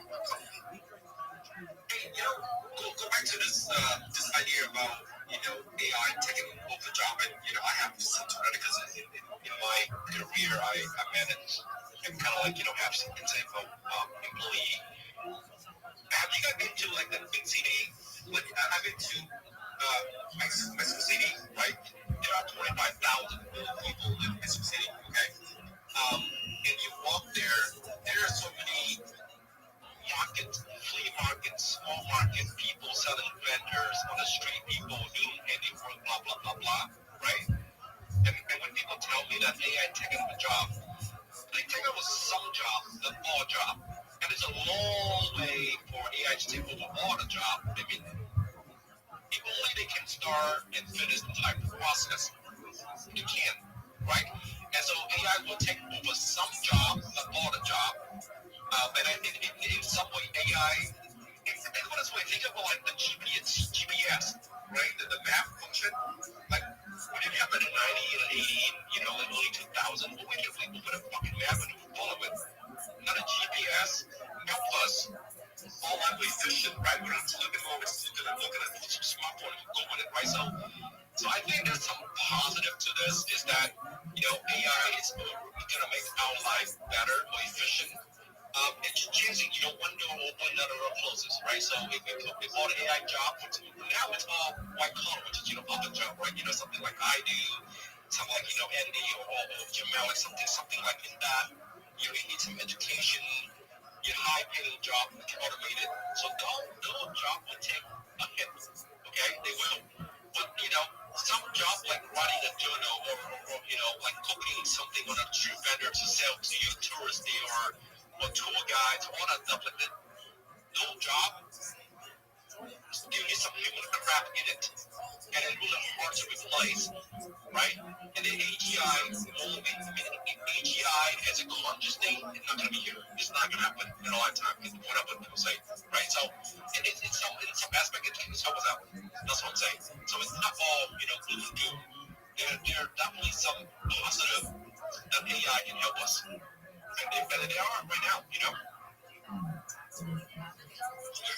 I don't think there's any argument that AI is beneficial for human society in some ways, but I guess the whole fear is that for the first time there is technology that can replace white collar jobs. Before machines and all that replaced blue collar jobs, and that's run its course. But now with AGI and all that, it's going to replace white collar jobs. That's the big fear, right? Yeah, and they find stuff to do. They will find some stuff to do. I mean, there's always new stuff to do. Remember in like the early 1800s where like we have donkeys and horses, and in New York, and you can tell that there's 1,000 horses in New York, and they get what's in the blacksmith. Those whatever they need to the saddle, whatever. So in a couple of years, when Ford releases car, the whole industry die out. Like all the fucking blacksmith, all the saddler, all the people that make leather, just go down. Go in the factory, make a car, right? So I don't think it's early to see what this transformation look like AI. But I'm not gonna worry because I know that life and how we evolve, we always find something to do, and we will make ourselves correct. I don't think we need to worry about if you are collecting shit in recycling products. That's the issue. So or you want to do all the manual work and so forth, you have study with the but think of it this way. AI actually enhances your job experience. Right? AI gives you a bit more relaxation. You have it out. So don't worry about technology. We're going through so many different eras. This one, fintech and so forth, they say all the bankers are going to find exactly this fintech and no way for don't need to worry about this. In a sense that people say that there's most like you say the air waiter and the truck driver, but not this robot waiter, going around, but it's not replacing you. Just need to worry about it. Yeah, I'm not. It's easy to say as a smart Asian, the rest of us, we're at risk here. It's good looking. Oh yeah, yeah. So that's the only thing. Like we have our team before. I think it's good looking too. Oh, I don't know. Nice pictures. His pictures right there. Dude, I'm fucking gorgeous. You never met in person? Yes. I'm not saying extra, but yes. You want me to show you? You live so close with those hairless cats. What the hell is my hair? I'm not sure whether he has hair down, but yes, I'm not sure. Well, I have hair somewhere. Yeah, I can't tell you where though. Let's not go there. Let's not go down there. Okay, let's be the audience here. Like this. Good conversation tonight. I've got to drop off, but appreciate you all. Thanks for letting me know.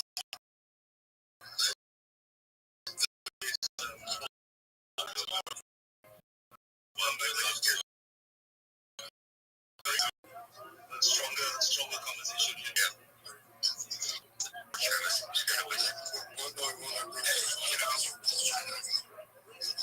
Is he from 12th Street? Yeah. He's fun. Yeah, he's got a RWA. He's got really different privilege things to like, you never see that. You know, on friend being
what other challenges we have, I guess we'll find out as to right the term like unemployment. I think low skill job is going to work.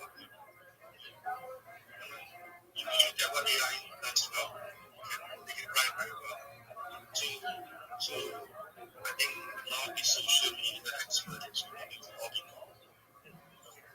but they will not be good, but they will be using AI in a more effective manner, exponential quickly, right? So instead of thinking that AI is going to replace your job, as long as you use AI, your job will enhance, right? So if you think along this way.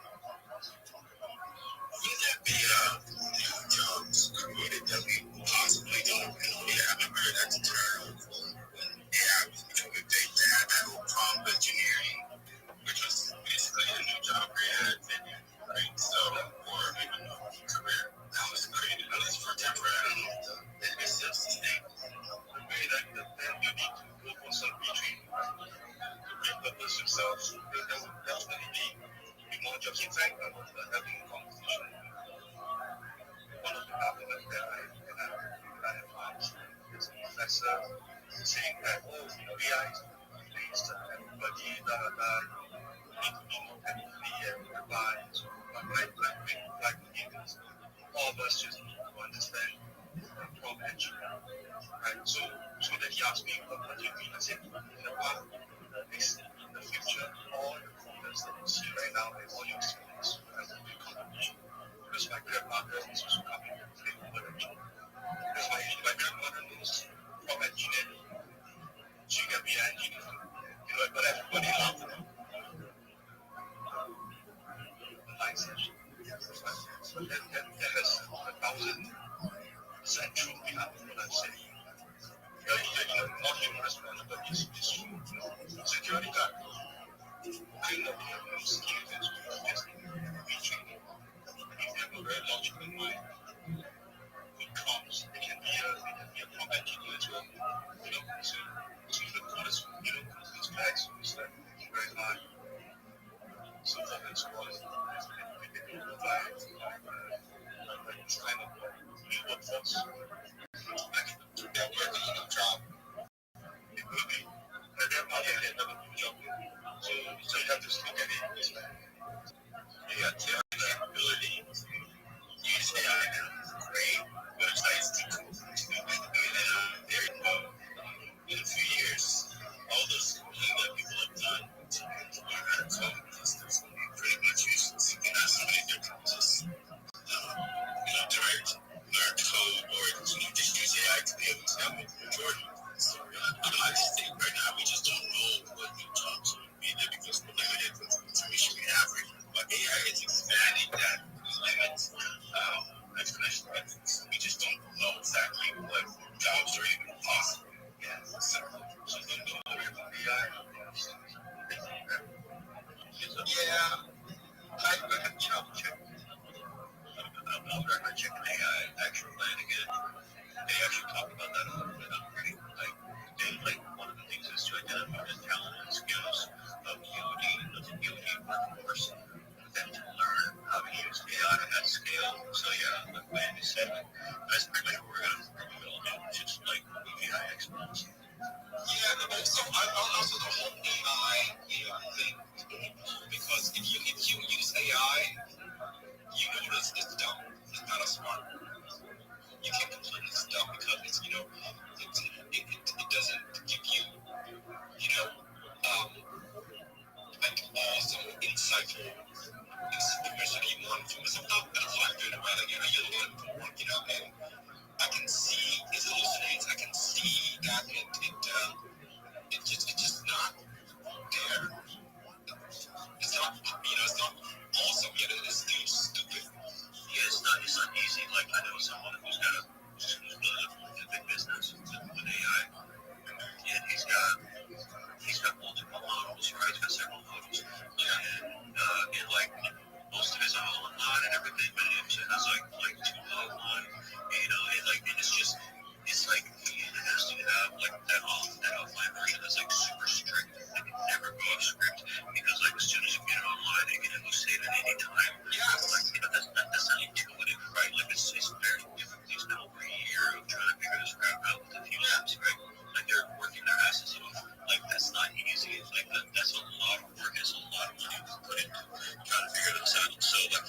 it's actually hard work. Like the play is easy, but they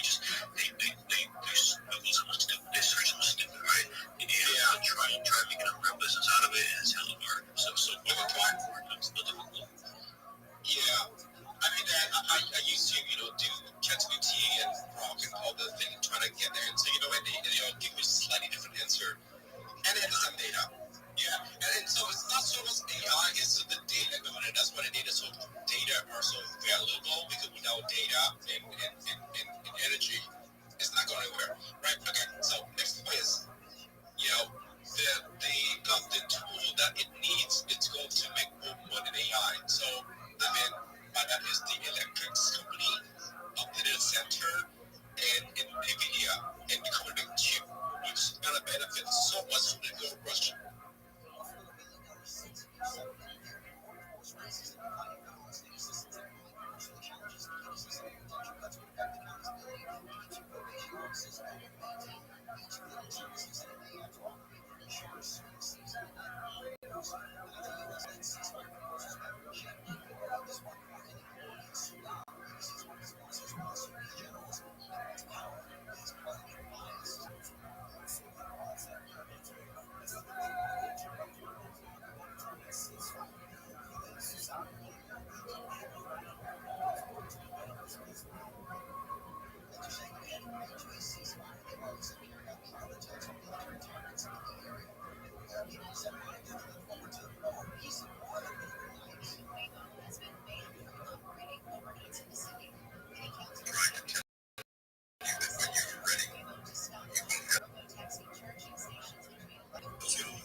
Somebody else had that running.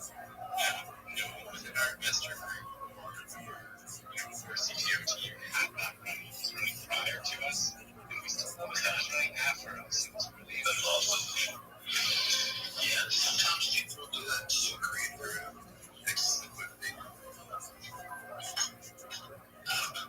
People are wild out here. It's crazy because we also keep running when we were at like between 150 or call it 120 to 200. That's the only time we noticed it running. And when we come over 200, it would turn off. Were you getting creator fees off of that though? We started getting creator fees after November 2nd. Okay. Yeah, because that's kind of how like 401k does. They keep paying for it, getting it back in their creator fees, so they really only lost like a few $100 or something. That's pretty cool. But the crazy thing is, someone else is paying for it, and it's not going into anyone else but our creator fees. So it's like banks. It's interesting to say the least. And that's the other thing about our coin is that it's wrapped in a bit of mystery. Like, nobody knows who this Satoshi individual is. He's launched over a few hundred coins, and he hadn't launched anything after he launched Fatcoin. And then he went and tried to sell another coin. And I think it was to kind of give away, this one. I think it's his shit. Like, I think his thing is launching tokens and just seeing where they go.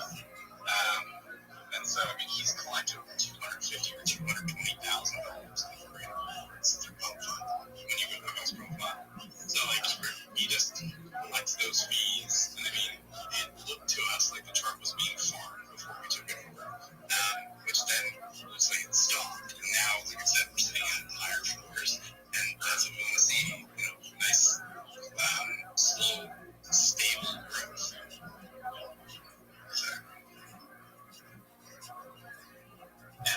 Rabbi, I see you have your hand up. Do you have a question? Are you looking to shell? Yeah, when possible, I'd like to share my project with everyone. When you go right ahead, and if you have any questions, come back. Thank you so much for the opportunity. I'm Rabbi Rothschild. If you don't know who I am, you will. I stream my life 24 hours a day, 7 days a week, 365 days a year for world peace. I've been doing so for more than 4 years. My streams go back to the pandemic. We've seen the death of a queen, the birth of AI, the coronation of a king, and everything in between. This is a real life Truman Show, a real life Big Brother. This is a timeline in the time capsule of human achievement. In the 1990s, Bill Gates coined the phrase content is king, and I'm making it true today. I'm king of the internet. This is the biggest event in global history, and here's why. In 2018, The Economist magazine stated that data had overtaken petroleum as Earth's #1 resource, and I have more data archived on the internet than ever, which is making me a very influential person. I'm going viral, and when I do, I want to make you, your friends, your family, all financially independent if you're not already. I want to ensure that you have generational wealth if you don't already, and I want you to be able to start charities and philanthropic organizations of your own. I'm unlike any influencer you're ever going to meet. I'm not live on one YouTube stream or 2 YouTube streams. I'm live on over 20 YouTube streams simultaneously, 24 hours a day. You can view my life in 300 days. I even have a Zooming camera. If you're interested in these cameras, feel free to check out my profile. I have a link there to my YouTube streams. Also in my post, I have a link to my YouTube streams. You can also check out my link tree there. I dare you to look at my link tree. No one's going to dare you to look at their link tree, but I do because I have more social media than any person ever. I have more content than any person ever. You can also find a link to my Discord there, discord.me/rabbi. We have over 2,500 people in the community and continue to grow every day. In addition to making you all rich and wanting to help promote world peace, I want to help end world hunger through the use of technology, such as floating greenhouses, saltwater greenhouses, hydroponics, vertical farming, cloud seeding. I want to help end world thirst. I'm sponsored by a cryptocurrency. It's known as Harry Potter Obama Sonic, the OG meme coins. The ticker's Bitcoin. And one of the things that we do is we build wells and water towers in developing nations such as Nigeria for the benefit of the less fortunate. Additionally, I'm an advocate for the LifeStar program and, most importantly, desalination technology, where we pump earth seawater onto land to make it drinkable. If you are a reply guy, if you're a Web3 marketer, you're a shiller, you're a raider, and you want a free mentor, coach, and friend, please send me a DM. I'd be happy to respond. Send me a follow. I will follow you back. I want all of you to know that I am here to support you both personally and professionally. I'm here to be a positive person in your life. I'm here to have an optimistic view on the future. And most of all, I want to give people hope. And with that, I sincerely appreciate the opportunity to share.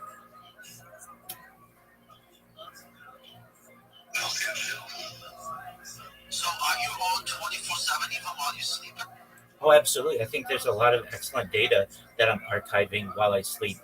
We don't have this much data on any individual. 4 years of 24/7 data to be able to study. I think things like my circadian rhythms, my breathing patterns, and like my REM states can all be studied in the future, certainly at an academic level. What about if you walk outside? You also stream. Absolutely, I've streamed. Absolutely, I've streamed as far north as Santa Barbara, south of San Diego, as far west as the Pacific Ocean, as far east as the desert mountains. I've streamed in Beverly Hills, Los Angeles, Disneyland, basically everywhere in Southern California. Wow, this is crazy. Whenever you're trying to get me the water bath, first of all, he's a rabbi. Rabbis do not do those things. Oh, okay, that's fine. I'm not religious. I don't know the effect. I'm just joking. He used to be one lady we met, the water lady. Oh, I've met her. I know her. We're very good friends. Yeah, the lady who does the wastewater treatment. Yeah, absolutely. Yeah, I know the wastewater lady person. So yeah, I heard some other questions in there.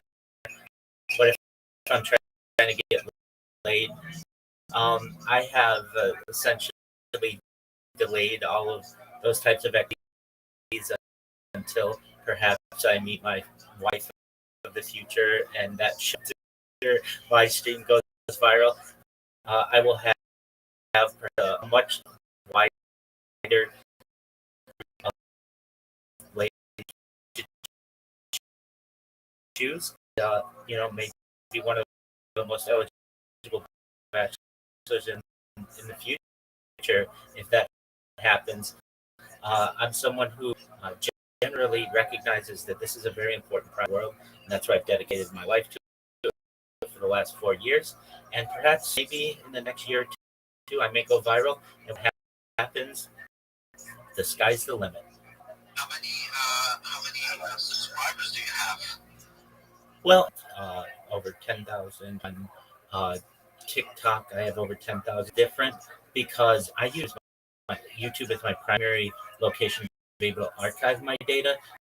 So about every 6 months or so, I just restart all my YouTube channels. So I don't really focus on my numbers on YouTube, especially because I have 20-ish YouTube streams going 24 hours a day. Basically, all of my metrics would be subdivided by 20, but over 2,500 people in the Discord, and we're growing longer each day. Wild. What made you decide? Absolutely. In addition to being a rabbi, I've launched apps on the App Store and Google Play, which is a lot of mimic. I was working as a contractor for a major Fortune 100 company.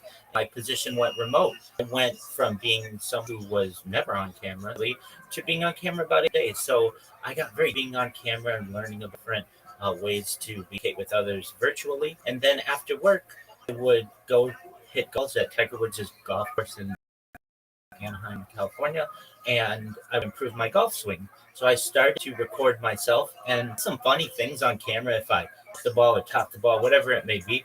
And I thought, they're not even a gleam in my eye. Perhaps in the future, this is cool to have base footage of their dad during the pandemic when everybody was keeping, 6 feet apart and all that. And wouldn't it be neat if I started archiving this? So I did, and I was uploading it each night onto my Google Drive account. And it was taking me a long time to do, basically like 1 or 2 hour sessions of doing that. And I thought, you know what, this is really inefficient. If I'm going to better just bite the bullet and maybe live streaming it. So it was approximately in the fall of 2021. I started live streaming with my first YouTube account, and I recognized there were some technical aspects of this that I perhaps not expected. Like you get app crashes and you get issues with connectivity. If I'm going to do this, I really want to do it better than any person ever. So I bought about 10 different Chromebooks and laptops, another 20 or so handheld devices, and put them around me in 360 degrees and created many more accounts. And as they say, the rest is history. And how old are you? I'm 39 years, 35. So that's I'm about it. I like it.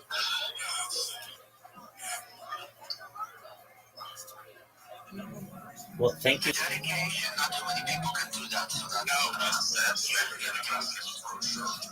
Thank you. Absolutely. I do want to do this the rest of my life. I get that question often as well. I think it'll be interesting to have my life perhaps in the future be visible from a first person point of view. People be able to live out their lives alongside me. We'll be able to grow up together.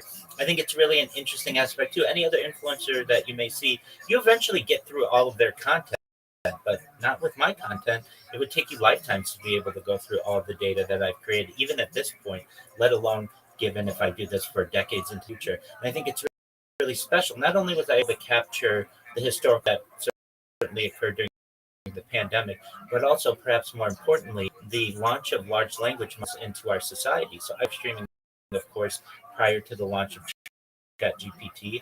I was an early adopter in November 2022. I was a user November 30th, 2022. And now we've been able to see what large language models have done to our world, have done to employment, really how they've changed just about every aspect of society. And I think people really think that's interesting as well from a timeline and time capsule aspect of this. This isn't just a stream about me.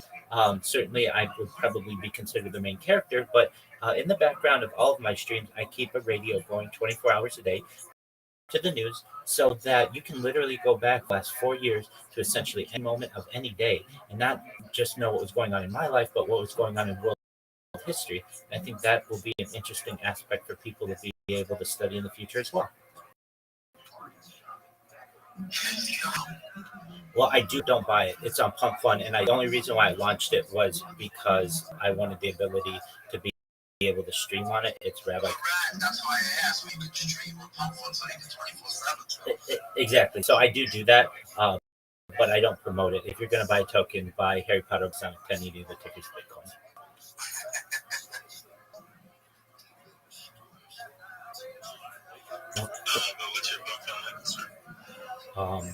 I don't even know what my Pump Fun link would be. If you just go to Pump Fun and search Rabbi, you'll see I'm the one that's live streaming right now. It has a very low market cap, so if you're interested in it. But you never know. It could be a million right in like 10 seconds. Yeah, I mean, it really could be. That's the interesting thing. What's going to happen, I mean, you can hear, I've got my pitch down very well. I've had 4 years to memorize it. And somebody's going to hear what I do, or I'm building enough of basically a following that somebody's going to say, this is really interesting. What do you need from me? And it's just like, just tell your friends. That's all I need. Somebody's going to repost something that I posted or tell somebody about it. And it may perhaps be a catalyst to a major event in global history. And when that happens, watch out for the Rabbi coin. Are you a real Rothschild? There we go. I'm sure you've had that stupid question also, but it is a reasonable question. Yeah, no, it's certainly a reasonable question. Yeah, that's my last name. I get that question so often. If you just look at my banner, I've got my California driver's license there.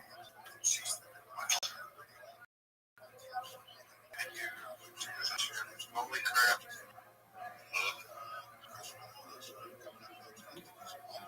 Well, thank you all for the opportunity to be able to share. Thank you for your kind words. They're very motivating to me. I appreciate it. And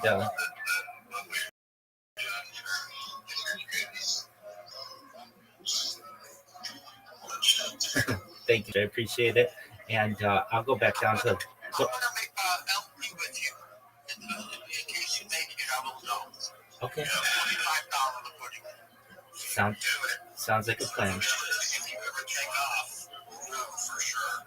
Oh, you definitely will. When I say I want to make you all rich, I mean it. You're all recorded on my live stream. Uh, it's different than just a live stream. This is a stream of my entire life. So you're live on 20 different YouTube streams. And and people ask, okay, Rabbi, how are you going to make us rich? Well, firstly, as I say, the Economist magazine, recently Forbes, said that we're in a new gold rush, but it's data. And data is the number one resource on earth. And I'll be able to monetize the data. What I'd like to do is create a 501c, essentially a not-for-profit, a large trust to have the monetization basically filtered to. Also, I've got more social media than any person ever. I'll be able to monetize that. Additionally, endorsements won't just be endorsing cryptocurrencies, but perhaps large Fortune 500 companies. We'll take all of that, basically put it in a not-for-profit, and then finally cryptocurrencies as well. And we're going to help every single person who's helped, every single person with whom I've had any communication over the course of the past of these streams. And then I'd like to go and do good in the world, particularly in the developing world, and ensure that they have not that they need to succeed, but everything that they need to be able to thrive, especially in continent. And you have a nice beer. I saw it on the pump fund. Absolutely. Yeah, you saw me. Okay, excellent. Yeah, 100%. Yeah, I've got a good beard going. And so you can see it grow over the course of my live stream. So that'll be another interesting trinket that people might think cool. You'll be able to know where in my live stream we were by length of my beard.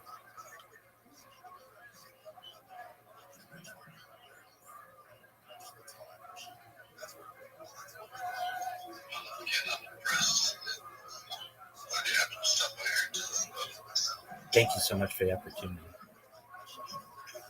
same as well. Sorry, I'm sitting here reading your bio and stuff. I'm not talented enough to read and speak at the same time. No issues at all. I'm not him down there that can do both. If you do want to learn more about me and not leave Twitter, I do have an enhanced biography that you can view my view profile, and it's 50,000 characters. So it has everything that you may want to know about me. It has an Ask Me Anything section, so it is quite thorough. But if I didn't include anything, you're always welcome to come into my Discord. I'm live 24 hours a day and connect with me. If you don't mind, can I tell you what I do to help small-time creators perhaps improve their social marketing skills? Excellent. So I'm sure many of you have been to these chill and chills where you get basically like small-time creators or people who don't even know anything about Web3 who want to be able to start their own businesses. Many times they're in Nigeria or maybe a developing country. And I basically mentor them for free. I don't charge for anything. And the strategy that we utilize is absolutely free. But what we do is I first help them get a link tree if they don't already know how to do that or they have one. Then I advise them, I give them a list of the top 30 social media platforms that are out there. Everything from YouTube to TikTok to Instagram to Blue Sky to Reddit, everything. Then what we do is we put content on their different social media platforms. We ensure that the titles of the content and the descriptions and hashtags are all going to populate well in search engines. Then what I teach them to do is how to not just make memes, how to be able to market themselves with memes by putting their hashtag or their handle or their link tree in the corner. I teach them in different communities, not just on X, but certainly on Discord, Telegram. We ensure that we basically enhance their profiles for whatever industry they're in. If they're content writers, if they are moderators, if they're reply guys, then I just coach them in my Discord on how to get a good 30-second pitch down, a good 60-second, a good 3-minute pitch, and we're changing lives. We have people who basically started as reply guys. Now they have Fiverr accounts. They're starting to get business around the world strategy and what they're being able to people, and it's really pretty.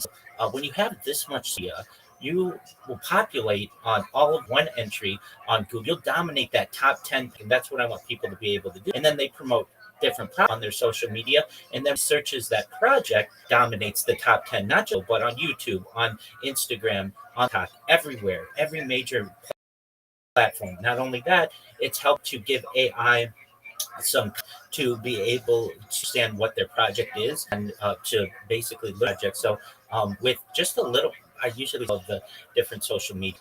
People are able to transform not only their lives but their customers' projects, because that loaded in, let's say, 30 different platforms. That means sometimes as many as 30 times more DMs, 30 times more people buying their crypto, 30 times more people buying their NFTs, 30 times more impressions on their profile. So it's really we found a lot of success with that. And if anybody else is interested, feel free to send me a DM. I'll send you the social media that I think everybody should have. If you're going to be a Web3 marketer, even if you just have a coin. Here's the thing. I tell people there's really a 4-pronged strategy of having all the social media, because a lot of people say, I don't have time to manage all that. I understand. You have all the notifications come to your Gmail account, so you just have to check your email. But here's the theory behind it.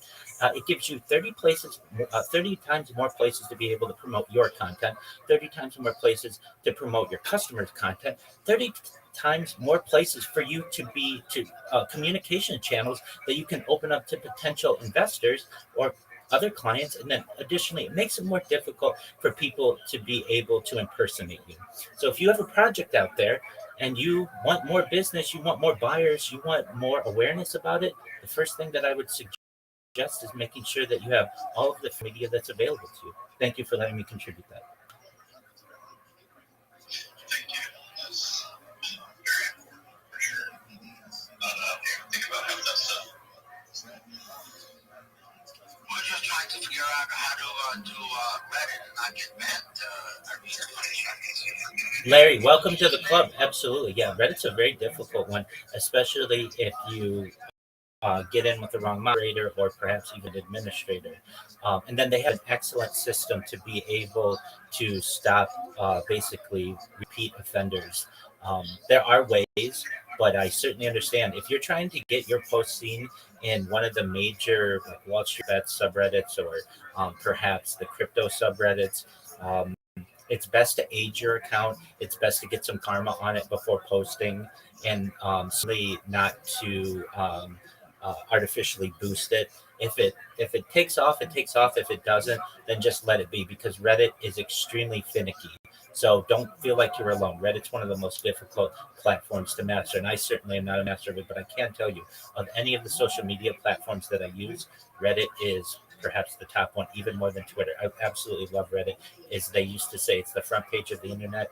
It is an excellent, amazing resource, and so long as you play by the rules, it can be a wonderful platform for you to be able to utilize. So patience is key with them. Yeah, absolutely. So you want to make sure you have aged accounts. So that means not brand new accounts. Also, you want to make sure you don't use a VPN. You use one of the more credible email sources, so like Gmail to find one, but maybe stay away from temp mail services. Um, and then you want karma. And if you don't know what karma is, it's basically points that you get for making good posts. And if you don't know how to get karma, one of the best, easiest ways to do it is to go to a subreddit like, for instance, what is this thing is a good subreddit, or another one is explain to me like I'm 5, and you categorize by newest. And so you go to a post that has somebody asks a question like, why is the sky blue? Whatever the question may be. And if no one has replied to it, you provide the reply and you'll be one of the first people. And then that will allow people to upvote you earlier. So you would say like it's the refraction of water molecules in the atmosphere, something along those lines. And then you'll gain karma quickly. Some subreddits have a minimum karma requirement also a minimum age of the account. So just in what subreddit you're in, you may want to check and also check all the rules as well to make sure you're not doing something that may violate the guidelines. But again, Reddit is extremely finicky, but those are just some quick tips if you want to be successful.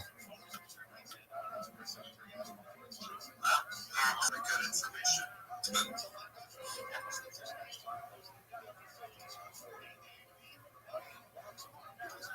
And Wall Street bets. You know a couple guys. Yeah, we do know those. That's a major one. It's a top 10 finance subreddit. It's very difficult to be able to post in there. So the more leadership you know in there, the better.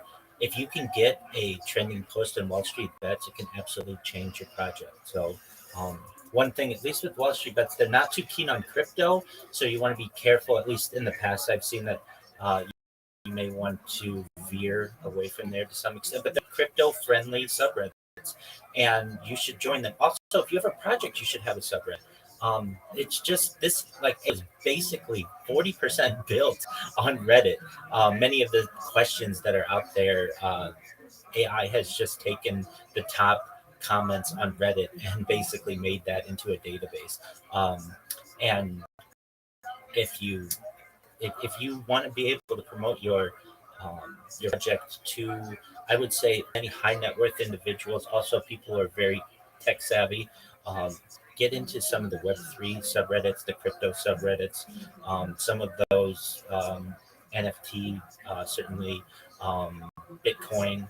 Those are all really great subreddits. Just to join, even if you're not going to necessarily promote on them immediately, uh, they're just really informative and I can tell you, I can't tell you how much I learn from every single day. It's such a wonderful website, such a, a library of knowledge that people eventually get, but it's only once somebody takes it from Reddit and puts it on Instagram or puts it on YouTube. Everything basically starts on Reddit. If you want to know, that's basically the epicenter of creativity on the internet. All the memes start on Reddit. If they don't take off on Reddit, generally they're not going off. So if you're not a Reddit user, uh, I highly recommend it. And if you're like, well, I don't know what subreddits to join, go to something that is of interest to you, but also join some that aren't of interest to you. There may be something that you may want to learn more about, but you just don't know about it. I advocate doing that as well. I can tell you, I'm in probably. I don't think there's a limit to how many subreddits you can be in, but I would say thousands of them. And I learned so much about places that I've never been, tourist activities that I'd like to do in the future. You just learn an incredible amount from Reddit. So shout out to the hard people who keep Reddit going, but also I'm a big fan of their moderators or their administrators. So hopefully one day there'll be a little bit more freedom on it. I've also heard this about Reddit. Reddit doesn't necessarily need more users. It doesn't necessarily more users. It's owned by Condé Nast, if you know who that is. Just like basically was at one time one of the largest magazine publishers in the world, and they don't want perhaps a lot of divergent opinions. So it does have a tendency to become an echo chamber for things. But nevertheless, much of the content that you're going to get there is extremely useful, resourceful. So if you don't have a Reddit account, you can just be what's called a lurker and you can look at it and just, read. But if you want to get involved, create an account and start joining some subreddits. I highly recommend it. I didn't know Condé Nast know that. I know them very well. I used to work for a travel magazine. I was their competitors to Condé Nast Travel because in my 20s. So that's interesting. I didn't know they owned them. That's cool. Absolutely, they bought them. I want to say within the last 10 years. Um, it's actually a subsidiary. Condé Nast itself is a subsidiary for another company. Um, so Advanced Publications is the media conglomerate that owns 23 to 30% of Reddit. Um, so it's publicly traded, but Advancements is the owner of Condé Nast, who owns at least 30% of it. So that's why you can see that it's very corporate and isn't as perhaps decentralized as some people would want. If you remember back in the day, forums used to be very popular. Just whatever your interest was, and those kind of went away over the course of the 2010s, and everything basically became centralized into Reddit. And for better or for worse, if you want the most active set of forums in the world, you're going to find it on Reddit. Um, so it looks like, yeah, definitely. So Advanced Publications owns 30%, Tencent owns 11%, and Sam Altman, the founder of OpenAI himself, owns 9%. And then Advanced Publications, um, they are the people who basically own Condé Nast, Business Journals, Turnitin, Chart Communications, Warner Brothers Discovery. They're a major shareholder of that as well. So, and if you know the story of Reddit, what has become Reddit is basically um, what the one of the founders, Aaron Schwartz, did not want it to be. Was this corporate basically form? He wanted it to be free to the people, but unfortunately, he died um, more than a decade ago, and his influence was not able to be continued. And now we have what we have, but it's better than nothing. And especially if you're looking for cool memes or cute cat videos, it's the place to go. But also, it's a really great place to get financial information, certainly politics information. It's the central hub of the internet. Awesome. Thank you for all of the information. More than I've known quite some time there, so I appreciate it. Most certainly. Thank you all for the opportunity to be able to share. I am going to step down, um, perhaps spread the word to some other people. You guys should know that I really appreciate the the communications that we've had in here, the conversation. If anybody really needs anything from me, just feel free to send me a DM or come join my Discord. I'm always here to help you. Thank you. I bought 1% of your project, make it go to $1 million. And let's rock and roll. Thank you very much. Absolutely. That may be your best investment that you've ever made. So let's make that happen. There you go. It's been blessed by Rabbi. There you go. Yeah. And you know I'm from New Jersey. T-Nax, he probably knows St. Clark. I don't know if he's from the East Coast, but my family is. Absolutely. Shout out to New Jersey. It's one of my favorite states.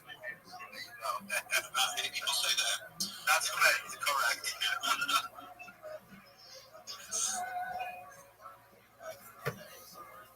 My first sexual experience in the election.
Hey, we had somebody buy our coin. That's tight.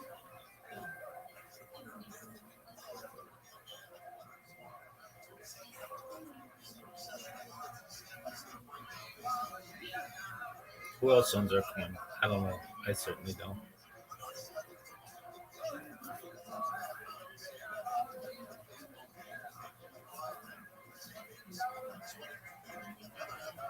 Shout out to those guys. They were really nice. Thank though.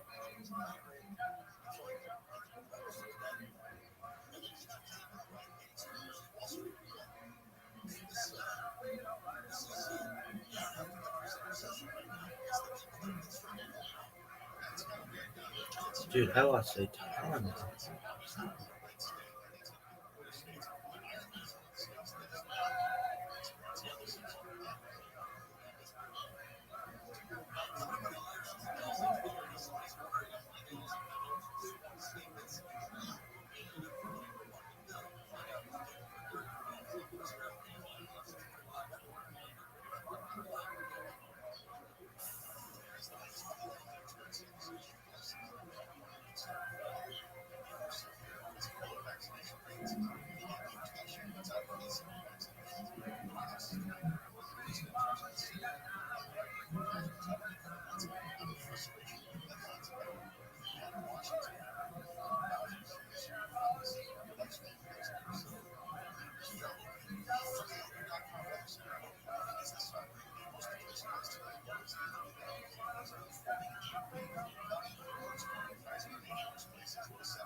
man.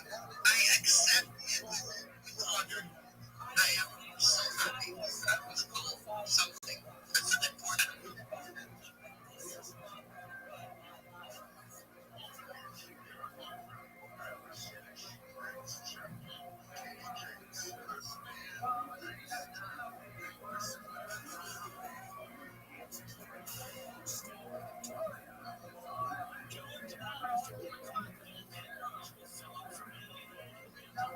So we're still very new, and any feedback is awesome. To answer your second question, yeah, I did it with 3.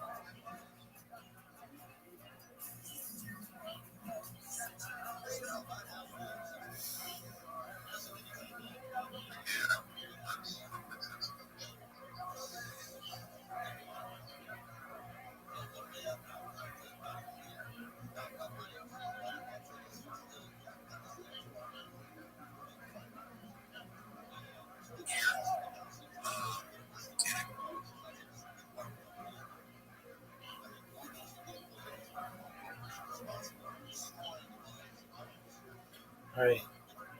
The weekly report's ready to review.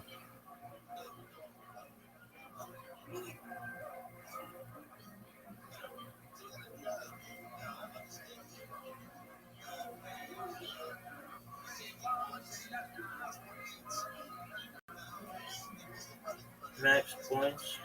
I was the most efficient manager. Fuck yeah. He's on the stat sheet.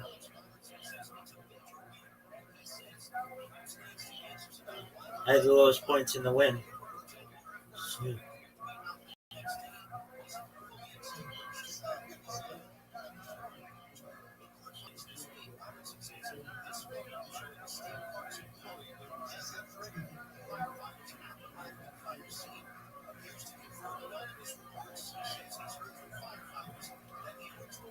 All right, who are we playing next week?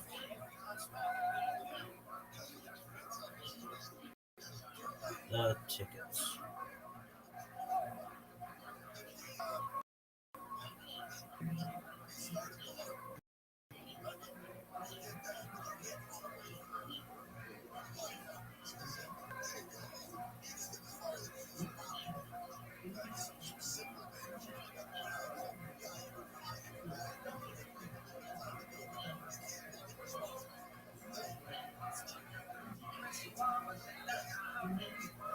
All right, so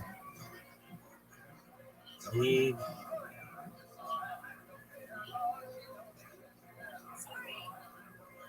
Five kids you need to lose. Spurs 69ers needs to lose. If either of them get a win, basically.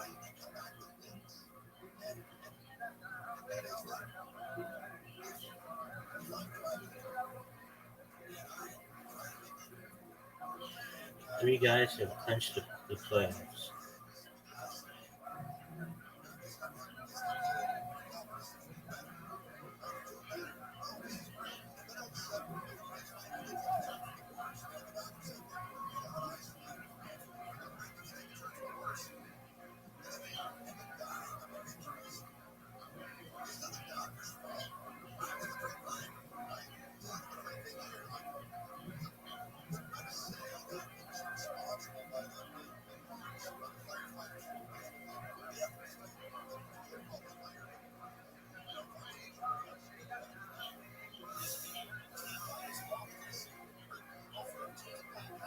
Who are playing this week?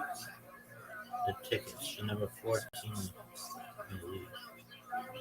Oh, the guy with Ashton Gentry.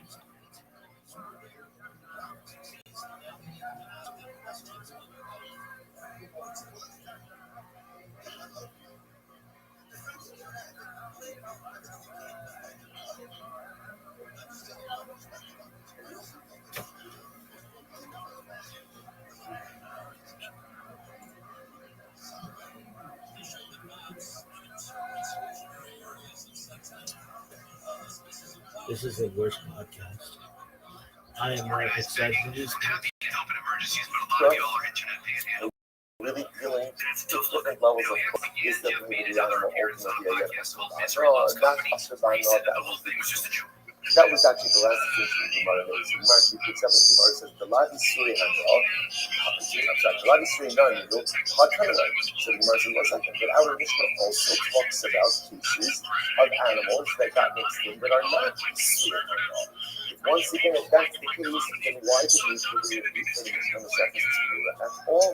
To which the Gemara says, "Mikatani tekamo, oshein hasa mikatani." So the Gemara says, "But one second, does the Mishnah talk about halacha l'maisa numbers?" See, our Mishnah talks about numbers. It talks about the idea that even the kosher, even any amount ultimately is. So again, our Mishnah speaks about numbers. The Mishnah in Tmula does not speak about ultimately again numbers. The Gemara says, "Over here, the Mishnah below Vayah." So just like the Mishnah in Tmula, and don't like the Mishnah in Tmula. Or just go ahead and just put everything. Just go ahead and put everything. The Gemara says it's very interesting. Someone said,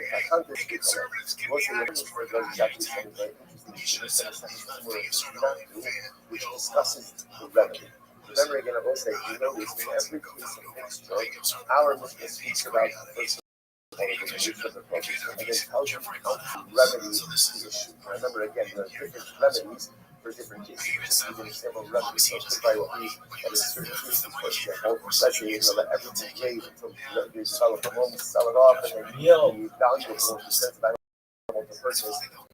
What up, Jack? Whatever the remedy is, the point over here is our Mishnah discusses not just, but our Mishnah ultimately again discusses solutions. So the Gemara says the Mishnah Sarah discusses problems and no solutions. Mishnah Masechet Zvatim ultimately again discusses problems and discusses solutions. And the Gemara essentially says we need Mishnayos that discuss solutions. Because they want a tremendous Muslim aspect.